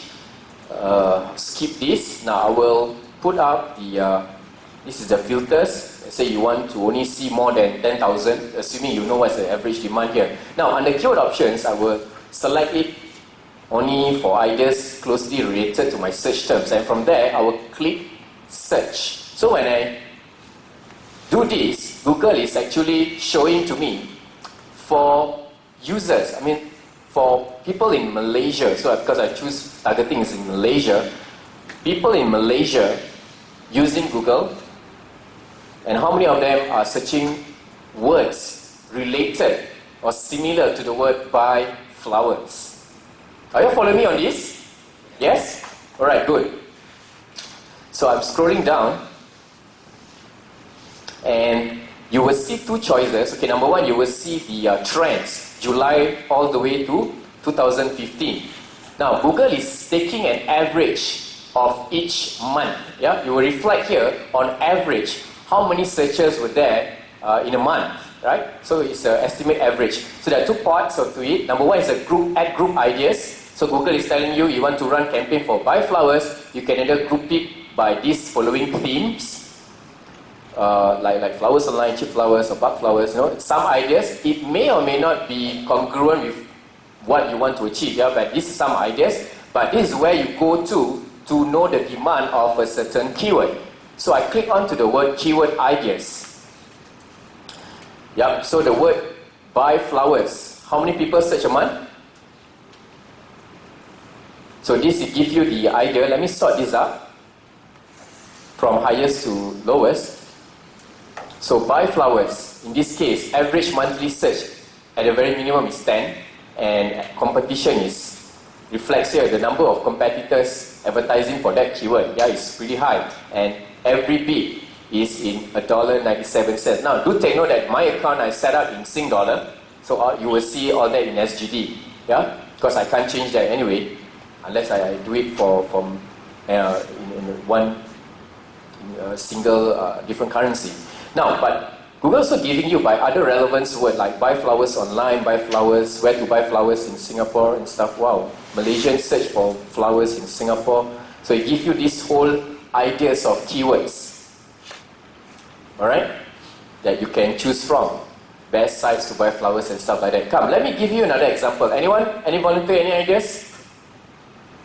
What you want to look at this? Any costings, industry or ideas that you want me to do a research here? Sorry? Clothes. Okay.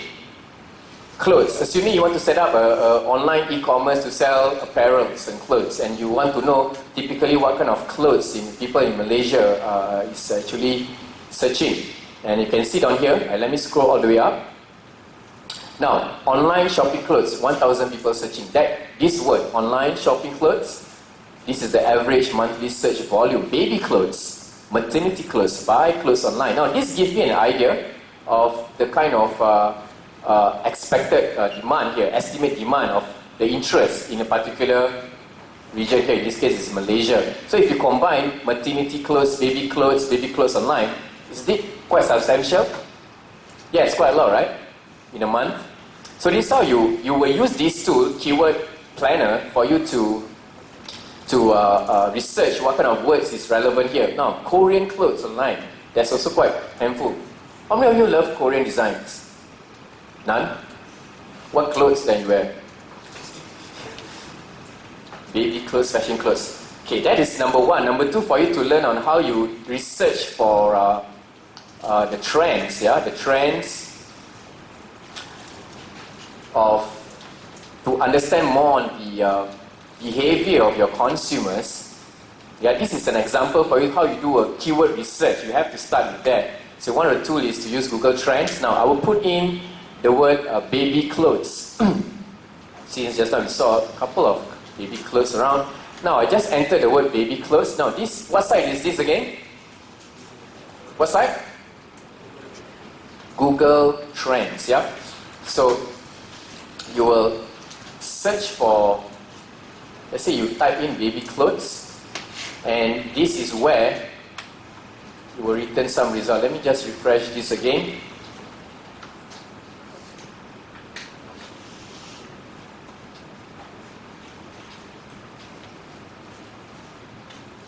Okay, let me just do this one more time.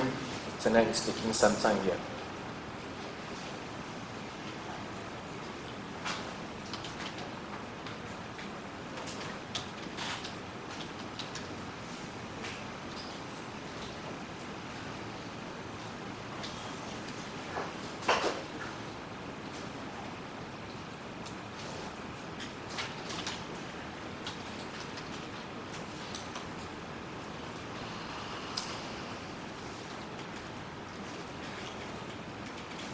Okay, so I entered the word baby clothes. Now, based on the trends that I can actually look into, this is worldwide. Because you can see, baby clothes worldwide. So which is the highest region that search for baby clothes? Which country? UK. Now, this actually not reflecting the kind of volume, but it actually reflects the kind of the search intent. Yeah, intent of the searchers. They are searching for something. Yeah, they may or may not be buying anything, but it tells us the intention here is pretty high. People will search for baby clothes. Highest is in UK, followed by United States, Ireland, New Zealand, Malta, Cyprus, South Africa here. Yeah. So, for example, if let's say I will select UK. Okay. So I want to research deeper. I click onto UK, and are you going to target the whole of UK? Let's say you want to run AdWords. Yes or no? You are showing, you want to show your ads for those people who are highly interested, yes? so that you can get that kind of conversion. So by clicking UK, you dive deeper and look at, in this, we are looking at which state is one of the highest. So Scotland and England has the highest one. Against Scotland, you can even dive deeper and select into what kind of cities that is actually have the highest search intent. So in this case, if I am having an e-commerce site selling baby clothes, I want to run AdWords, I will go to, by doing this research, I will know that this Greenock, right? Greenock, I will target that. Greenock, I will run my ads mostly on Greenock because they have pretty much a good intention or researching about baby clothes. Are you all with me in this?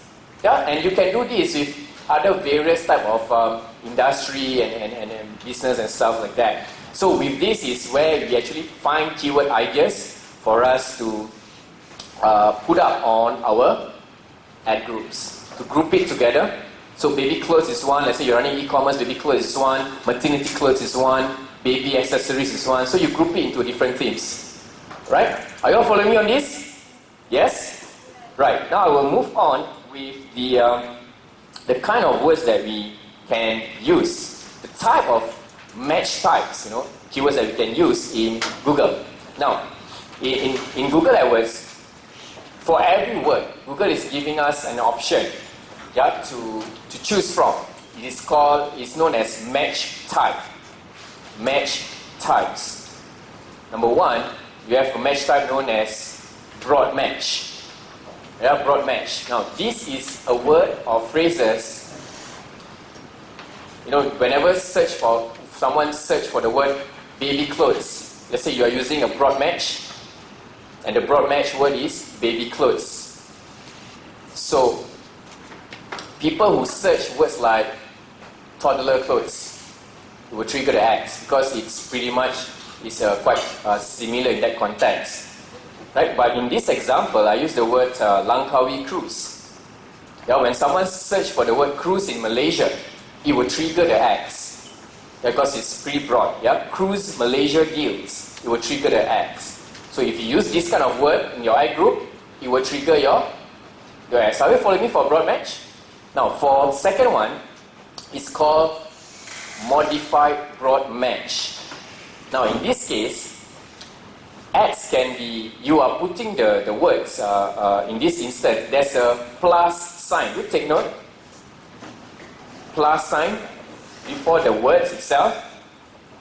So, when someone search for the word, you are telling Google, when someone search for the word Langkawi, cruise, please show my ads. So when someone type the word vacation, Langkawi vacation cruise, or put holidays, Langkawi cruise, all these things will trigger the ads.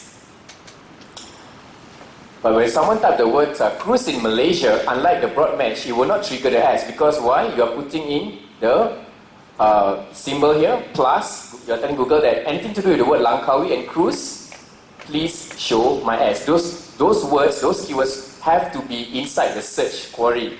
The searcher has to use that word for the ads to show up there. Now, next is the phrase match. Phrase match is being indicated by the two signs over there. So this word of phrases, plus its close variant in this order, okay, and the words, the additional words can be appearing before or after. Meaning to say, if I were to search for the word cheap, Langkawi cruise, so the word cheap appears before the word Langkawi cruise. When that happens, it will trigger my ads, like 7-day Langkawi cruise. Do you saw the word 7-day here? 7-day. So when someone search for the word 7-day and they have this Langkawi cruise, it will trigger. Or if someone put in Langkawi cruise deals, it will trigger the ads. So the keyword would appear before or after the phrase. Are we clear on this? Yes. Anyone have questions about phrase match? Clear? Yes? Now, next is the exact match. What is exact match?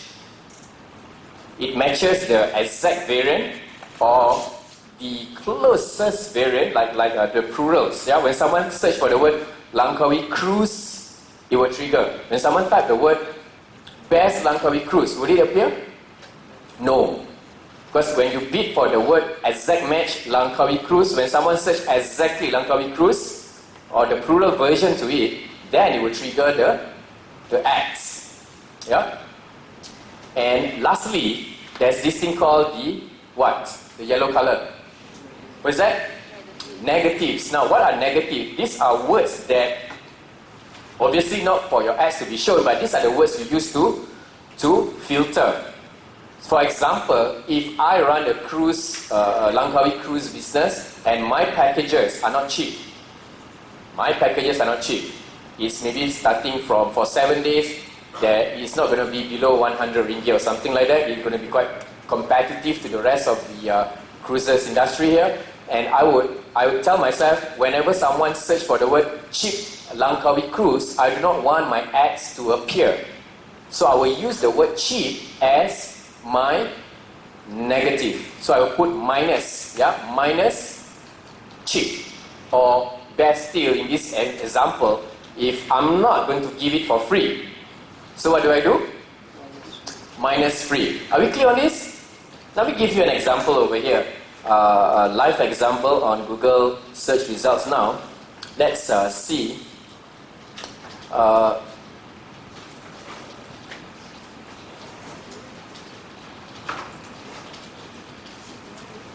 to spell Kampa? Is it correct? Yes. Yeah. Okay, so I'm searching for dentist in Kampa. Any advertisers here?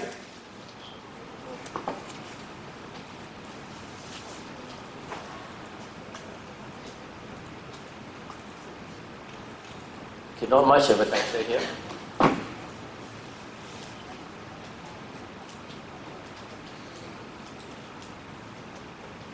Now, let me log into other search engine. I show it to you. Now, what is the word I type in here?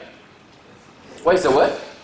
Dentist. And I see a set of advertisers here, yes? See here? Mount Elizabeth and a family dentist, correct? So, these two advertisers actually bid for a broad match. I mean, this word called dentist. In a way, you see the ad copy. Do this ad copy have the word dentist? Only one of them. The other one is not. But let me just type this word. The dentist? Anyone? So if you want to prevent your ads to be shown for things that you do not want it to be seen, you put it as a negative. Yeah? We move other things here.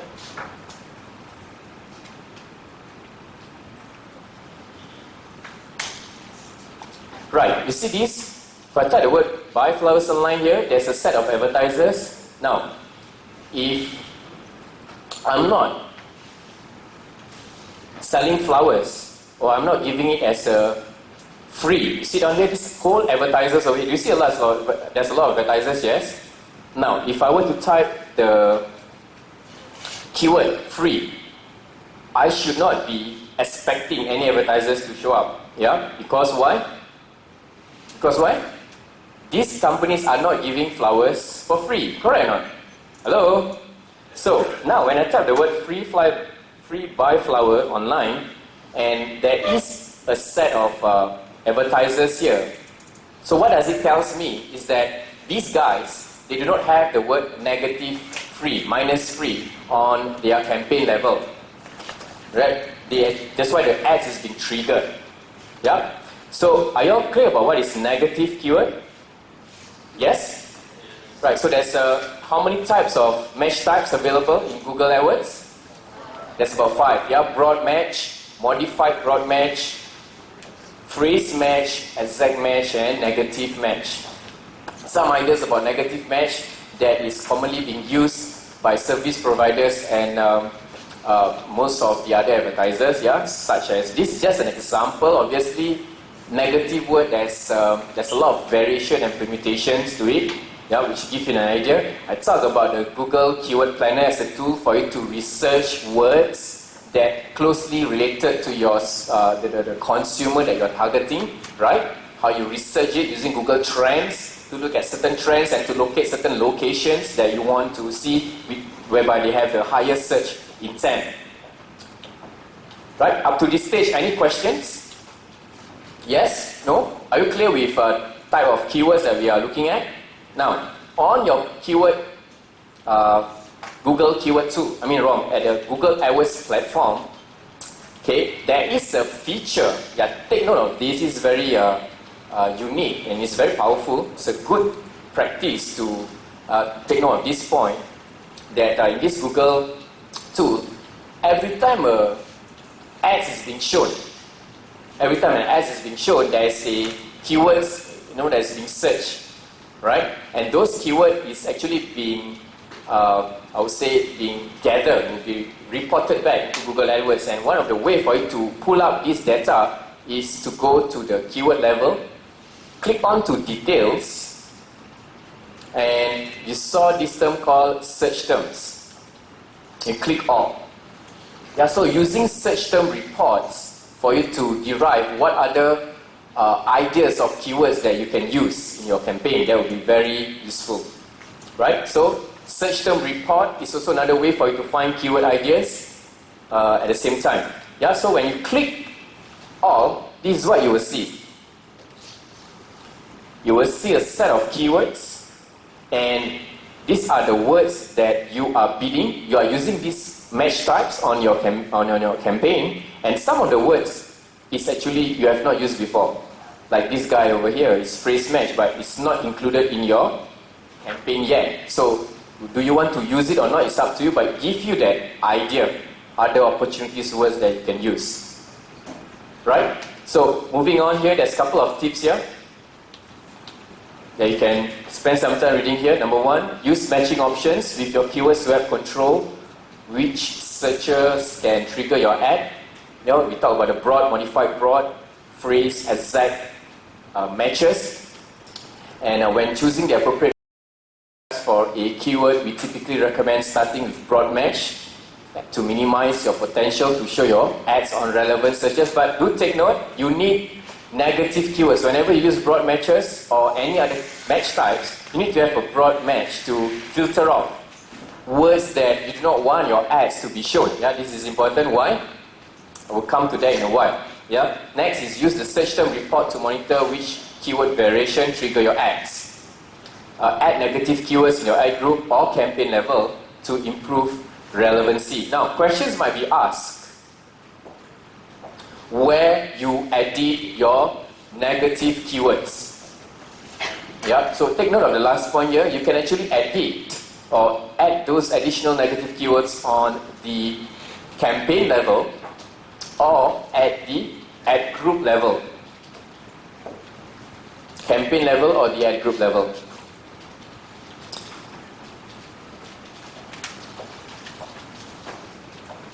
Alright, let's quickly go through these questions here. You can use phrase match keywords on display network, true or false? This is an easy one. You can use phrase match keywords on display network, true or false? Why? Why false? Because of match types is only applicable to search network, right?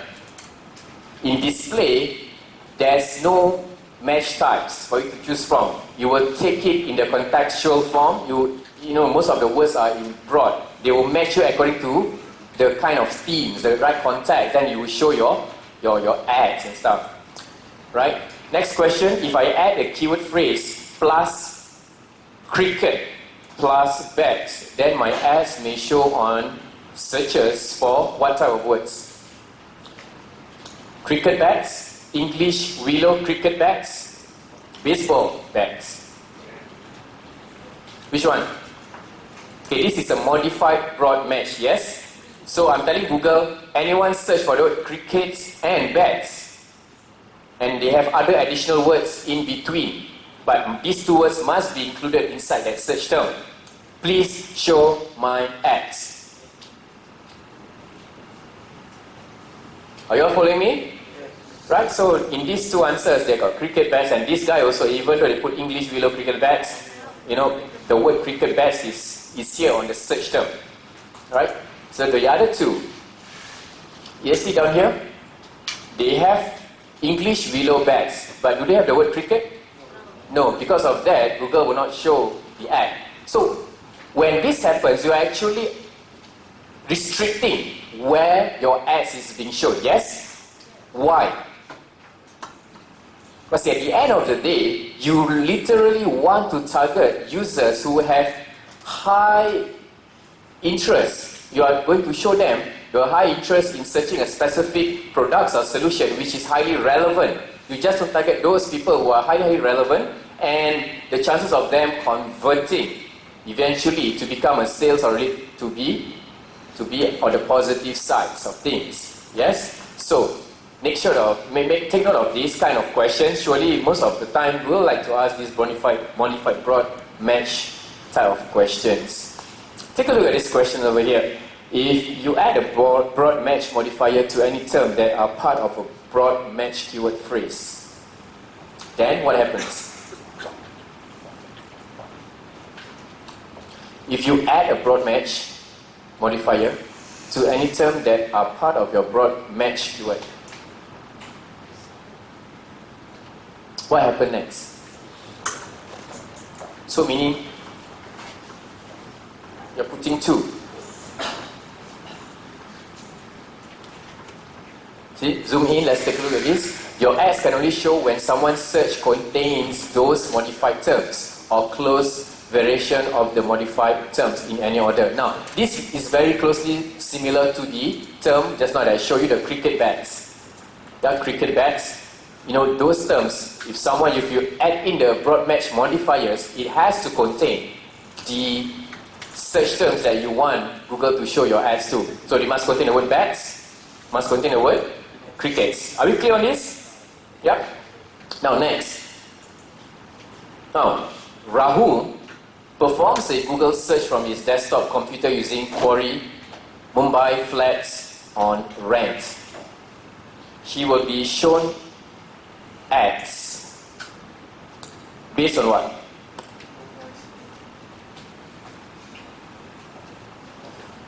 He will show the ads in his location based on Google history, target to Mumbai city irrespective of his actual location because the city name was used in the search phrase. Now take note, Rahul used this word to be Mumbai flats on rent. This is the typical scenario questions that in fundamental exam people like to ask. And take note, when someone uses a typical name, a city, unless you don't know what's Mumbai, yeah, then you are unable to look at it. But theoretically, yeah, this is the approach here. Your ads will be shown targeted to the Mumbai city, irrespective of where you are. Remember just now I showed the ads that I was going to Google Australia, right? Google Australia to look. So I'm portraying as if I'm in Australia. I want to see what kind of hotels available in Kampar. Remember that? So based on, because I insert either the domain or I will search, but I will insert in the particular city or location. Next question, if I use a broad match keyword old furniture and a negative keyword minus new, your ad could appear when user enters which of these queries? Take a look at this. Old tables and furniture. Remember, I used the word minus new, meaning to say, as long as the word contains the word new, it will not show my ads. Correct? So it's very straightforward. Do not make this kind of mistake. If this kind of question comes out in your fundamental exam, it's a giveaway. Yeah, it's very clear to score. Right, let's talk on ads. You all need a break? Yeah, please take a break, grab coffee or what. Time now is 8:10. We come back in the 8:20, shall we? Right. The ad title, 25 characters, and followed by the two description lines, the one that you see in black. You see that every time, you know, realize this? Now, these two description is being broken into two parts, two paragraphs, 1 and 2, each is about 35 characters. Total you can put up to 70. This is where advertisers and you have to look into what are the words you want to put in 70 characters. This is where you put in your main benefits or the main features that to highlight on, and also you put in the call to action. What is call to action? Now, call to action is a term described as to what you want the end user, when they saw this ad, what you want them to do. Sign up now, register today, free download, inquire, talk to us. So these are the words that describe an action that you want the end user to do. Are we clear on this? Right? So this is very important for you to include the call to action for every ad copy. If you will look at all these ads over here, live right now, take a look. For Agoda, they have 70 characters and they put the main benefit, best price guarantee. What is the call to action? What is the call to action here? Book and save. So this is subconsciously you may not see it, but it's been inserted inside, yeah? And there are some others like Booking.com, they put the call to action in front. Book your hotels in Tampa online and stuff like that. So if you were to search from today onwards, you realize that the good advertisers will always include few things. If they have a good price, they will put the numbers there. If it's cheap, they put the price up there up front. They also put the main benefits, what the things that the users will actually benefit here, and the main features are even, and must have the call to action here. Now, next is the green color text. What is it called? Display URL. This is the URL that you are showing to the end user when they saw the ads. I say that again, a URL that the end user will be seeing. Yeah, normally it's in green color. Yeah. Now, in this context, can you see the example here? circuitcity.com. Yes?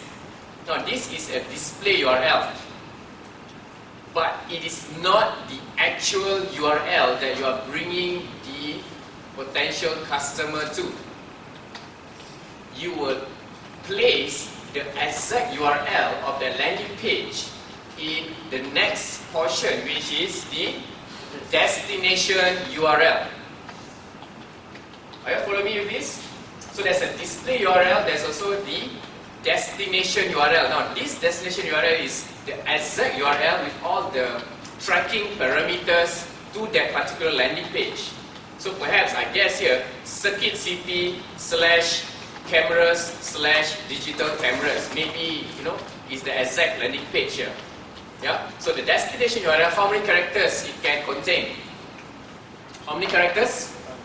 1024. So be familiarized yourself with how many characters? 25, 35, 35. And 35 again for display, followed by destination URL is 1024 characters. So any questions about the kind of characters available here? Yes. Yes, I've just explained that. Yeah, this question is why there is two types of URL. One is called display, then the other is called destination. The question. Let me show you an example in this context.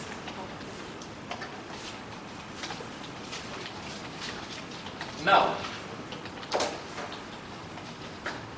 a display URL is what you want to show the audience. In this case, it's example the circuit city, right? What is it called?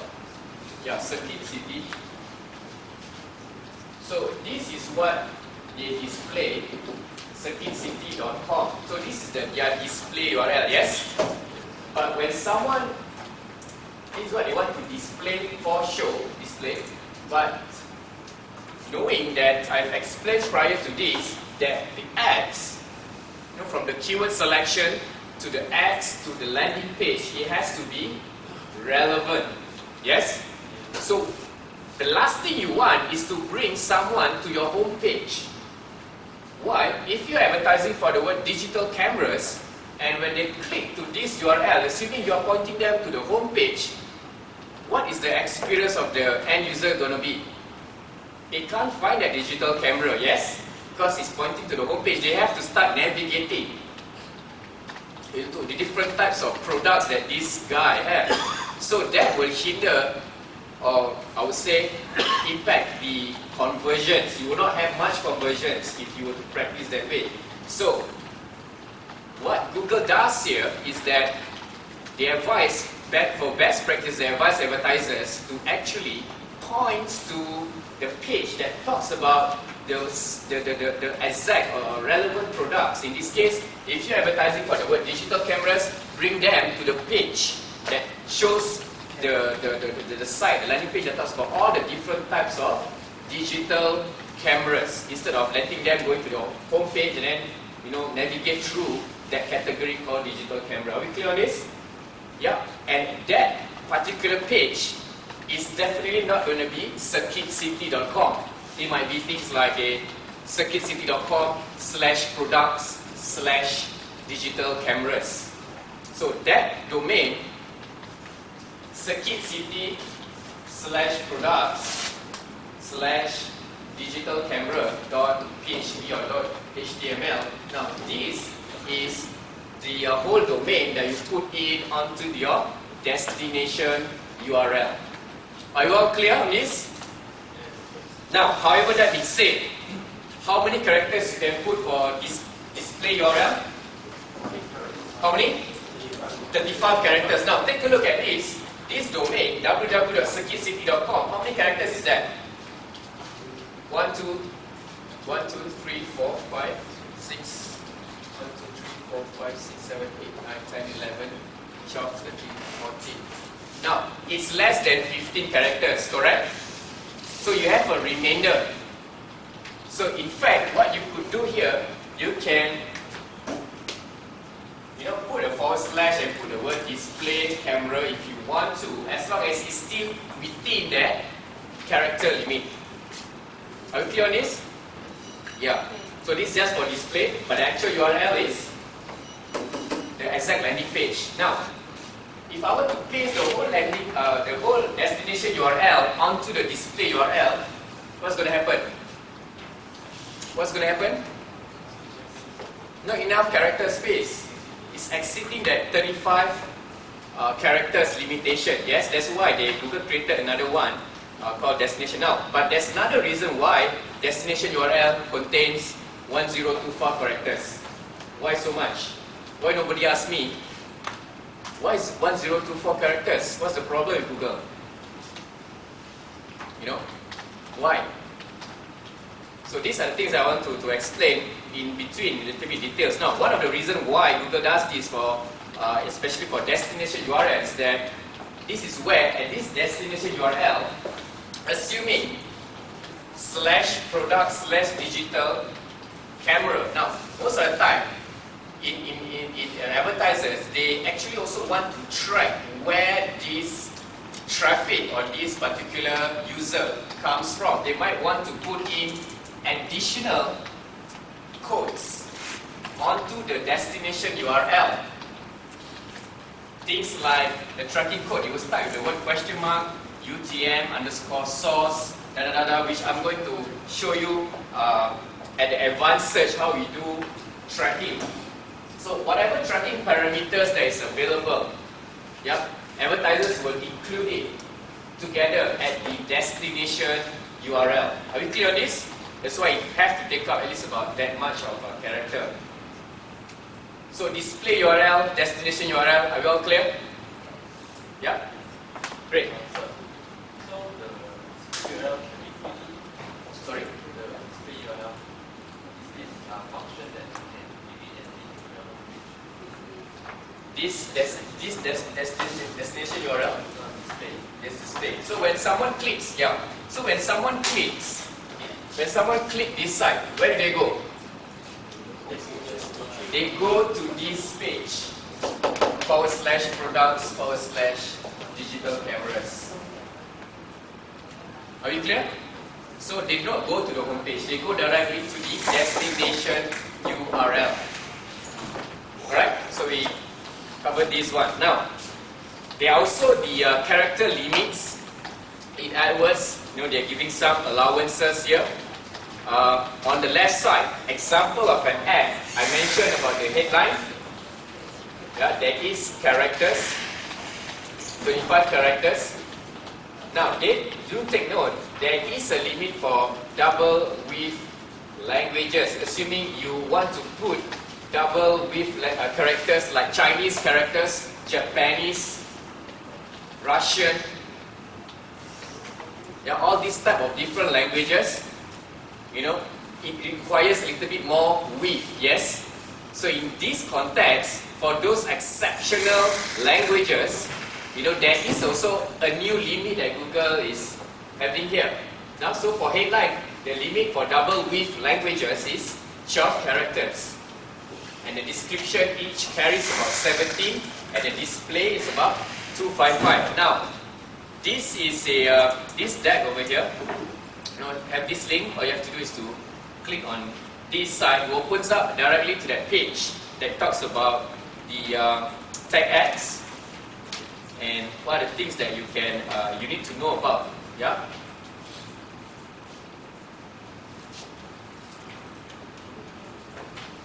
So things like Chinese characters, Japanese, and Korean languages.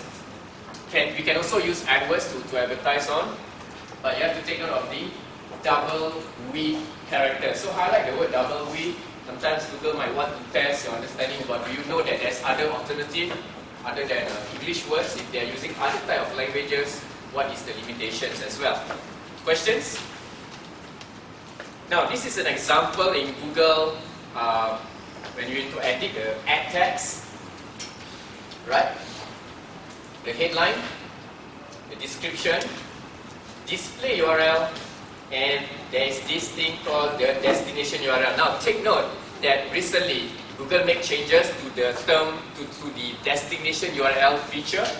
It has been replaced, right? It has been replaced to a new term that is called final URL.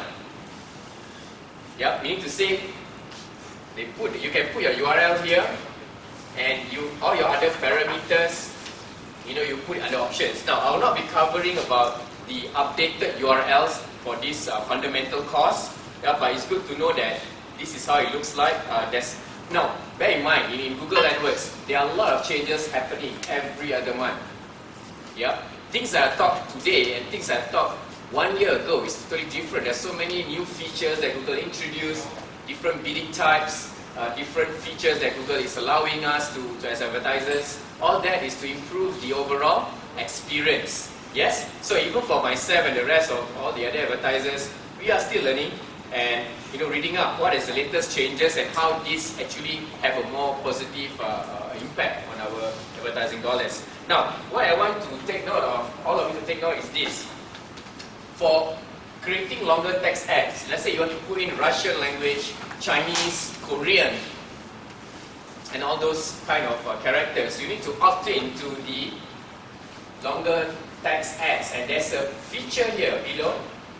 You have to check the box that says, I would like to create a longer text ad, and I'm targeting the following countries: Azerbaijan, Belarus, China, Hong Kong, Japan, Kazakhstan, and all that stuff. So it's available in your, and this is from your study guide as well. Yeah, please refer to this part on the longer text ads. And you can also, Google have created a specific ads for your mobile devices, your smartphones. Why?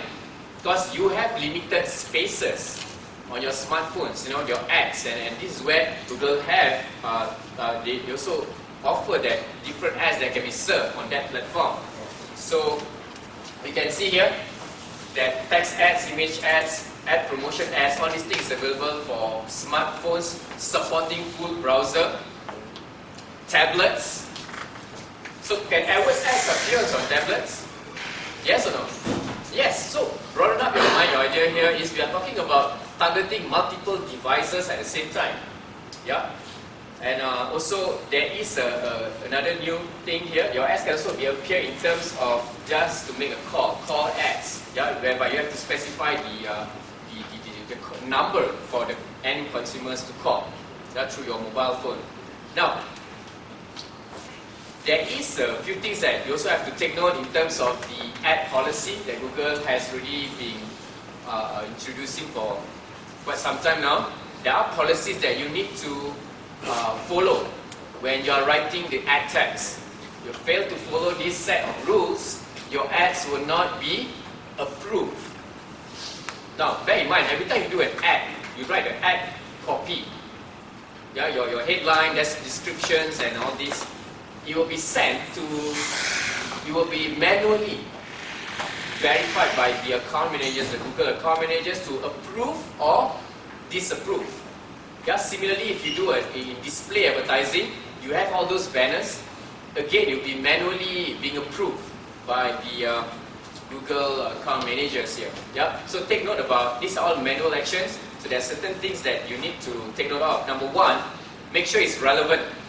If you are using the word hotels in Kampar as a keyword that you put on your ad group, you want to show your ads when someone search for that word, make sure your ad copy also has that. It's a good practice to have the same keyword appear on your headline. That's what you have seen all the other advertisers has been doing. And make sure not only it doesn't end there, when someone clicks that ad, it should be brought you to the place on the landing page that talks specifically about hotels in Kampar. You see the whole process? Relevancy is very crucial and it's very important here, yeah, to measure the success of your campaign here. Now, number two, ads would have its own success parameters. You have a CTR being located to measure how well your ads is getting the click on. Again, the CTR here refers to the number of clicks divided by number of impressions, and take a percentage of that times 100. Yeah. And you have to stand out from your competitors as well. So one of the good things is before even you write ad copy, observe what other advertisers are writing. We are currently online, and a good way that I personally practice it. This is not just for the exams, but in reality, I will just look the same ad copy throughout the whole different geographic, different engines from different countries. I will look at Google Singapore, Google UK, Google Australia, US, and specifically I said for that keyword, what are the ways advertisers are writing the ads, and how I can write the ads much better in a way. Yeah, putting up a better, strong USP, stronger benefits, or better call to action. Are you following me on this? Right? Yeah, mentioned includes the call to action. Else, don't expect a user click those ads and expect them automatically take those actions without you telling them. Yeah. Now, example that things that will not be approved and stuff like this.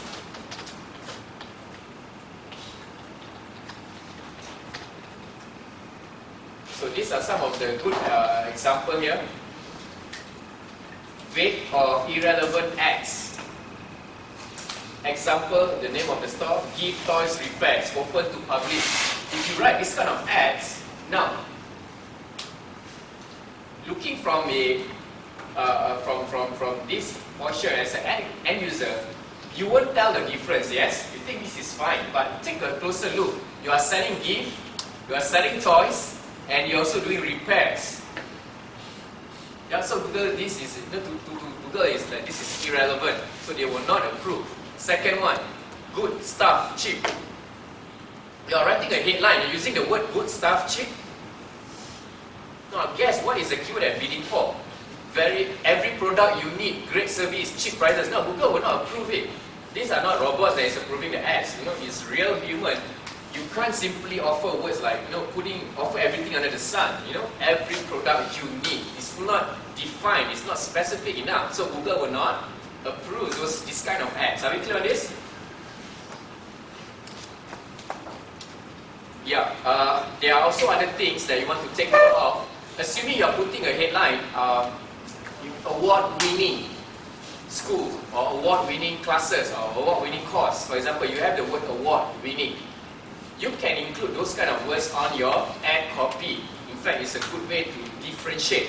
However, ensure that on your landing page, you have some form of content that supports that argument here. You know, if you win awards, highlight what awards actually you have won previously, or the particular school won an award, you know, to attract more students to attend and take up the course, for example. Are you following me on this? So, bear in mind, writing an ad copy takes practice. With the limited characters, it can be challenging enough. Yeah, but for the exam, approach coming from the exam fundamentals, you need to know what are the things that cause it to be approved or disapproved. The actual art of writing ad copy, that would requires you practice, and it takes time for you to build up those skill sets. Yeah.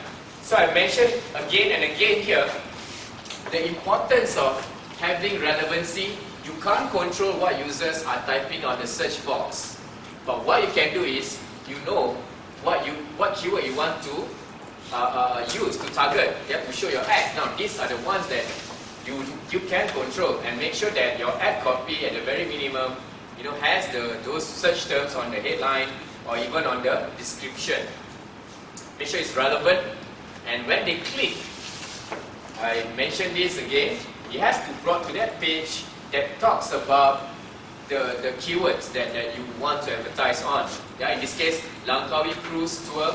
Make sure that your headline is a good practice that you have the word tour Langkawi Cruise, you know, somewhere along those headlines, or even on your description text. And the landing page, bring them straight to that page that talks about Langkawi Cruises. Any one of you have experienced whereby you click to an ad and it's brought you to a page that is irrelevant? Yes? How many of you have that kind of experience? Hands up. Yeah, a lot of you. And what do you do? Do you exit from that page? Yes. Now, you exit from that page, but is that advertisers paying for that click? Yes. Yes. So do you see how it correlates? You know how relevancy plays an important role here? Yeah. And there's a couple of tips here. You should create for a mobile preferred ads. So meaning to say, for desktop and laptop is one set of ads.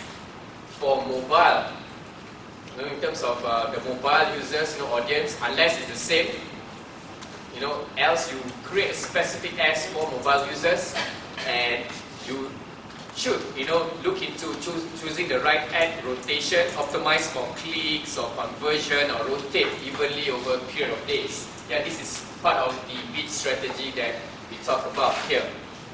Tips for creating successful ads again. Now, highlight what makes you unique. Think of words, award. If you put the word best, now the word best, I don't literally use on my ad copy, you know, in advertising, because it's very hard to quantify how you define yourself as the best. Are you following me on this? So there are many words that you can use, buying keywords and stuff like that. They include price, promotion, exclusive, and call to action. Include at least one of your keywords. Match your ads to your landing page, and also the mobile customers. And lastly, this is something interesting. There's this word called experiment. When you run AdWords, you set up your campaign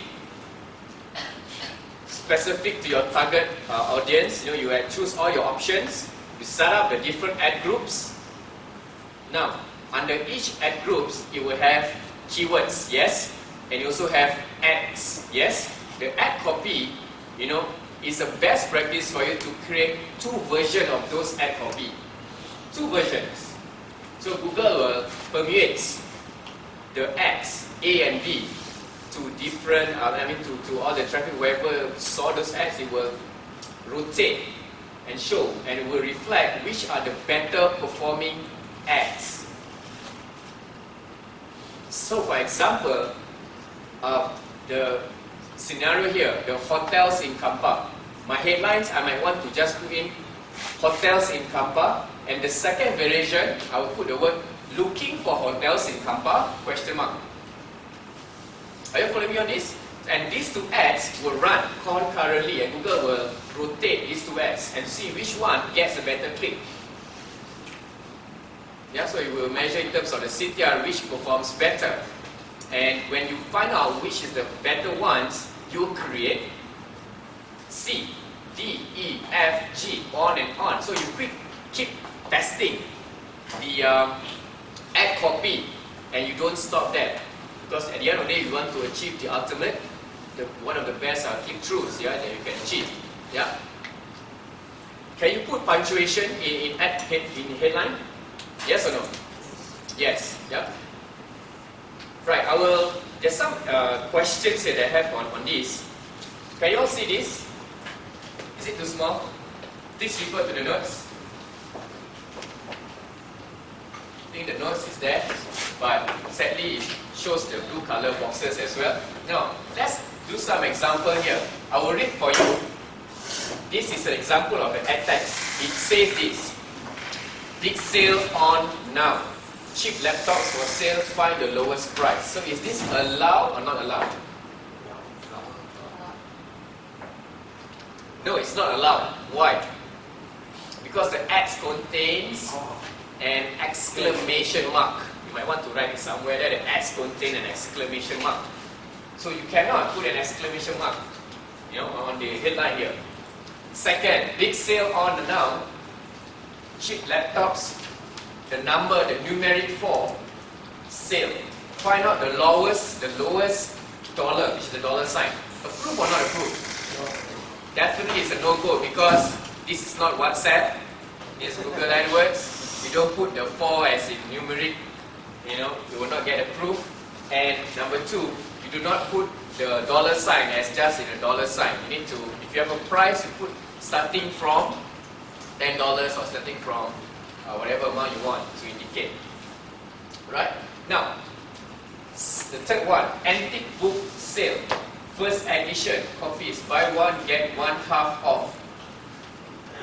You laugh, but some people do write this kind of ad copy, Antique book sale, first edition copies, buy one, get one half off.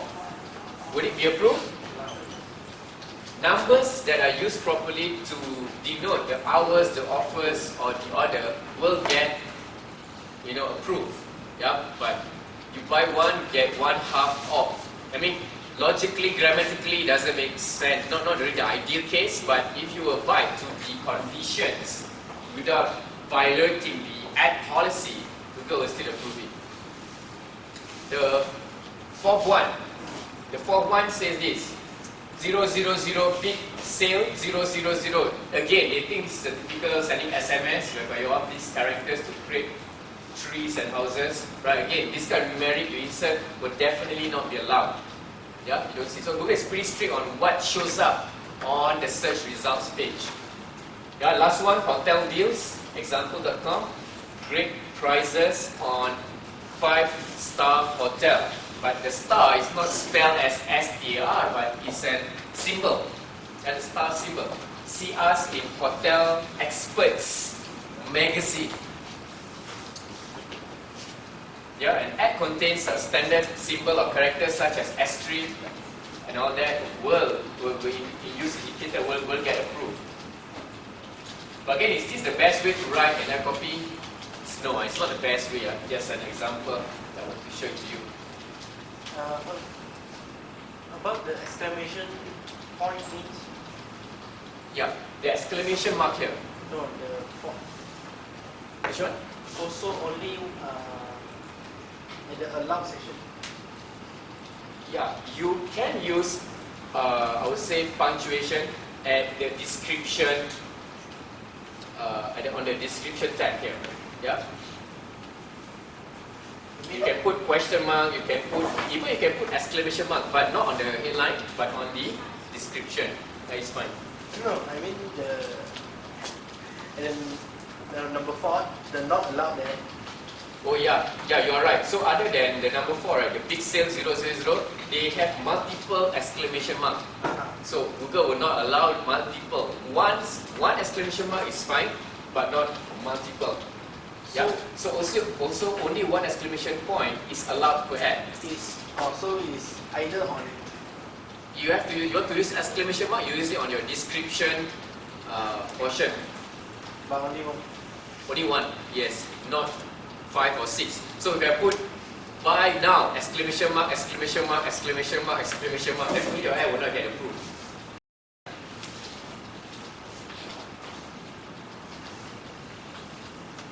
Another example here, buy flowers now, example.com, find great deals now, wow. All capital letters again. Now this one will not get allowed because it contains excessive capitalization. Yeah, excessive. Next one, buy pet collars, find great deals now, but they are playing around with the uppercase and lowercase, and definitely will not get approved. Yeah. Buy great mattress, deliver to you ASAP. Wow. No, Google don't again accept such a form of text. Yeah. Oh, it's allowed. Is it allowed? Oh yeah. Ad text contain a common acronym and a country abbreviation and capitalize the first letter of each word consistently. Okay. So I never tried the word ASAP. Yeah. What is ASAP stands for? Anyone of you knows this? As soon as possible. Yeah.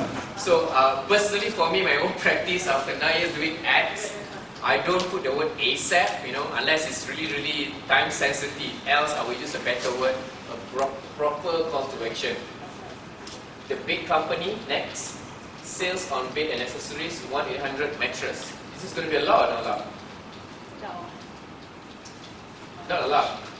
Phone numbers are not allowed in ad text or display URL. So take note of this. Phone number, like 1-800 or 1-800 225 and all those stuff. Now take note, it will not be allowed on your ad text or your display URL. You can add phone numbers using the call extension. It's available in the ad settings, ad extension settings. Now next, Sony table sale, example.com, find Sony tablets on sale today. Yeah, definitely it's going to be allowed. Nothing wrong with those kind of things. Flowers special, choose pro flowers for great deals, it's still be allowed here. Yeah, so what are the things that you might want to take note? Yeah, this is another example. This guy over here put this word, deals, deals, deals. Repetitively. So, repetition is again, it's not allowed in Google. Yeah, Google doesn't allow the gimmicky repetition of words. The other one here, free mortgage code. Free mortgage code, again definitely will not be allowed. Yeah, you have to make sense, write proper, watch out your grammar, use strong words to describe your main benefits, call to action. I think that literally will get your ads approved. Yeah. In this case, you put the word get free and there's a huge space. All this weird stuff, you will not get approved. Now, there's one of the best practice I will advise a lot of the advertisers is that I will do this. I will capitalize just the first word, the first alphabet on each word. Yeah. Let me see the example here. And then these guys are doing it. Yeah. Take a look at this. This example over here. These guys, every single word, they will put it capital, in capital format. Best, the P, the G, the B, the B, the S, the A and all that, they will put it the first word. Now what a primary psychological reason is that it's easier to read for words with only the first letter being capitalized. Can you follow me? That one, I mean, it's fine, Google will allow that, it will be approved, your ads will be approved. Right? So a lot of a good practice is to capitalize just the first letter on that word. It's easier to read on the consumer end.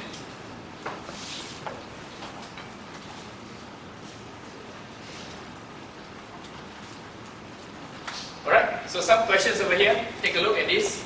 In the title or headline of an ad, how many single width and double width characters are allowed respectively? Now, this question is talking about the double width. Remember the things about the languages? When you want to use, I would say, the new type of for targeting languages like Chinese, Korean, Japanese characters, they are using double width. So what is the limitations here for the headline? Yeah, quite straightforward. What is the best practice of creating effective ad tags? Include price, promotion, exclusive, use a home page, use multiple exclamation points, use the same ad tags for every ad. Definitely, it's the one that we have discussed, yes? Now, let's jump into the ad tools. Any question about the ad tags? Now, remember the triangle that I mentioned just now? Remember this graph over here? The inverted triangle? Now, I mentioned that if you want to improve your CTR, the way to increase the CTR, assuming you have a good ad teams, so you group all your keywords according to teams, and you crafted it, but still you don't thought to get a good CTR, one of the way to look at is to troubleshoot your ads. Yes? Rewrite it, make it more relevant.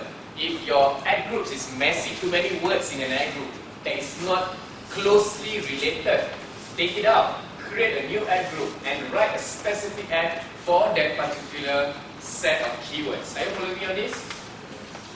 Right. And the second one, if you are not getting conversion, meaning to say you got traffic, you got clicks, you got a good CTR coming to your web page, into say your landing page, you got a lot of traffic comes in, but it doesn't give you that kind of conversion that you want. So it's time for you to look at your landing what? The landing page. Something is missing. Is your landing page have a call to action? Take a look at that. Compare now. If you take a look at websites today, web page today, not all web pages follow the best practices, meaning every page is a window for customers to come in. And when you attract traffic to all these pages, you need to tell them what to do. You need to have a call to action. It's not just about the cosmetics of the web page that matters, right? So at the end of the day, a web page is an asset. It has to give the, I would say, the business owner or the advertisers or the marketers something in return. And so when you need to improve you need to have a call to action or make it clearer call to action. What kind of offers you're putting in on your landing page, your headline, your images and stuff like that. So these are the things you can tweak on your landing page to improve the conversion, even without AdWords. If you are getting traffic elsewhere, from social media, from SEO, or from email, that comes to your web page, if you have the best traffic that comes, you have all the traffic that comes to your single landing page, but you do not have a clear call to action, you will still not going to achieve a good conversion. Are you following me with this? Yes? So there's an art and science to why things work the way it works. And to facilitate this, Google has introduced a couple of tools that I would like to walk through with you. That that they will be very useful. Number one, what is it called? What is it called? Ad Preview Tool. What does it do? What does it do? The answer is there. It's about to preview your ads. Yeah, this is a tool that you can use to find out where your ads is being showing. So if you are targeting on, let's say for example, you are targeting your ads to be shown in Singapore, are you going to log into google.com.sg and see whether your ads appear? Or, Google, you can choose to use a Google built-in tool. It's called Ad Preview Tool for you to log in to view exactly in Google search engine in Singapore where your ads being placed. Now, this is the problem when people get excited and start being curious. When they run their first campaign, they're eager to see where their ads appear, yes? So if this particular guy run ads in Singapore engines, let's say they're targeting location in Singapore, they will log into google.com.sg and they try to check out their ads. Now, when this happens, when the ad is being shown, because that particular owner or the user himself, the marketer themselves, search for that word that he's bidding, yes? So when that happens, if you go live and search for that word, the ads will be shown. Assuming his daily budget is still within that reach, you have not reached that limit, that will appear. And when that appears, what happens? There is a what? What is it called? Impression, yes? Yes, are you following me with this? So when he physically search, there will be an impression, right? And if he get too excited, every 5 minutes he start to search, he will get more and more impressions. So on overall, what's going to happen for his campaign? What's going to happen? Yes, he will have a lot of impressions. And obviously he's not going to click on his own ads, yes? Because he's going to pay for his own click, no point. So he will get a lot more impression with very few clicks. And when that happens, what's next? CTR will be very low. And when CTR is low, it will going to affect your quality score.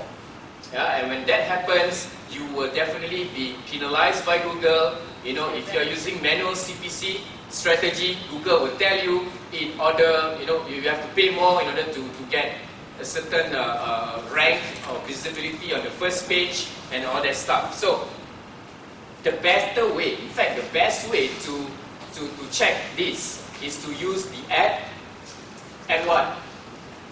preview tool. Now, where do you find the ad preview tool?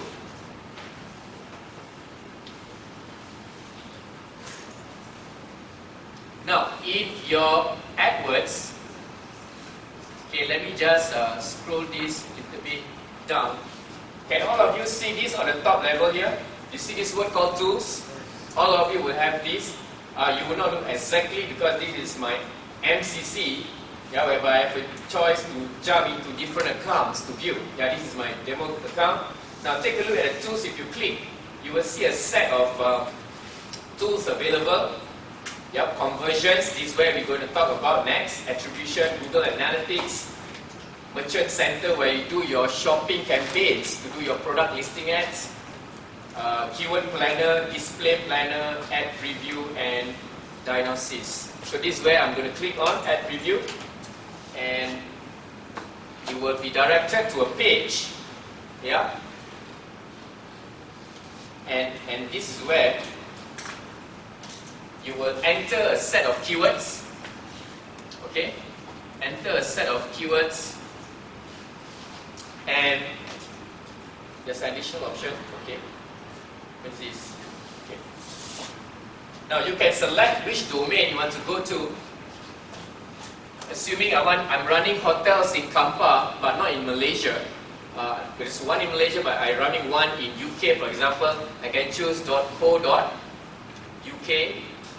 And let me see, .co.uk, it should be available here.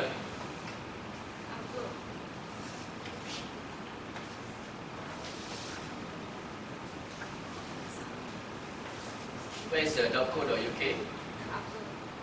Sorry? Above, you see? Yeah,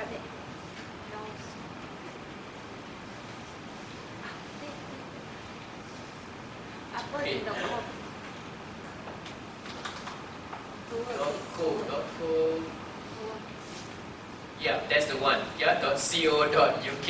So you can choose this, select the language and the location. You can even edit the location, the coordinates, the radius or whatever here. And once you have done, you click the word preview. Now obviously I'm not running any ads for hotels in Kampar, unless when you do an experiment here to approach any of the hotels in Kampar and say, look, I can get your business elsewhere, to attract people coming to Kampar. They say, do you know how people actually search for hotels in Kampar in UK? Then you show all this data, and that's how you begin to start consulting and stuff like that. How many of you interested to interested in consulting brands in this industry, perhaps in digital advertising and stuff like that? Anyone? Do you see yourself going out there in consulting brands in this field? Anyone? One, two? I'm sure over time, because myself, I start off not in advertising as well, but I develop a sense of interest and I explore it further down along the line. Yeah. So ad preview tool is a good thing to show your ads without influencing your CTR. Now questions might be coming out about such things, yeah, just bear in mind. Now next is the opportunities tab. It's just a tab just beside the word tools on the top, the highest header. You are getting suggestions from Google about ways to improve your account. So Google will tell you, hey, we realize there are other words that you can bid or you can use, add in to your account, to your different ad groups, and they give you ideas on keywords, and they are telling you the clicks lost due to the budget constraint. So it tells you, if you spend a little bit more by 20%, this is what some other opportunities that you can achieve. Else you will lose this much of opportunity. So this is the opportunities tab that you can explore, right? And there are also tools to measure performance. Namely, we talk about conversion tracking, which is important when you want to set up the CPA bidding, right? The eCPC and the conversion optimizer, where you are focusing on conversion, not just clicks. Yeah. To focus on conversion, you first of all have to set up your conversion tracking, analytics, where you measure Google Analytics, using Google Analytics to measure the performance. And the third one is called campaign experiments. Just take note on that at the broad level. Obviously, each of these can be discussed at length, especially things like conversion tracking and Google Analytics. There's a lot of things that I love to talk a lot, but for this context, for this exam, it's good to know that what does all these tools actually do. Now, first is the conversion tracking. We can track a couple of things. Google has give us choices here. We can track websites, apps, phone calls, report. Now,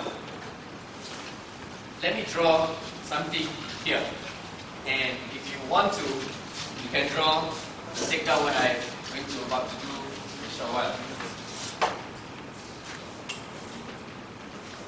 Let me explain how this conversion tracking happens, yeah, and why this is important. Because this is where you measure the performance. Now, assuming this is your ad text, alright, your headline, your description, and then your URL. This is your ads. Someone saw, they click on it. Where do they go? They go to your landing page. Correct? Yes? Yes. So your landing page, you are just collecting inquiry. So this inquiry is one of the key metrics that you want to measure the impact of the traffic that comes to your landing page. So your conversion will be based on number of leads that you're getting for a certain cost. So when someone clicks to register, for example, they might want to go to a page. Yeah, a page that, for that, this is the page where you collect the details. The whole copy is here, and then you ask them to fill up their name, contact number, or email address, and click submit. So when they click submit, you achieve your objective, yes? You get that lead. Now, a lot of times, people stop here. Now, how you measure conversion is you're going to create an additional page. This page is hidden from the end user. They only are able to see this page, and this page is normally, I would call this as the thank you page. So when they click submit, they will be directed to another page that says thank you for your participation. Below here, please check our other courses or other products, services, so on and so forth.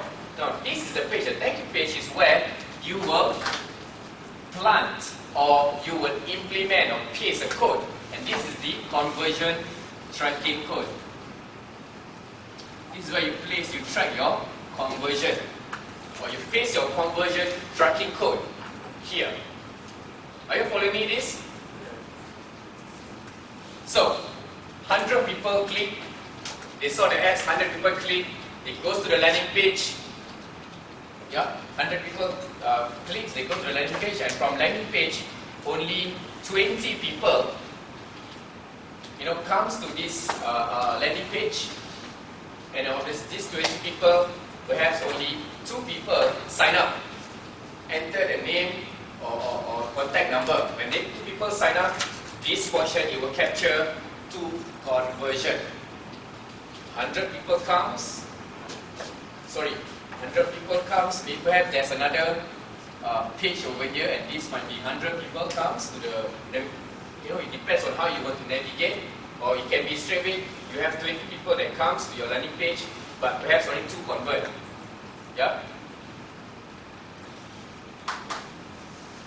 So obviously, in analytics, we will investigate what happened to the other 18 people, where do they go, which page do they go, and how we can improve this dropout rate, and so on and so forth. Yeah, but I'm not going to cover that on Adwords, but this is the whole concept of conversion, how we track. We need to have you create another additional page. This is normally called the thank you page, where you will only be able to get this page when someone completed a certain set of action. In this case, is to fill out a form. Are you following me on this? So you can do that with your website. You can do that with an app. You want to track people who download your apps. You launch an app for your company, for your school, for your business. You can actually track how many downloads is achieved. How many downloads you get. Phone calls. You can even set up call tracking within Adwords. And you're able to track. Google will assign a dedicated number here, whereby you can click and call, and you can keep track what are the numbers that generate the leads, and these numbers coming from which ad groups, so on and so forth. And lastly is the import. You're importing your offline sales data or whatsoever. You can import it and benchmark it with your AdWords campaign. Now, most of the time, the first step is where you need to understand how even you can track purchases, submissions of forms, or all the other little conversions here, how this happens. And pretty much this is the concept that you need to understand from the AdWords. All this admin, this is where you acquire the lead. It can come from other source, but from AdWords per se, it comes to landing page. When they do a certain set of action, you need to create additional page. If you do not have that, if you paste your code here, then it will track as if you got 20 conversion. And this this landing page may also be bookmarked or shared across the web, and your conversion suddenly hit 2,000, but it's not actually a correct data here. Are you making sense here? Are you following me? Great. So conversion tracking, is it important? Yes. Then once you have set this up, you have paste the code, conversion tracking code, paste the code. Only then you can start to apply bid strategies using ECPC and conversion, whereby you just focus on conversion. Else, you stick to the manual bid strategy, the automatic bid strategy, but still, you need this. You will still need a thank you page. Not because you want to measure the impact of your campaigns. Right, next is the Google Analytics. How many of you here have played around, or how many of you heard before about Google Analytics? Show of hands. 3. Anyone else? Now, this is a tool which is a very useful tool. Now, take a look at here. This is a screenshot of Google Analytics, whereby this tool actually records or collects data that happens with respect to your website.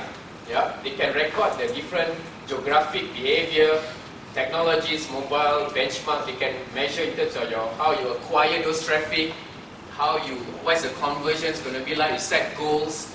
You want to know how many people stay and which content people read most, what page they go, these 18 people, where they go. All this navigation path, you can find it more in Google Analytics. I highly encourage you after this, if you are interested, you can go to Google Analytics learning center online and stuff to find out more about all this stuff. Yeah, I do training on Google Analytics, but in this instance, you'll be in fundamental exam. Google might ask, what does the Google Analytics do? Is it what does it measure? Obviously, you measure traffics. You will measure how many traffic comes to your website. What is the conversions going to be like? What pages they go? What search terms they use? Yeah. And the most key thing that I want to take note, you have to write it down here. Google Analytics in AdWords, you need to link Google Analytics to your Google AdWords. You link both. How do you link it up? Let me just go back to this account over here. Let me click to Google Analytics. Okay, I think mine, it should be linked long time ago. So now it's been loading up. Okay, cool. Never mind. If else, it will just have a feature that you have not set up Google Analytics. Please link it up and stuff like that. Yeah. Right. Next, other tools in AdWords is that this thing called Campaign Experiment. Yep. You can find this Campaign Experiment at the settings level, whereby together with the bid strategy, the targeting options and all that stuff, underneath it, yeah, there's experiment whereby you can specify what you want to test, the name, experiment 50% control or engagement. Now this is where you want to test the different, perhaps the ads or the traffic that comes in. Let me see if I can show this live. There's this link on Campaign Experiment. Okay, this is the screenshot under the campaigns level. You click up there, you can select which campaigns you want to go in. Under settings, you scroll all the way down, you will see below at the bottom here is the experiment. So this is where you specify the experiment settings that you want to go into. And all that stuff. So this is a link that you might want to refer to. Yeah, you all have these notes with you as well. This latest link, so you can click on and read on this on the study guide. Yeah, so most of the time in learning center, in the study guide, you have this kind of screenshots made available, even though you have not created your actual account, but you can actually see how these things being implemented. Yeah? You even experiment in terms of the keywords, and you want to play keywords, you're adjusting the beats and stuff like that.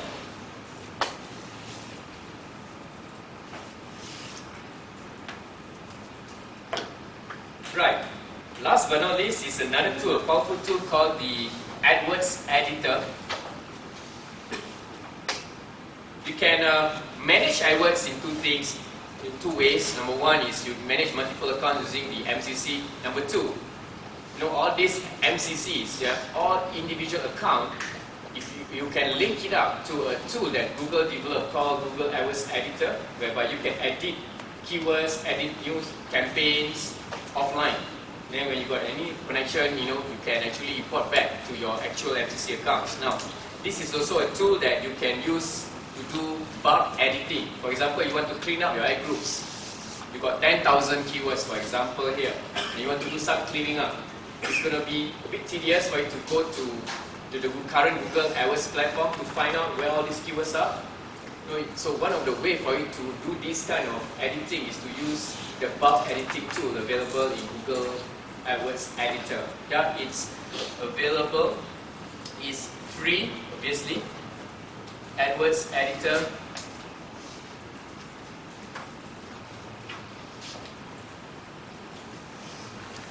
This is the tool, the editing tool.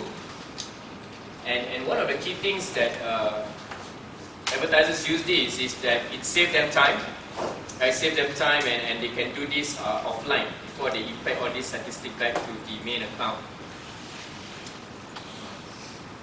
Alright, so let's move on the next few things. You guys need a break? No? Yes? Are we good to go? Yes. Yeah. So some things that I want to highlight on here. We're going to talk about the Google Display Network. Now, we talk a lot on the search network. Yes, talk about search network and what are the available ad formats in search network. So in search network, you have the your ads will appear in the search network and partner sites, and pretty much some of the features that you expect, things like the ad extension, which consists of so many other type things like site links, social extension, so on and so forth. But in display, it's slightly different, because in display, you are not just focusing on keywords. Give you more things like targeting, contextual targeting, placement. I'm going to explain that as we go along, but do take note of some of the things we're about to say. So you're targeting based on themes, and most of the time we use bid pricing. Also, we are going to use things like CPM, the VCPM bidding, the cost per 1,000 impression, whereby you only pay for every 1,000 impressions, so on and so forth. So let's jump into GDN. There will be some questions normally in fundamentals. There will be some question in display, not too much. A lot of times we focus more on the account structure, the bid strategy, and all these other things that we talk about. But on display, Google will ask you a few questions. But what most important thing you want to take note is that we have a 1 day or 2 days, dedicated just on display advertising alone, right? So, one of the key things you need to know about display advertising is, first of all, back to this sales funnel. Do you remember this on day 1? Yes. It's like too far away. Day 1 is just like yesterday. So we talk about where is the strength of search advertising. Where you are targeting the bottom of the funnel, yes, where the search intent is high, and you want to drive that sales, correct? People really searching, like hotels in Kampar, their intention is they want to book a hotel somewhere in Kampar, but they have not decided what hotel, or they don't know even what hotel is available, yes? Now, for example, that similar hotel, if that particular hotel, they want to create branding, branding, assuming right now I'm checking in at this what is it called, Grand Kampar Hotel. You all know that place? Grand Kampar Hotel. Now, I never heard about Grand Kampar Hotel before, but assuming if Grand Kampar Hotel wants to do a brand awareness campaign, and they understand, due to their own research, they realize that people from overseas, typically from Europe, typically like UK, they have a high search interest to come over to Kampar, and those people or those potential audience may not even heard about Kampar. I mean Kampar Hotel or Grand Kampar Hotel. So what Grand Kampar Hotel might practically do is that they will run a brand awareness campaign. It may consist of text ads, image ads, video ads, rich media ads. Are you following me on this? So they advertise to which demographics or which geographic region here? UK. Are you following me? So they will put image ads on tourist websites in UK. They will select web pages that related about tourism, about hotel industry in UK, so that people in UK are able to find about Kampar Hotel. Now, this is where display advertising comes very strategic. They actually grow the pool of the prospects here, the potential customers, before even it's being narrowed down to achieve, over the before they start to consider. So this is where we create an awareness campaign. Display advertising works best. I believe a lot of you today have seen a lot of banners, yes? Yes. Banners and stuff like that. Do they work? Some sort.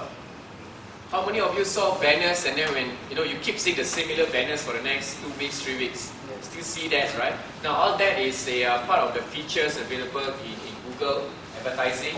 And these websites, the art of advertising it on different websites, it may or may not be held by Google. Maybe some of the engines also have a share on those sites. But one thing that you want to take note is that in display advertising, you can not only choose you can not only choose, you can indicate keywords, and Google will contextually relate, whatever this set of keywords that you are targeting, this is broad words, whatever sites that contextually match those words, Google will show the ads. That's number one. Number two, you can even choose your own. So you look at in the Google Display Planner, you choose what websites that's close related to your line of business, and you select those websites and you advertise on that site. Right? That's number two, where you choose it by placement. You choose where you want, which sites you want to advertise on. And the third thing, so you can go into creating image ads. Again, image ads, you can go into choosing your own sites or use contextual targeting at the same time. Yeah, and part of display advertising also is advertising banners, images on video engines like YouTube as well. You have seen those ads, yes? So I'm going to walk through with you some of the key things here, some of the targeting methods here, right? One, the keywords. These are pages that contextually match the theme of your keywords. So you're using display network, and your method of targeting your audience is through keywords. So Google Display Network will find all closely related match websites, to show your ads. Now, bear in mind, the ads that Google is going to show may be in the form of text, maybe in the form of image. You will decide, you will define that. If you want to show that in image, obviously, this is where you will not use the keyword targeting method, but in this instance, it's just the keyword ad text. Second is the placement. You pick the sites, or you pick the apps, or the location of your ads. You pick the sites and you pick which location you want to show your ads on. Right? But do take note, don't get confused with another term like there's third-party vendors who do media buy. Perhaps they have a network of media, I would say a group of newspapers like Malaysia TV and all those stuff. If they have a websites there which they allow advertisement, if Google Display Advertising does not have the selection to select them as a partner, then you may need to work with a third-party vendor that has the ownership to give you the space to advertise on those sites. Yeah. So that's also a form of the placement targeting, whereby you choose what sites you want to choose for. Right? Audience. Show ads to people who interacted with your site in the past through remarketing, or to people interested in certain topics through interest targeting. Now, one of the key things you need to know about targeting method through audience. Now, clear your mind on this. You don't choose the site, you don't put any keywords. What your strategy is all about is the way you want to target your market to create the awareness is you're going to use a form of, using audience targeting method through, in this case, one of the ways, remarketing. And what it means is this. They found your site. They found your site through social, or through a display, or through image that you advertise on. They click. They come to your website. And when they come to your website, they leave. Now, the role of remarketing is you're going to remarket to those people who have previously visited your sites but do not take any action, meaning they do not convert. So you're going to show your ads again to them subsequently for the next X amount of days or weeks, where you can control that. Are you following me on this? Bear in mind on this, this is a very powerful tool, remarketing. I'm going to talk about remarketing in our display, advanced display course next 2 weeks at length. Bear in mind in this, people use search engine to search. They want to search for something. When they open up their computers or their smartphone, they want to begin their quest of finding the information. They start to search, yes? Anyone disagree? But once they find what they are searching for, they will spend most of their time, what? Browsing. They are consuming content, they are reading the news, they are comparing web pages. Hello, have you realized that? This is one of the behavior that a lot of us are not thinking. So, people actually spend more time browsing than searching. Agree? This is where display advertising is extremely tactical and very, very powerful and targeted here. You are targeting to consumers who are now consuming the content, browsing through the information. So there's correlation how users start to search. They found your site, they leave the site, and you start to remarket back to them, on and on. So audience method is about targeting to people who have previously come to your website and you want to remarket back to them. That's number one. You can also use remarketing for people who have, for example, complete a transaction. They sign up for a course, but you know in 3 months' time, they might need another course. So automatically in the system, after 3 months pass by, automatically the system will remarket back to that previous customer. Hey, why don't you check out part 2 of the course? Something like that. Are you following me on this? So this is where a powerful tool called remarketing. So I want you to understand the concept, how display advertising or the advertising works here, the different targeting method as compared to search network, whereby it's just about keywords, ad group, creating an ad, and there you go, out in the search engine. Yeah, so for display advertising on GDN network, it's slightly different. Now, topics, you are targeting topics related. Yeah, you're targeting pages, match your selected topics like music or architecture. Back to the story about Alex music store at his emporium here. You might want to show his ads, the image ads on only, you're targeting the whole, this whole region, perhaps the Perak, KL and Singapore, all of these few locations. Whoever reads about music, news, trends, gossips, they all will be able to see his ads. Are you following me on this? Yeah, these are basic fundamental, but it's good to capture this and internalize this. In display advertising, there's much more options to target the audience as compared in search network. Right, and I'm zooming into the most important points in display advertising here. Now, Google has this thing called the smart pricing, right? Smart pricing, whereby Google automatically discount the CPC you pay if it seems that the click is less likely to convert. As an example is what you have seen there.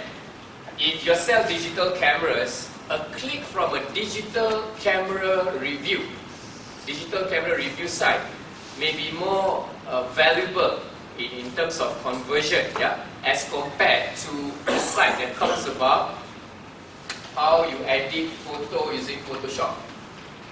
Are you following me on this? So Google will actually discount the cost per click. So there's this thing terms called the smart pricing that is available in Adwords that you have to take note. So smart pricing automatically adjusts your CPC down to avoid overpaying. Also take note of this topic on smart pricing at the same time. Now, next, the CPM and CPC compete. In display advertising, you have two options to use as a bid strategy. Now, in search network, you have the CPC bidding, CPA bidding, and the what is the other one? CPC, CPM. And so, okay, there's 3 types now. In search network, primarily we will use the CPA or the CPC bidding, correct? Now, CPM, however, is being used more so in display advertising. But you can also use CPC bidding on display advertising. So what happens if 2 advertisers are competing on GDN or Google Display Network, and one is bidding CPM, the other one is bidding CPC? So there is a simple formula up there, but I want you to take note of this. Google will look at the type of the bid of the advertisers. For example, Alan, he's using CPC and he's paying $1 for a click, whereby Cindy, she's paying $10 for 1,000 impression. Is there a difference? Obviously there's a difference, yes? One is paying per click at $1, the other guy, the other lady is paying at $10 for 1,000 impression. So, however, Alan have a CTR of 5%. Now, in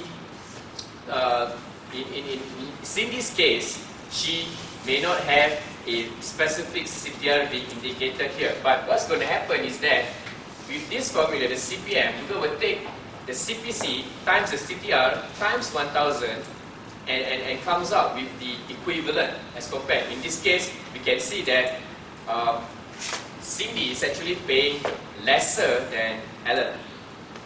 Yeah. Now, the other thing that you want to look into and focus is on YouTube advertising, YouTube TrueView. Yeah, with TrueView advertising here, you only pay for interested user. Now, example, you run a display, say an advertising on YouTube, and you put it up as a, you can skip in 5 seconds. You know those pre-roll skippables? You can skip in 5 seconds. Now, how many of you here quickly skip when you're about to reach 4.9 seconds? Can I see a show of hands? Okay, the rest were very cruel, you know. You know why? Because once you click skip in 5 seconds, you will not, the advertisers will not be charged. Yeah, they will not be charged. But however, if you do not skip, then you have to watch it, the whole video. Once you watch the whole video, Google will put it as a one engagement has been fulfilled. Yeah.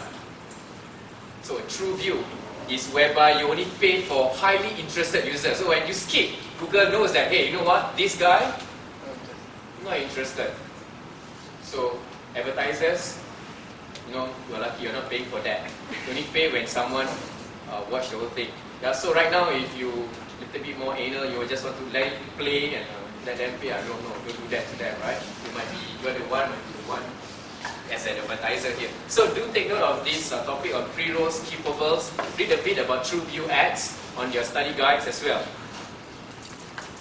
Right, let's go some questions here. Now these are the typical I mentioned in GDN. I cover a very brief topics on GDN, but primarily on the concept, the target options and stuff like that, due to Google will test some of these questions, just the fundamental side of things. The more specifics of display advertising will be covered on the advanced display. Now, question is, one of the questions here, which of these are display network only campaign type? Standard, remarketing, all features, mobile. Which one?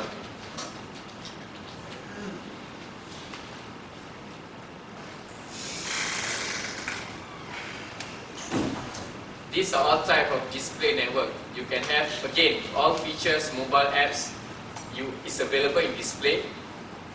And remarketing is what I've been talking about as well. Yeah, this is part of the campaign types. Contextual targeting tool is used to what? You want to show your ads.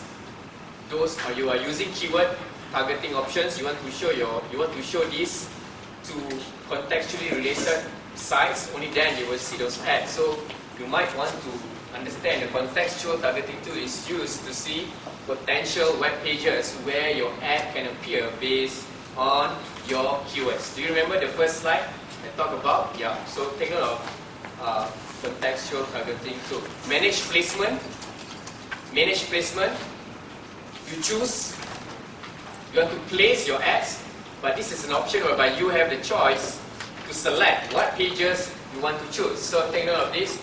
Advertisers can choose specific site or places on Google Display Network for their ads to appear.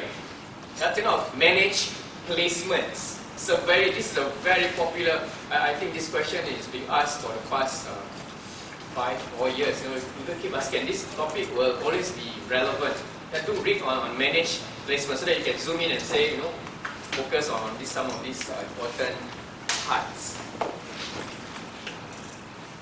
Right, next question over here. To what level Google contextually match your keywords to show your ads on relevant places on display network? Which level? Website, page, category? Now, Google will show your ads on a page. Now this is a trick question. It's easy, but sometimes when you're sleepy or you're not reading carefully, you might get a bit confused. They are trying to manipulate your mind, making you like you're totally lost when you read this kind of question. So just take note. It's nothing difficult on this. Contextual is like you're choosing the page. What page, not the whole site, yeah? What page you want to actually put your ads onto. So you select that. Display network campaign with placement targeted ads quality score is based on. Now, as compared to the search network, quality score is being influenced by what? In general, I talk about CTR is being influenced by what? CTR. Sorry, quality score. Wow, the key thing that influences quality score is the CTR. Okay? Quality score, the primary drivers to improve quality score is you need to get a good percentage of CTR followed by relevancy and all the any page stuff. But the main metric is on CTR here. That's on search. However, in display, your quality score will not be based on CTR. How do it be measured? In Google Display Network campaign with placement targeted ads, quality score will not be based by CTR. It will be based on the quality of your landing page. So take note, search network, quality score is measured highly, one of the components is CTR, but on display network, it's not about CTR because you are having models like cost per 1,000 impression.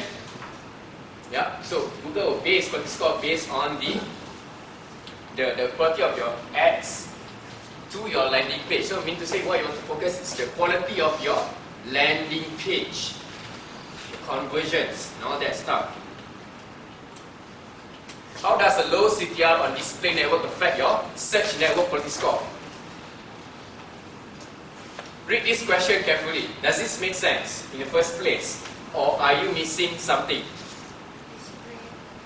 Yeah. How does this correlate? A low CTR on display network affect your search network quality score? It doesn't. Yeah. Be clear on this. Your ad performance CTR does not affect your rank for say the search ads. A low CTR on display network does not affect your search network quality score. Meaning to say, a low CTR will not affect quality score in display network. In display network, quality score is not based by CTR, but it's based in landing page. So, in other words, if you look at your CTR on in display advertising and it shows that your CTR is low, it's pretty normal. You expect to get a low CTR on your Google display network here. In GDN it's pretty low, but most importantly, quality score has been based on the landing pages stuff. Alright? So, I will cover a little bit more. This is the last part.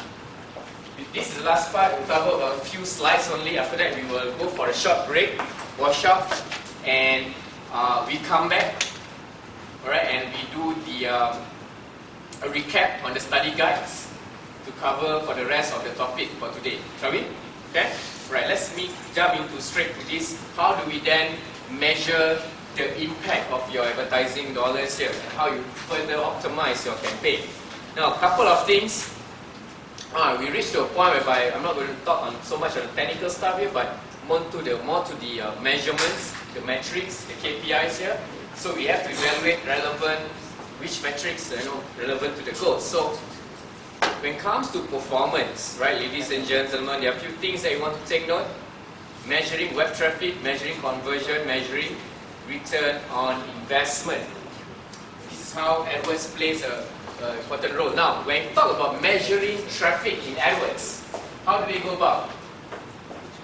How do we tell that, hey, our AdWords campaign is run correctly, is run successfully, we get a lot of traffic? How do you tell on AdWords? Yes, you need to have a good clicks, and eventually you need to have a good CTR. So you have to look at your keywords as well. What is the the traffic that comes from every keywords using AdWords. Meaning AdWords is responsible to drive how many Google AdWords is driving X amount of percentage of traffic to your landing pages. So what is you can have to compare the success on that. Yeah? And again, you can look at the search terms report to measure that what are the opportunities that you can look into. Now, measuring conversions. Let me spend some time on this because at the end of the day, whatever marketing efforts that you guys are doing, all the advertisers are concerned. What they're concerning is about getting the results. Yes, you can do all the wonders, all the magical, flexible bid strategies and that, this and that. But at the end of the day, you want to measure the outcome, and this is crucial here. There's few terms that in AdWords that they introduce that you need to be familiar. Number one is the word conversion. What is conversion? We talk about it many times. Conversion is total number of conversions made within your chosen conversion window after an AdWords click. Now this is it's being explained in such a way that it's very detailed. But what it means is that at the end of the day, what is the outcome? From that traffic, what's the outcome? Number of leads and say registration that you achieve for that period of time. And what is useful? You see the campaign, it's generating results for you. It's very self-explanatory, yes? Followed by second thing, there's a term in AdWords, in the reporting, they will put things like converted clicks. Now, by definition, what it means is that the tally of every AdWords click that resulted in one or more conversion with your chosen conversion window. So, what it means is that this is, you can gauge how many clicks are leading to valuable actions for you. You want to see on your pages is from your AdWords, they click, they goes to all the landing pages, then suddenly they will leave that page, they will search again, and they saw your ads, they comes in again. So you want to see what kind of words, keywords or ad groups help to facilitate, to get that end conversion. So you have to study it in terms of the search funnels. Yeah. Next is the conversion rate. It's a percentage of clicks that have linked to conversion. This is being expressed as, this is a conversion, but I will want to improve in terms of the conversion rate. Our benchmark currently is 2% conversion rate. How do we then increase it to 5%, 10%? So again, conversion rate is self-explanatory. It's a percentage of clicks that have led to a conversion. You measure how often a click leads to a conversion on average. There are some of the terms here. Cost per conversion. Total cost divided by your total conversion. Just see how you want to see how much on average each of your conversion costs. Yeah, each of your conversion costs. Now, a little bit of basic stuff here on how we measure or look at the return on investment. ROI. ROI stands for return on investment, meaning if I put $1 to pay for a click, what do I get back? Okay, so let's take a look. There's a formula to it. ROI is equals to revenue minus cost of goods sold. Mean to say your whole revenue from AdWords, you minus the cost of the production cost, to create that product, plus the advertising cost needed to push that product. So you minus everything, divide by the cost of the goods sold, will give you the ROI. So for example, let's say I have a product that costs 100 ringgit to produce. Yeah, to do all these ingredients and stuff I created, I need 100 ringgit, and I sell it for 200 ringgit. Are we clear on this? I sell 200 ringgit, I create it for 100 ringgit, and I sell 6 of those using, as a result, on advertising on AdWords. So what is my revenue? What is my revenue? My revenue cannot be 600 because I sell 6 products, and each product is $200. So what is my revenue? 1,200 is my revenue. So in short, how much do I spend? Assuming I spend 200 ringgit on AdWords to get 1,200, what's going to happen is my ROI is going to be what? I would take 1,200. Yeah, this is the thing. I'll take 1,200 minus off the whole total cost of the goods sold, which is in this case, I would take my 600, which is my products, plus the 200, the one I spent on AdWords, total cost I spent on AdWords, divide by the cost of the goods sold as well, which is 800. So from there, you can get my ROI is 50%. So what I'm trying to say here is that there are many ways, I mean, depending on your business goals or marketing goals, there are many ways to permeate, different ROI metrics here. So it's good to know, at the end of the day, whatever things that you are running on AdWords, you need to know what is your ROI as compared. For every dollar you spend, assuming you're paying $1 and you get back $1.50. So assuming, right, in this case, if I'm spending $1, I'm getting back $1.50. Question is, how much do I want to spend?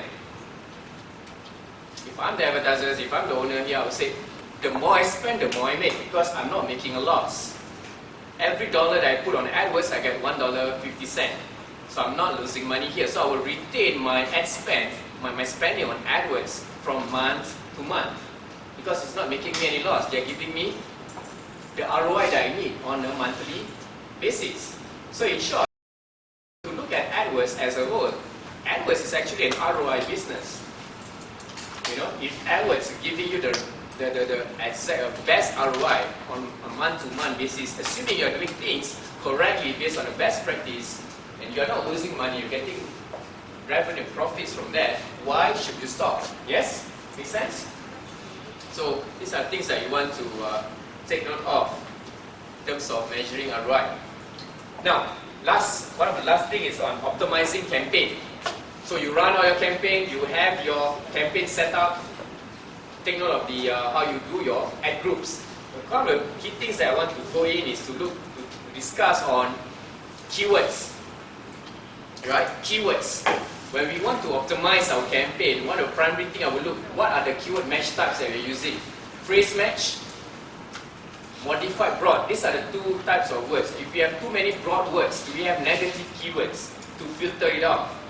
Yeah, if you have too many exact, I've seen people who run AdWords, they start off their AdWords, they are afraid, they are very, they have this fear of overspending, so they start off with all exact words. Not following me on this? So they put up all exact words, but what's the problem with that? If you put all exact words, people may not search that word exactly, right? When that does not happen, you may have very, very few impressions. Don't talk about clicks. You don't even have much impression.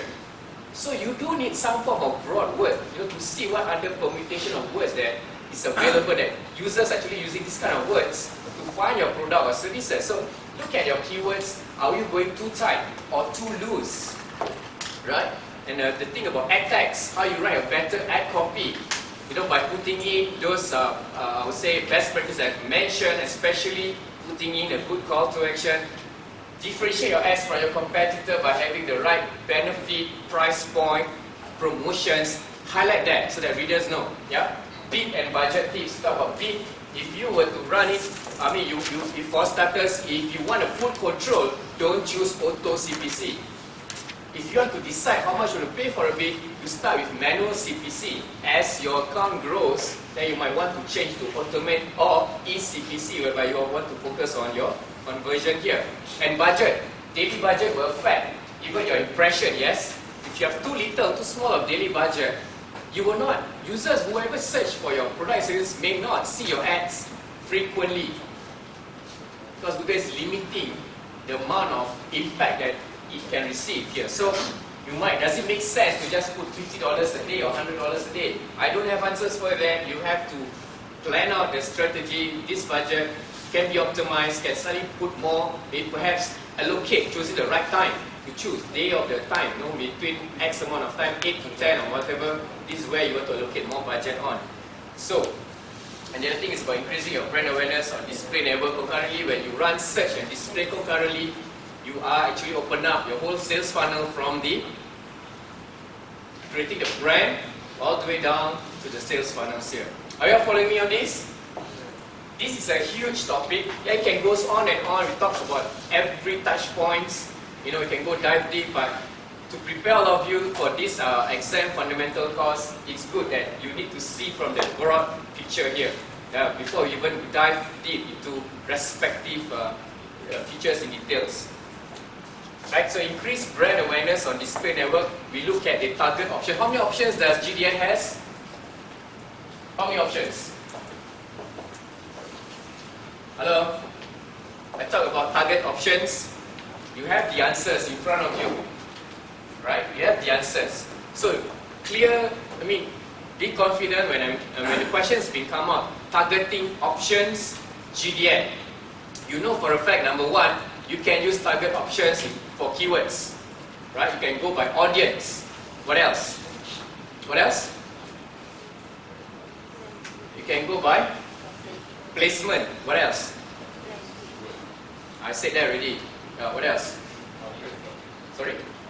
By topics. Yes, so you have different options. Unlike search, GDN has options. And we have many types of formats in GDN, yes? What are some of those formats? What are those formats? I give you one example, text ads. What other formats you can have for GDN? What other formats? Other than text, what are the things you can show on web pages?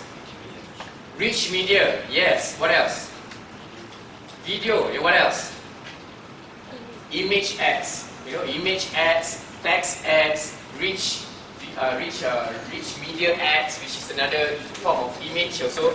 And lastly is the what do you call that? Video ads. So are you all clear on this? On different types of things that can be done. Yeah, it may sound basic, but trust me, these are things that sometimes we take it for granted. When an exams question comes up, we do not really explicitly read carefully, and it will result in losing some points here. Right? Now, take a look at this. A low CPA does not necessarily indicate a high profit. Why? A lower cost per acquisition does not necessarily indicate a high profit. Now, I know all of you are tired, right? And it's normal to feel mentally drained when you're being compressed the whole part, the whole fundamental about AdWords in a short amount of period of time. But all of you are the special breed of students. So I expect a certain standard, or I would say concentration here. So back to this question, lower CPA, meaning your cost per acquisition is low, does not necessarily indicate a high profit. Why? Why is that? Let me explain here. When you have a low CPA, you also will impact your sales volume. Your sales volume goes low, and that will reduce your whole overall profits at the same time. So if you want a high profit, you need to increase your bid for your CPA at the same time. Yeah. What can you expect to raise your bids? I just mentioned it 2 seconds ago. Why you expect to increase your bids? You increase your bid, you get better visibility, assuming your quality score is all be covered. Now when that happens, you will definitely get more conversions and higher CPA in general. Right? These two questions are correlated, but these are again questions that sometimes comes out, testing your fundamentals, understanding here. Alright, so with that, you will be covering the end of day 2. How many of you feel that you are too tired, you cannot continue this anymore, you want to go back, you're not going to stay for the next 15 minutes or so? Hands up. 1. Alright, I understand. So for those who are leaving, are you able to, are you coming down tomorrow? Oh, yeah. Yes, so do you know what to cover and read up for tomorrow exam? I heard that about everything. Sorry? I heard that about everything. Absorb everything. Okay, excellent. Yeah, example 1. Okay, for the rest, let's take a 5-10 minutes and we come back and I go through the study guide again, quickly, about 15 minutes or so. Would that be fine? Yes? Alright guys, let's take a break. Wash out your face a bit. Sean, the central system, the aircon, they switch off. Oh, we're just having a break. Yeah, Coming back, right? Yeah. Okay. What's happening? After this, I will just go to the study guide. Okay, you can see me. Study for I'm okay. Stay on the camera. As long as it's quoting native.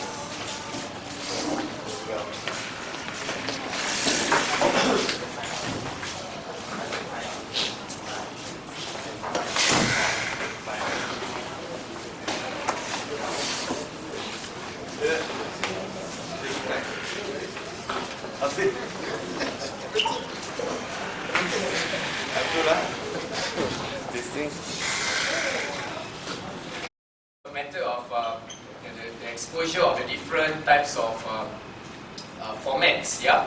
Now they have the add extension indicated here as well. So all this is self-explanatory that you can take note. Okay, always scroll down and take a look at the additional links. Now, most of the time, the questions, they will dive deeper and ask you things like on towards the end here, how you build an effective keyword list.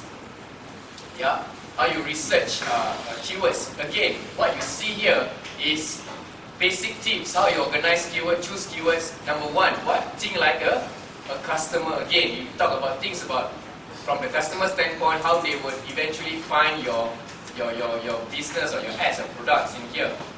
Select more general or specific keywords depending on your goal. Things I've shared about and how you group it into similar themes. So it's about you expanding that the different scenarios by reading all these study guides to equip you with the kind of questions that might come up. Alright? Any questions on this? Right. So after that, there's tools and plan campaign 2.6.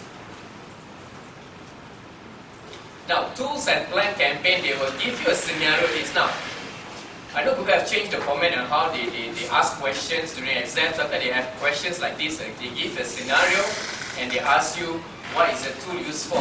Yeah, you see, keyword planner is to build search network, display planner for display network campaigns, and what is it's all about keyword planner researching keywords, get traffic estimate, historical statistics, but that's about it. Yeah.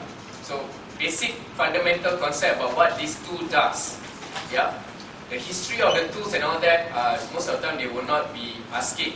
Now, once you finish chapter 2, so chapter 1 is more about your account structure, your online advertisement benefits, and all those type, kind of the basic things that we've talked about.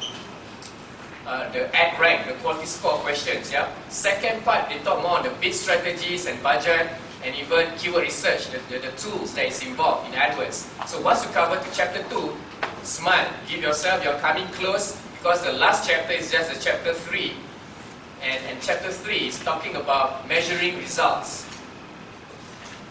Yeah, things that is being highlighted here, the reports that you can use to measure results, tools that you can measure performance, optimizing your campaigns. Yeah, things I've covered in a short moments back. Let's go through it and take a look at this. Now, measure your results. There are a few things that you want to take note. Now, bear in mind, you need to know in terms of where do you find all this data. Right? In this case, search term reports.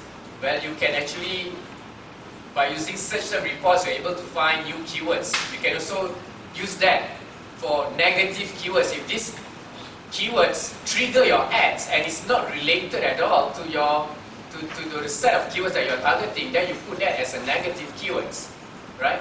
Match types, ad tags as well.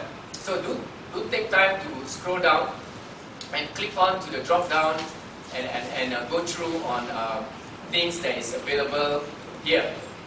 Okay. Now let me just go into the tools of measure performance. Conversion tracking, Google Analytics campaign experiment. The three of it is here. Like conversion tracking, they will explain how it works. They don't show pictures here, which I've already explained to you on the board. Yeah, you need to create an additional page, paste the code there on that page, and you can start tracking.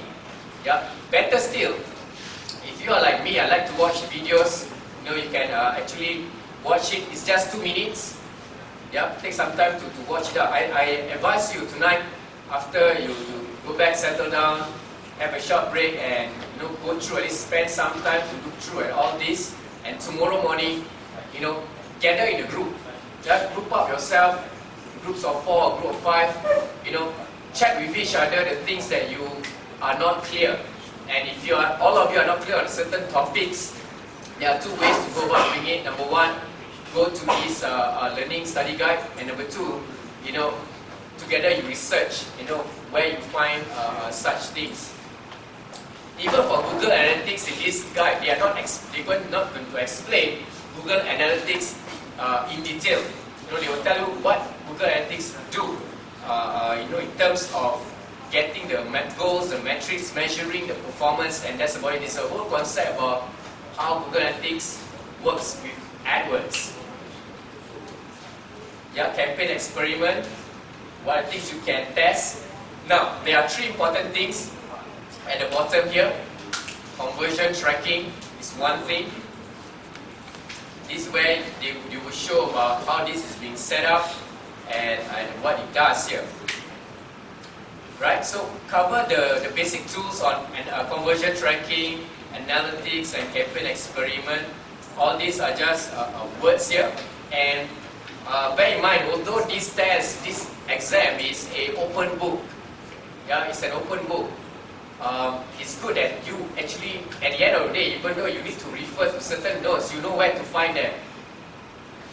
If you never open up all these different drop downs and different additional links to those pages, on the day itself, you might be a bit panicky as well where to find these answers, correct? Yeah. Evaluate metrics, that is next, and this is the last part, how you evaluate metrics relevant to your goals. Yeah, from website traffic, things I talk about, clicks, CTR, how it actually impact your website traffic, and this is what you want to achieve by doing AdWords and stuff. Just see. Yeah, it covers there. It's all there for you to read again, and the word terms, such terms, question is always being emphasized. Yeah, so take a look at this portion over here. Are you all excited to take the exam? I've been talking for the past, how many minutes, I'm talking about the past 3,200 minutes, yeah. But are you all excited to take the exam? Yeah, remember, this is just an exam. All of you are seasoned, I would say, exam advocates. You have took exam in months and years, in fact, right? It will be more challenging for people like myself and those guys back there, whereby you left school and you do not have taken exams for a long period of time, and suddenly you have to come back and read and actually answer MCQ questions. It's much more challenging for us. But anyway, it's good that you go through all these things and walk through things that we talk about. And lastly, it's about getting certification, right?